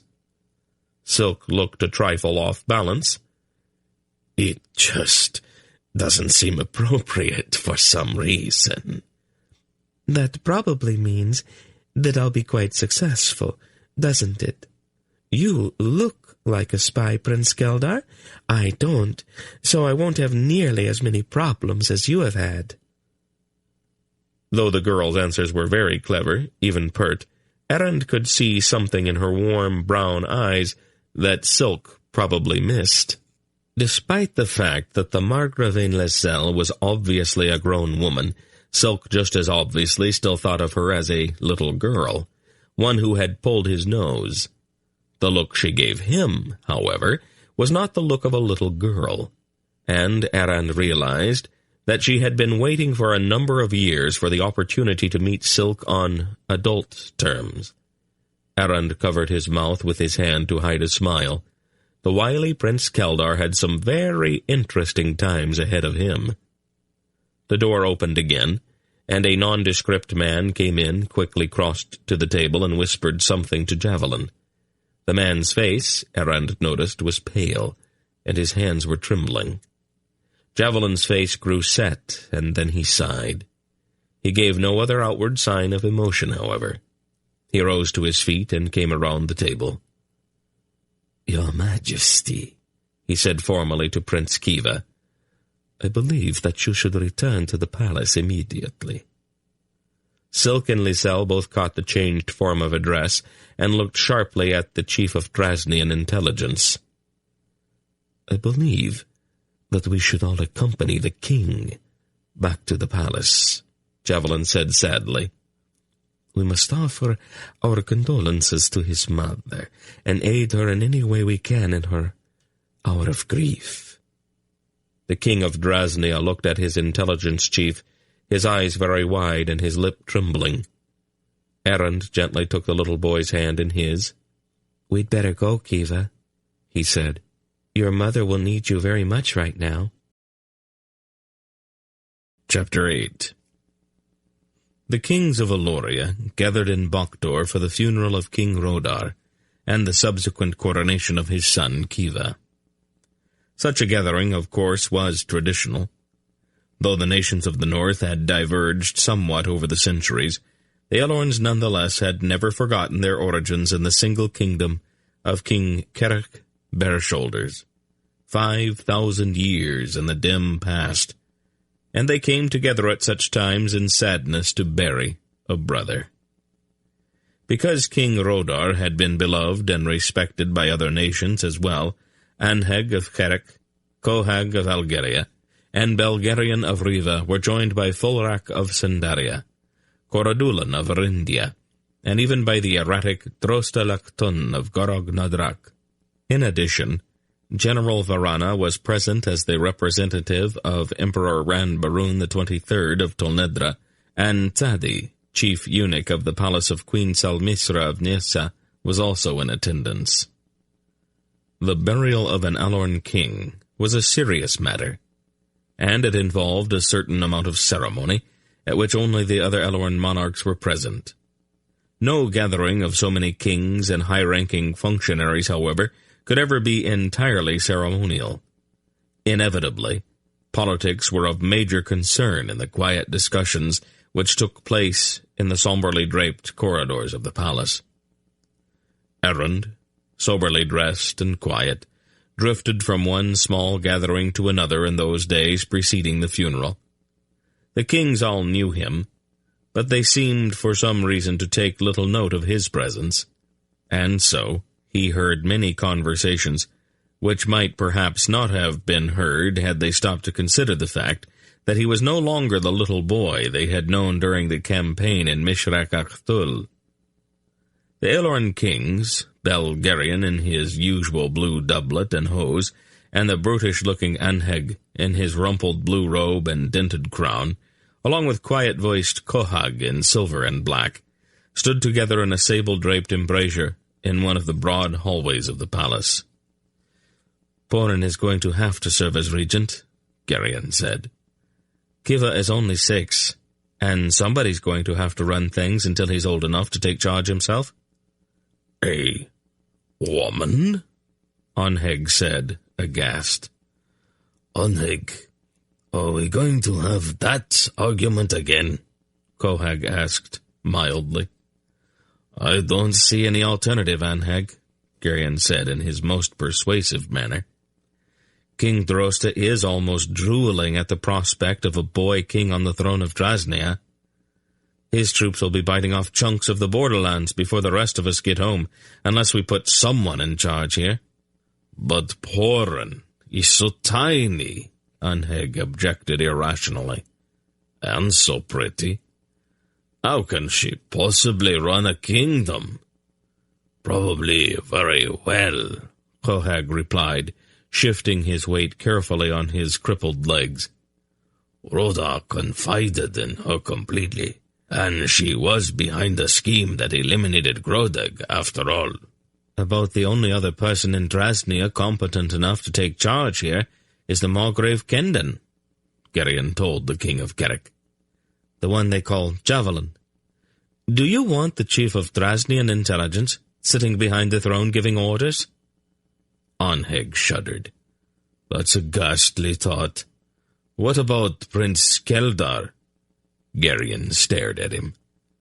"You're not serious, Anheg," he said incredulously. "Silk?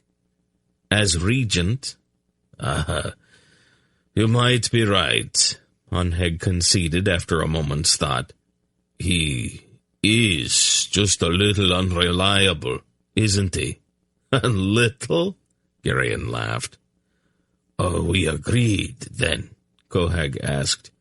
"It has to be Porin, right?" Onheg grumbled, but finally agreed. The Algar king turned to Garion. "You'll probably have to issue a proclamation." "Me? I don't have any authority in Drasnia." "You are the overlord of the West," Kohag reminded him. "Just announce that you recognize Porin's regency, and declare that anyone who argues about it or violates our borders will have to answer to you. That should back Drosta off, Onheg chuckled grossly. He's almost more frightened of you than he is of Zakath. He probably has nightmares about your flaming sword sliding between his ribs.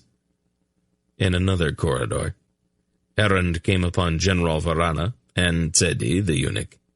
Tzedi wore the mottled, iridescent silk robe of the Naysans, and the general was draped in a silver Tolnedran mantle with broad bands of gold-colored trim across his shoulders. "So, it is official, then," Tzedi said in his oddly contralto voice, eyeing the general's mantle. What's that?" Varana asked him. The general was a blocky-looking man with iron-gray hair and slightly amused expressions. "We had heard rumors in Stithis Tor that Ranbarun had adopted you as his son." "Ah, expediency," Varana shrugged. "The major families of the Empire were dismantling Tonedra in their scramble for the throne. Ranbarun had to take steps to quiet things down." "You will take the throne when he dies, though, won't you?" "We shall see," Varana replied evasively. "Let us pray that His Majesty will live for many years yet." "Oh, of course," Tzedi murmured. "The silver mantle of the crown prince does become you, however, my dear general." He rubbed one long-fingered hand over his shaved scalp. "Thank you," Varana said with a slight bow. "And how are affairs in Samisra's palace?" Tzedi laughed. "The same as they always are. We connive and plot and scheme against each other, and every scrap of food prepared in our kitchens is tainted with poison." "I had heard that this was the custom," Varana remarked.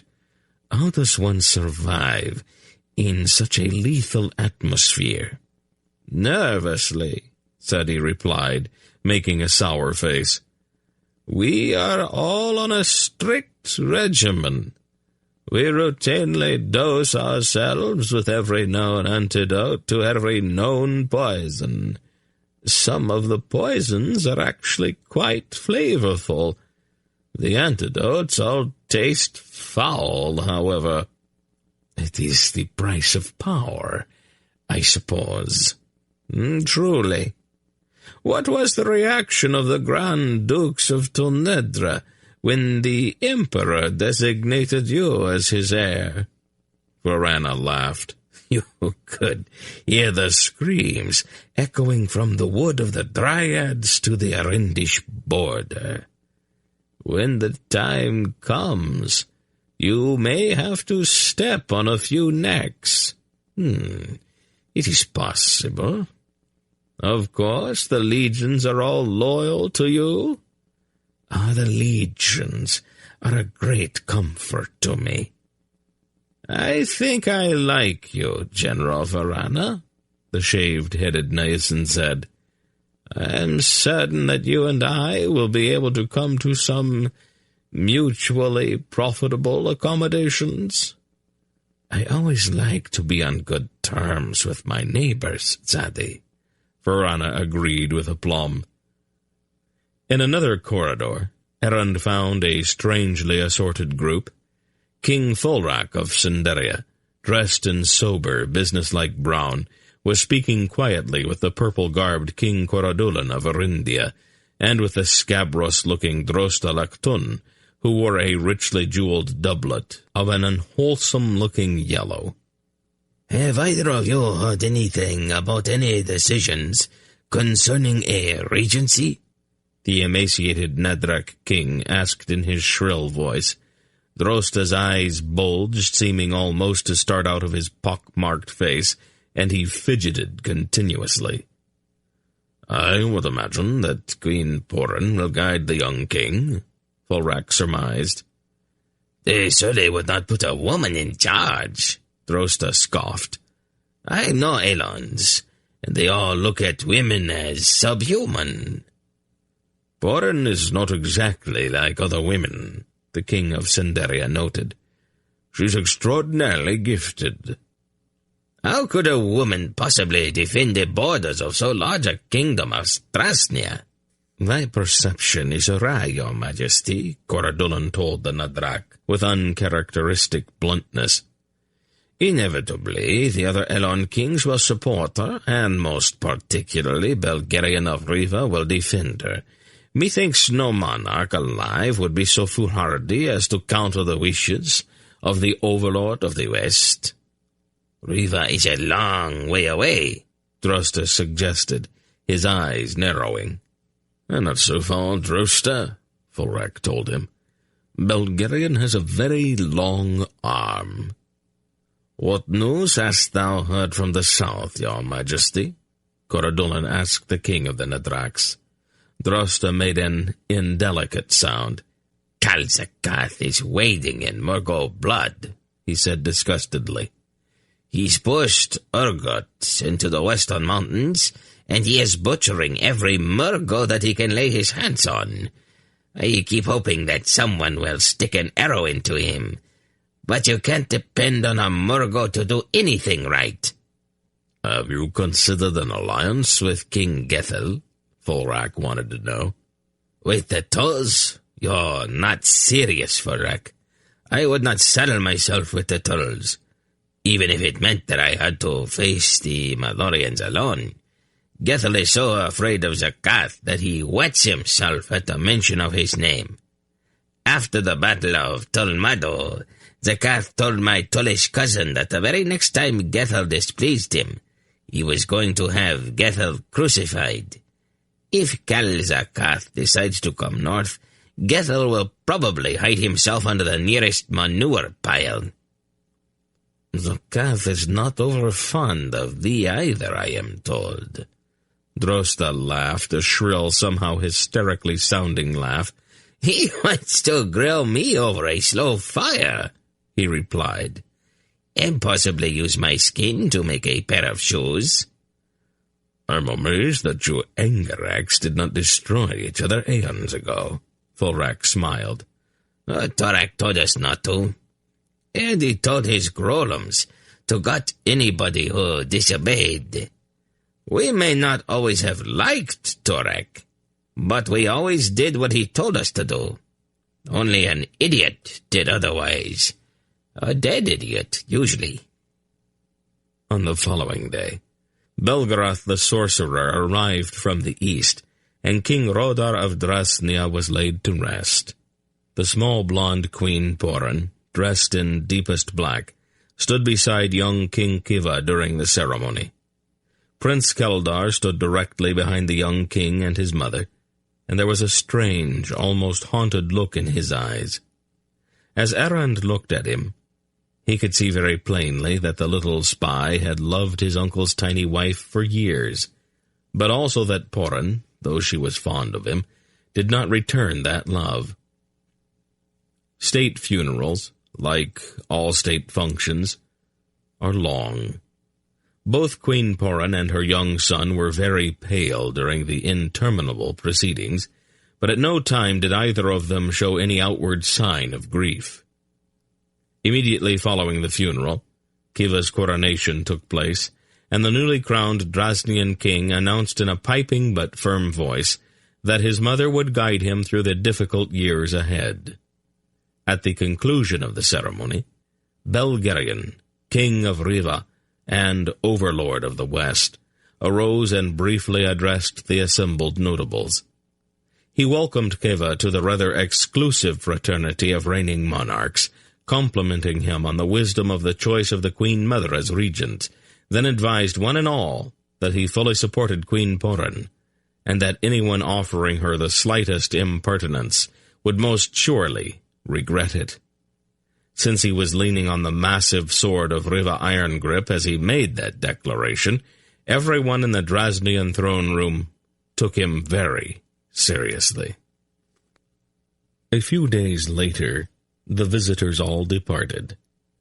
Spring had come to the plains of Algeria as Polgara, Durnick, Erend, and Belgarath rode southward in the company of King Cohag and Queen Silar. Sir Johnny, Cohag said to Belgarath as they rode, I am going to miss Rodar. I think we all will, Belgarath replied.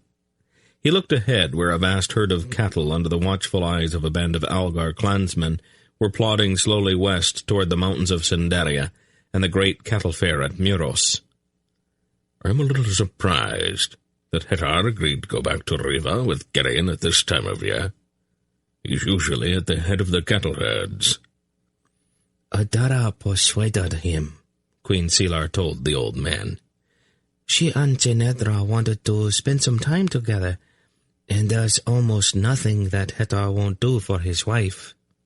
Polgara smiled. Poor Hetar. With both Adara and Tenedra working on him, he didn't stand a chance. That is a pair of very determined young ladies. The change of scenery will do him good, Cohag noted. He always gets restless in the summertime. And now that all the Murgos have retreated to the south, he cannot even amuse himself by hunting down their raiding parties. When they reached southern Algeria, Cohag and Silar bade them farewell and turned eastward toward the stronghold. The rest of the ride south to the Vale was uneventful. Belgarath stayed at the cottage for a few days and then prepared to return to his tower. Almost as an afterthought, he invited Erend to accompany him. "We are a bit behind here, Father," Polgara told him. "I need to get my garden in, and Durnick has a great deal of work ahead of him after this past winter." "Well, then it's probably best if the boy is out from underfoot, isn't it?" She gave him a long, steady look, then finally gave up. "Oh, very well, Father." "I knew you'd see it my way, Paul." "Just don't keep him all summer." "Of course not. I want to talk with the twins for a while and see if Belden has come back. I'll be off again in a month or so. I shall bring him home then." And so Erend and Belgarath went on down into the heart of the Vale again, and once more took up residence in the old man's tower. Belden had not yet returned from Malloria, but Belgarath had much to discuss with Beltira and Belkira, and so Erend and his chestnut stallion were left largely to find their own amusements. It was on a bright summer morning that they turned toward the western edge of the Vale to explore the foothills that marked the boundary of Ulgoland. They had ridden for several miles through those rolling, tree-clad hills and stopped in a broad, shallow ravine, where a tumbling brook babbled over mossy green stones. The morning sun was very warm, and the shade of the tall, fragrant pines was pleasant. As they sat, a she-wolf padded quietly from out of the bushes at the edge of the brook, stopped, and sat on her haunches to look at them. There was about the she-wolf a peculiar blue nimbus, a soft glow that seemed to emanate from her thick fur. The normal reaction of a horse to the presence or even the scent of a wolf would have been blind panic, but the stallion returned the blue wolf's gaze calmly, with not even so much as a hint of a tremor. The boy knew who the wolf was, but he was surprised to meet her here. "Good morning," he said politely to her. "It is a pleasant day, isn't it?" The wolf seemed to shimmer in the same way that Belden shimmered as he assumed the shape of the hawk. When the air around her cleared, there stood in the animal's place a tawny-haired woman with golden eyes, and a faintly amused smile on her lips. Though her gown was plain brown, such as one might see on any peasant woman, she wore it in a regal manner which any queen in jeweled brocade might envy. "Do you always greet wolves with such courtesy?" "I haven't met many wolves, but I was fairly certain who you were." "Yes, I suppose you would have been at that." Erend slid down off of the horse's back. "Does he know where you are this morning?" "Belgarath? Probably not. He's talking with Beltira and Belkira, so the horse and I just came out to look at someplace new. It would be best, perhaps, if you didn't go too much farther into the Olgo Mountains. There are creatures in these hills that are quite savage." He nodded. "I'll keep that in mind." "Will you do something for me?" she asked him quite directly. "If I can. Speak to my daughter. Of course. Tell Polgara that there is a great evil in the world, and a great danger." "Zandramas?" Erend asked. "Zandramas is part of it, but the Sardian is at the center of the evil. It must be destroyed. Tell my husband and my daughter, warn Belgarian. His task is not yet finished." "I'll tell them," Erend promised. "But couldn't you just as easily tell Polgara yourself?" The tawny-haired woman looked off down the shady ravine. "No," she replied sadly. "It causes her too much pain when I appear to her." "Why is that?" "It reminds her of all of the lost years. It brings back all of the anguish of a young girl who had to grow up without her mother to guide her. All of that comes back to her each time she sees me." "You never told her, then, of the sacrifice you were asked to make?" She looked at him penetratingly. "How is it that you know what even my husband and Polgara do not?" "I'm not sure.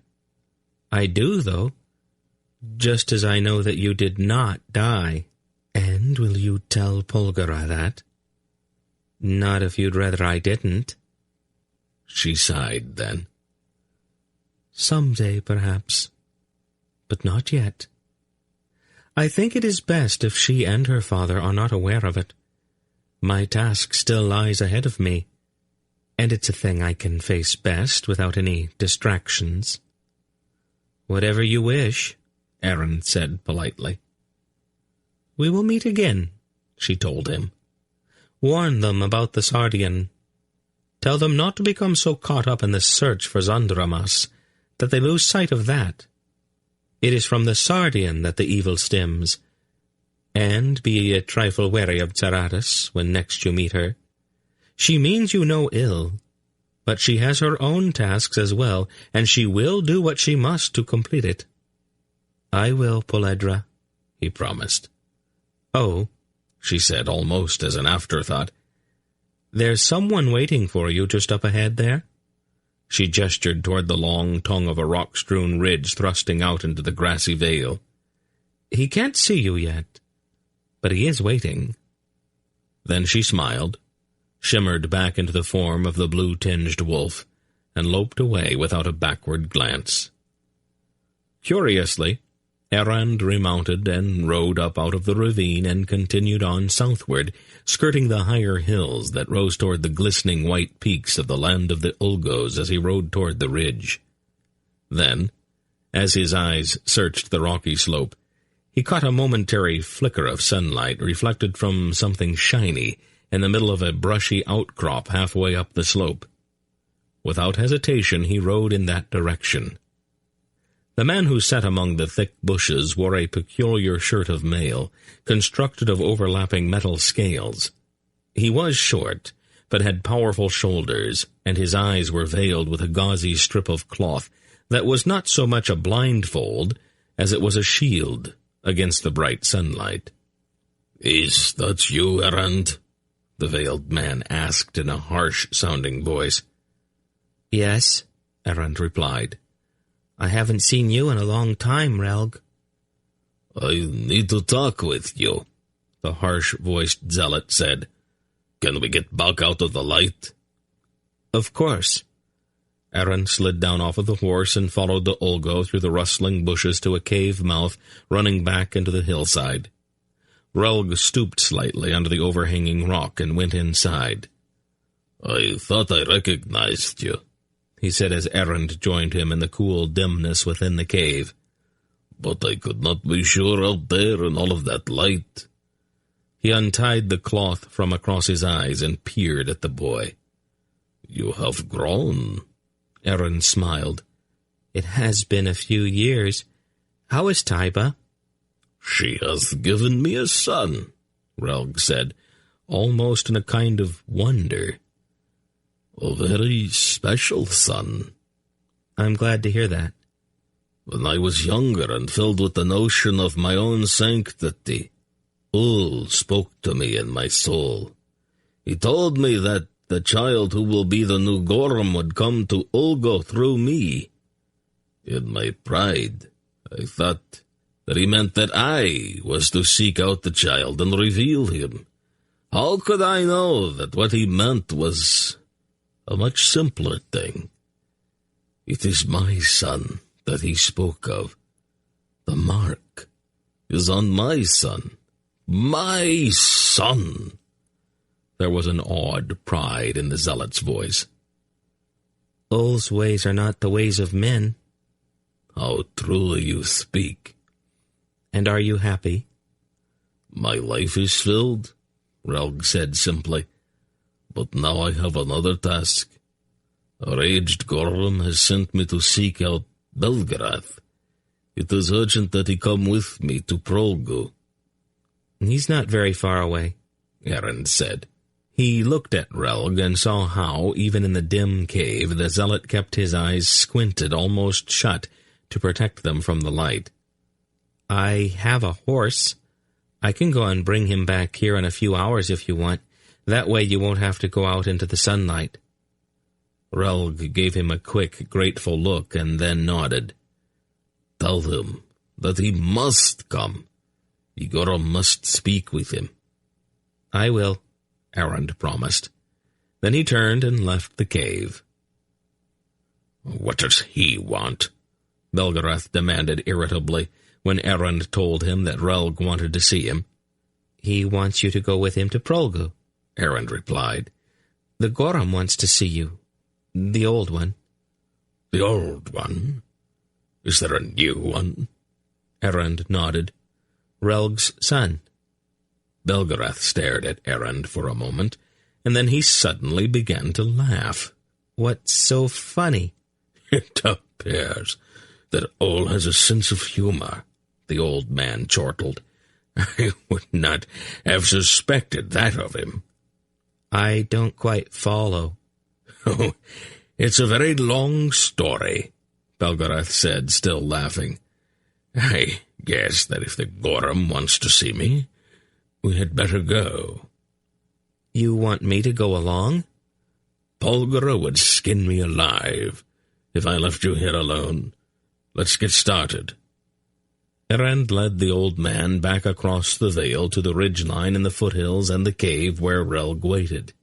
It took a few minutes to explain to the young horse that he was supposed to go back to Belgarath's tower alone. Aaron spoke with him at some length, and it finally appeared that the animal had grasped at least the edges of the idea. The trip through the dark galleries to Prologue took several days. For most of the way, Aaron felt that they were groping along blindly. But for Relg, whose eyes were virtually useless in the open daylight, these lightless passageways were home, and his sense of direction was unerring. And so it was that they came at last to the faintly lighted cavern with its shallow glass-clear lake and the island rising in the center, where the aged Gorum awaited them. "Yod-ho, Belgarath," the saintly old man in his white robe called when they reached the shore of the subterranean lake. "Groja Ol." "Gorum," Belgarath replied with a respectful bow. "Yod-ho, Groja Ol." Then they crossed the marble causeway to join the Gorim. Belgarath and the old man clasped each other's arms warmly. "It has been a few years, hasn't it?" the sorcerer said. "How are you bearing up?" "I feel almost young," the Gorum smiled. "Now that Relg has found my successor, I can at last see the end of my task." "Found?" Belgarath asked quizzically. It amounts to the same thing. The Gorum looked fondly at Relg. We had our disagreements, didn't we, my son? But as it turned out, we were all working toward the same end. It took me a little longer to realize it, Holy Gorum, Relg replied wryly. I am a bit more stubborn than most men. Sometimes I'm amazed that all did not lose patience with me.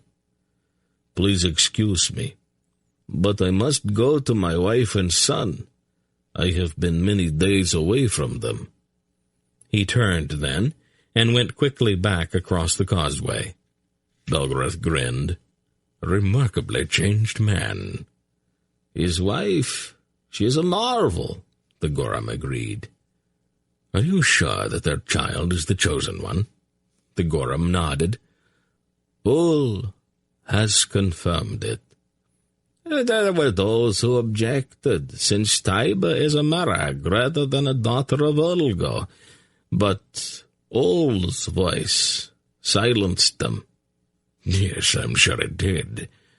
Ol's voice is very penetrating. So I've noticed. You wanted to see me? The Gorum's expression became grave. He gestured toward his pyramid-shaped house. Let's go inside. There's a matter of urgency that we need to discuss. Errand followed along behind the two old men as they entered the house. The room inside was dimly lighted by a glowing crystal globe hanging on a chain from the ceiling, and there was a table with low stone benches. They sat at the table, and the old Gorum looked solemnly at Belgarath. We are like the people who live above in the light of the sun, my friend. For them there is the sound of the wind in the trees, of rushing streams, and of the birds filling the air with song. Here in our caves, however, we hear only the sounds of the earth itself. Belgarath nodded. The earth and the rocks speak to the people of Ulko in peculiar ways. A sound can come to us from half around the world. Such a sound has been muttering in the rocks for some years now, growing louder and more distinct with each passing month. A fault, perhaps. Some place where the stone bed of a continent is shifting. I don't believe so, my friend, the Gorum disagreed. The sound we hear is not the shifting of the restless earth.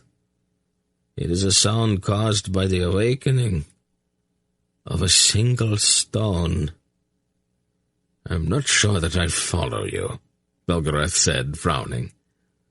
The stone we hear is alive, Belgarath. The old sorcerer looked at his friend. There is only one living stone, Gorum. I had always believed so myself. I have heard the sound of Aldur's orb as it moves about the world.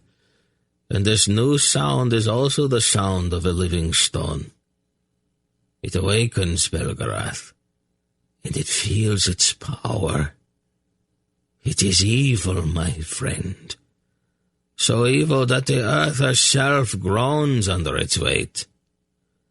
How long has this sound been coming to you? It began not long after the death of a cursed Torak. Belgarath pursed his lips. We've known that something has been moving around over in Malloreon. We didn't know it was quite this serious, however. Can you tell me anything more about this stone? Only its name. We hear it whispered through the caves and galleries and in the fissures of the earth. It is called Sardius. Belgarath's head came up. Srag Sardius? The Sardian. You have heard of it. Belden ran across it in Malloreon. It was connected with something called Zandramas. The Gorum gasped and his face went deathly pale. Belgarath, he exclaimed in a shocked voice. What's the matter?" "That is the most dreadful curse in our language." Belgarath stared at him. "I thought I knew most of the words in the Ulgo tongue. How is it that I have never heard that one before?" "No one would have repeated it to you." "I didn't think Ulgos even knew how to curse. What does it mean, in general terms?" "It means confusion, chaos, absolute negation. It is a horrible word." Belgarath frowned. Why would an Ulgo curse word show up in Dar Shiva as the name of someone or something? And why in connection with the Sardian? Is it possible that they're using the two words to mean the same thing? I hadn't thought of that, Belgarath admitted. I suppose they could be. The sense seems to be similar. Polgara had rather carefully instructed Erend that he must not interrupt when his elders were talking, but this seemed so important that he felt the rule needed to be broken. "They aren't the same," he told the two old men. Belgarath gave him a strange look. "The Sardian is a stone, isn't it?" "Yes," the Goram replied. "Zandramas isn't a stone. It's a person." "How could you know that, my boy?" "We've met," Erend told him quietly. "Not exactly face to face, but..." Well, it was a difficult thing to explain. It was kind of like a shadow, except that the person who was casting the shadow was someplace else. "A projection," Belgarath explained to the Goram. "It's a fairly simple trick that the Grolums are rather fond of." He turned back to the boy. "Did this shadow say anything to you?" Erend nodded. "It said that it was going to kill me." Belgarath drew in his breath sharply. "Did you tell Polgara?" "No. Should I?" "Didn't you think it was fairly significant?" "I thought it was just a threat, meant to frighten me." "Well, did it?" "Frighten me? No, not really." "Aren't you being just a little blasé, Erend? Do people go around threatening to kill you so often that it bores you or something?" "No, that was the only time. It was only a shadow, though, and a shadow can't really hurt you, can it?" "Have you run across many more of these shadows?" "Just Geradus." "And who is Geradus?" "I'm not really sure. She talks the way Mandoralan does, these and thous and all of that, and she wears a blindfold over her eyes." "Osiris. And what did she tell you?" "She said that we were going to meet again, and that she sort of liked me." "Oh, I'm very sure that was comforting," Belgarath said dryly. "Don't keep secrets like this, Erend. When something unusual happens, tell somebody." "I'm sorry," Erend apologized. "I just thought that, well, you and Polgara and Dernick had other things on your minds, that's all." "We don't really mind being interrupted all that much, boy. Share these little adventures with us." "If you want me to." Belgarath turned back to the Goram. "I think we are starting to get somewhere. Thanks to our reticent young friend here, we know that Zandromas, if you will pardon the word, is a person that's somehow connected to this living stone that the Angaraks call Xragthardius. We've had warnings about Zandromas before, so I think we will have to assume that the Sardian is also a direct threat." "What must we do now, then?"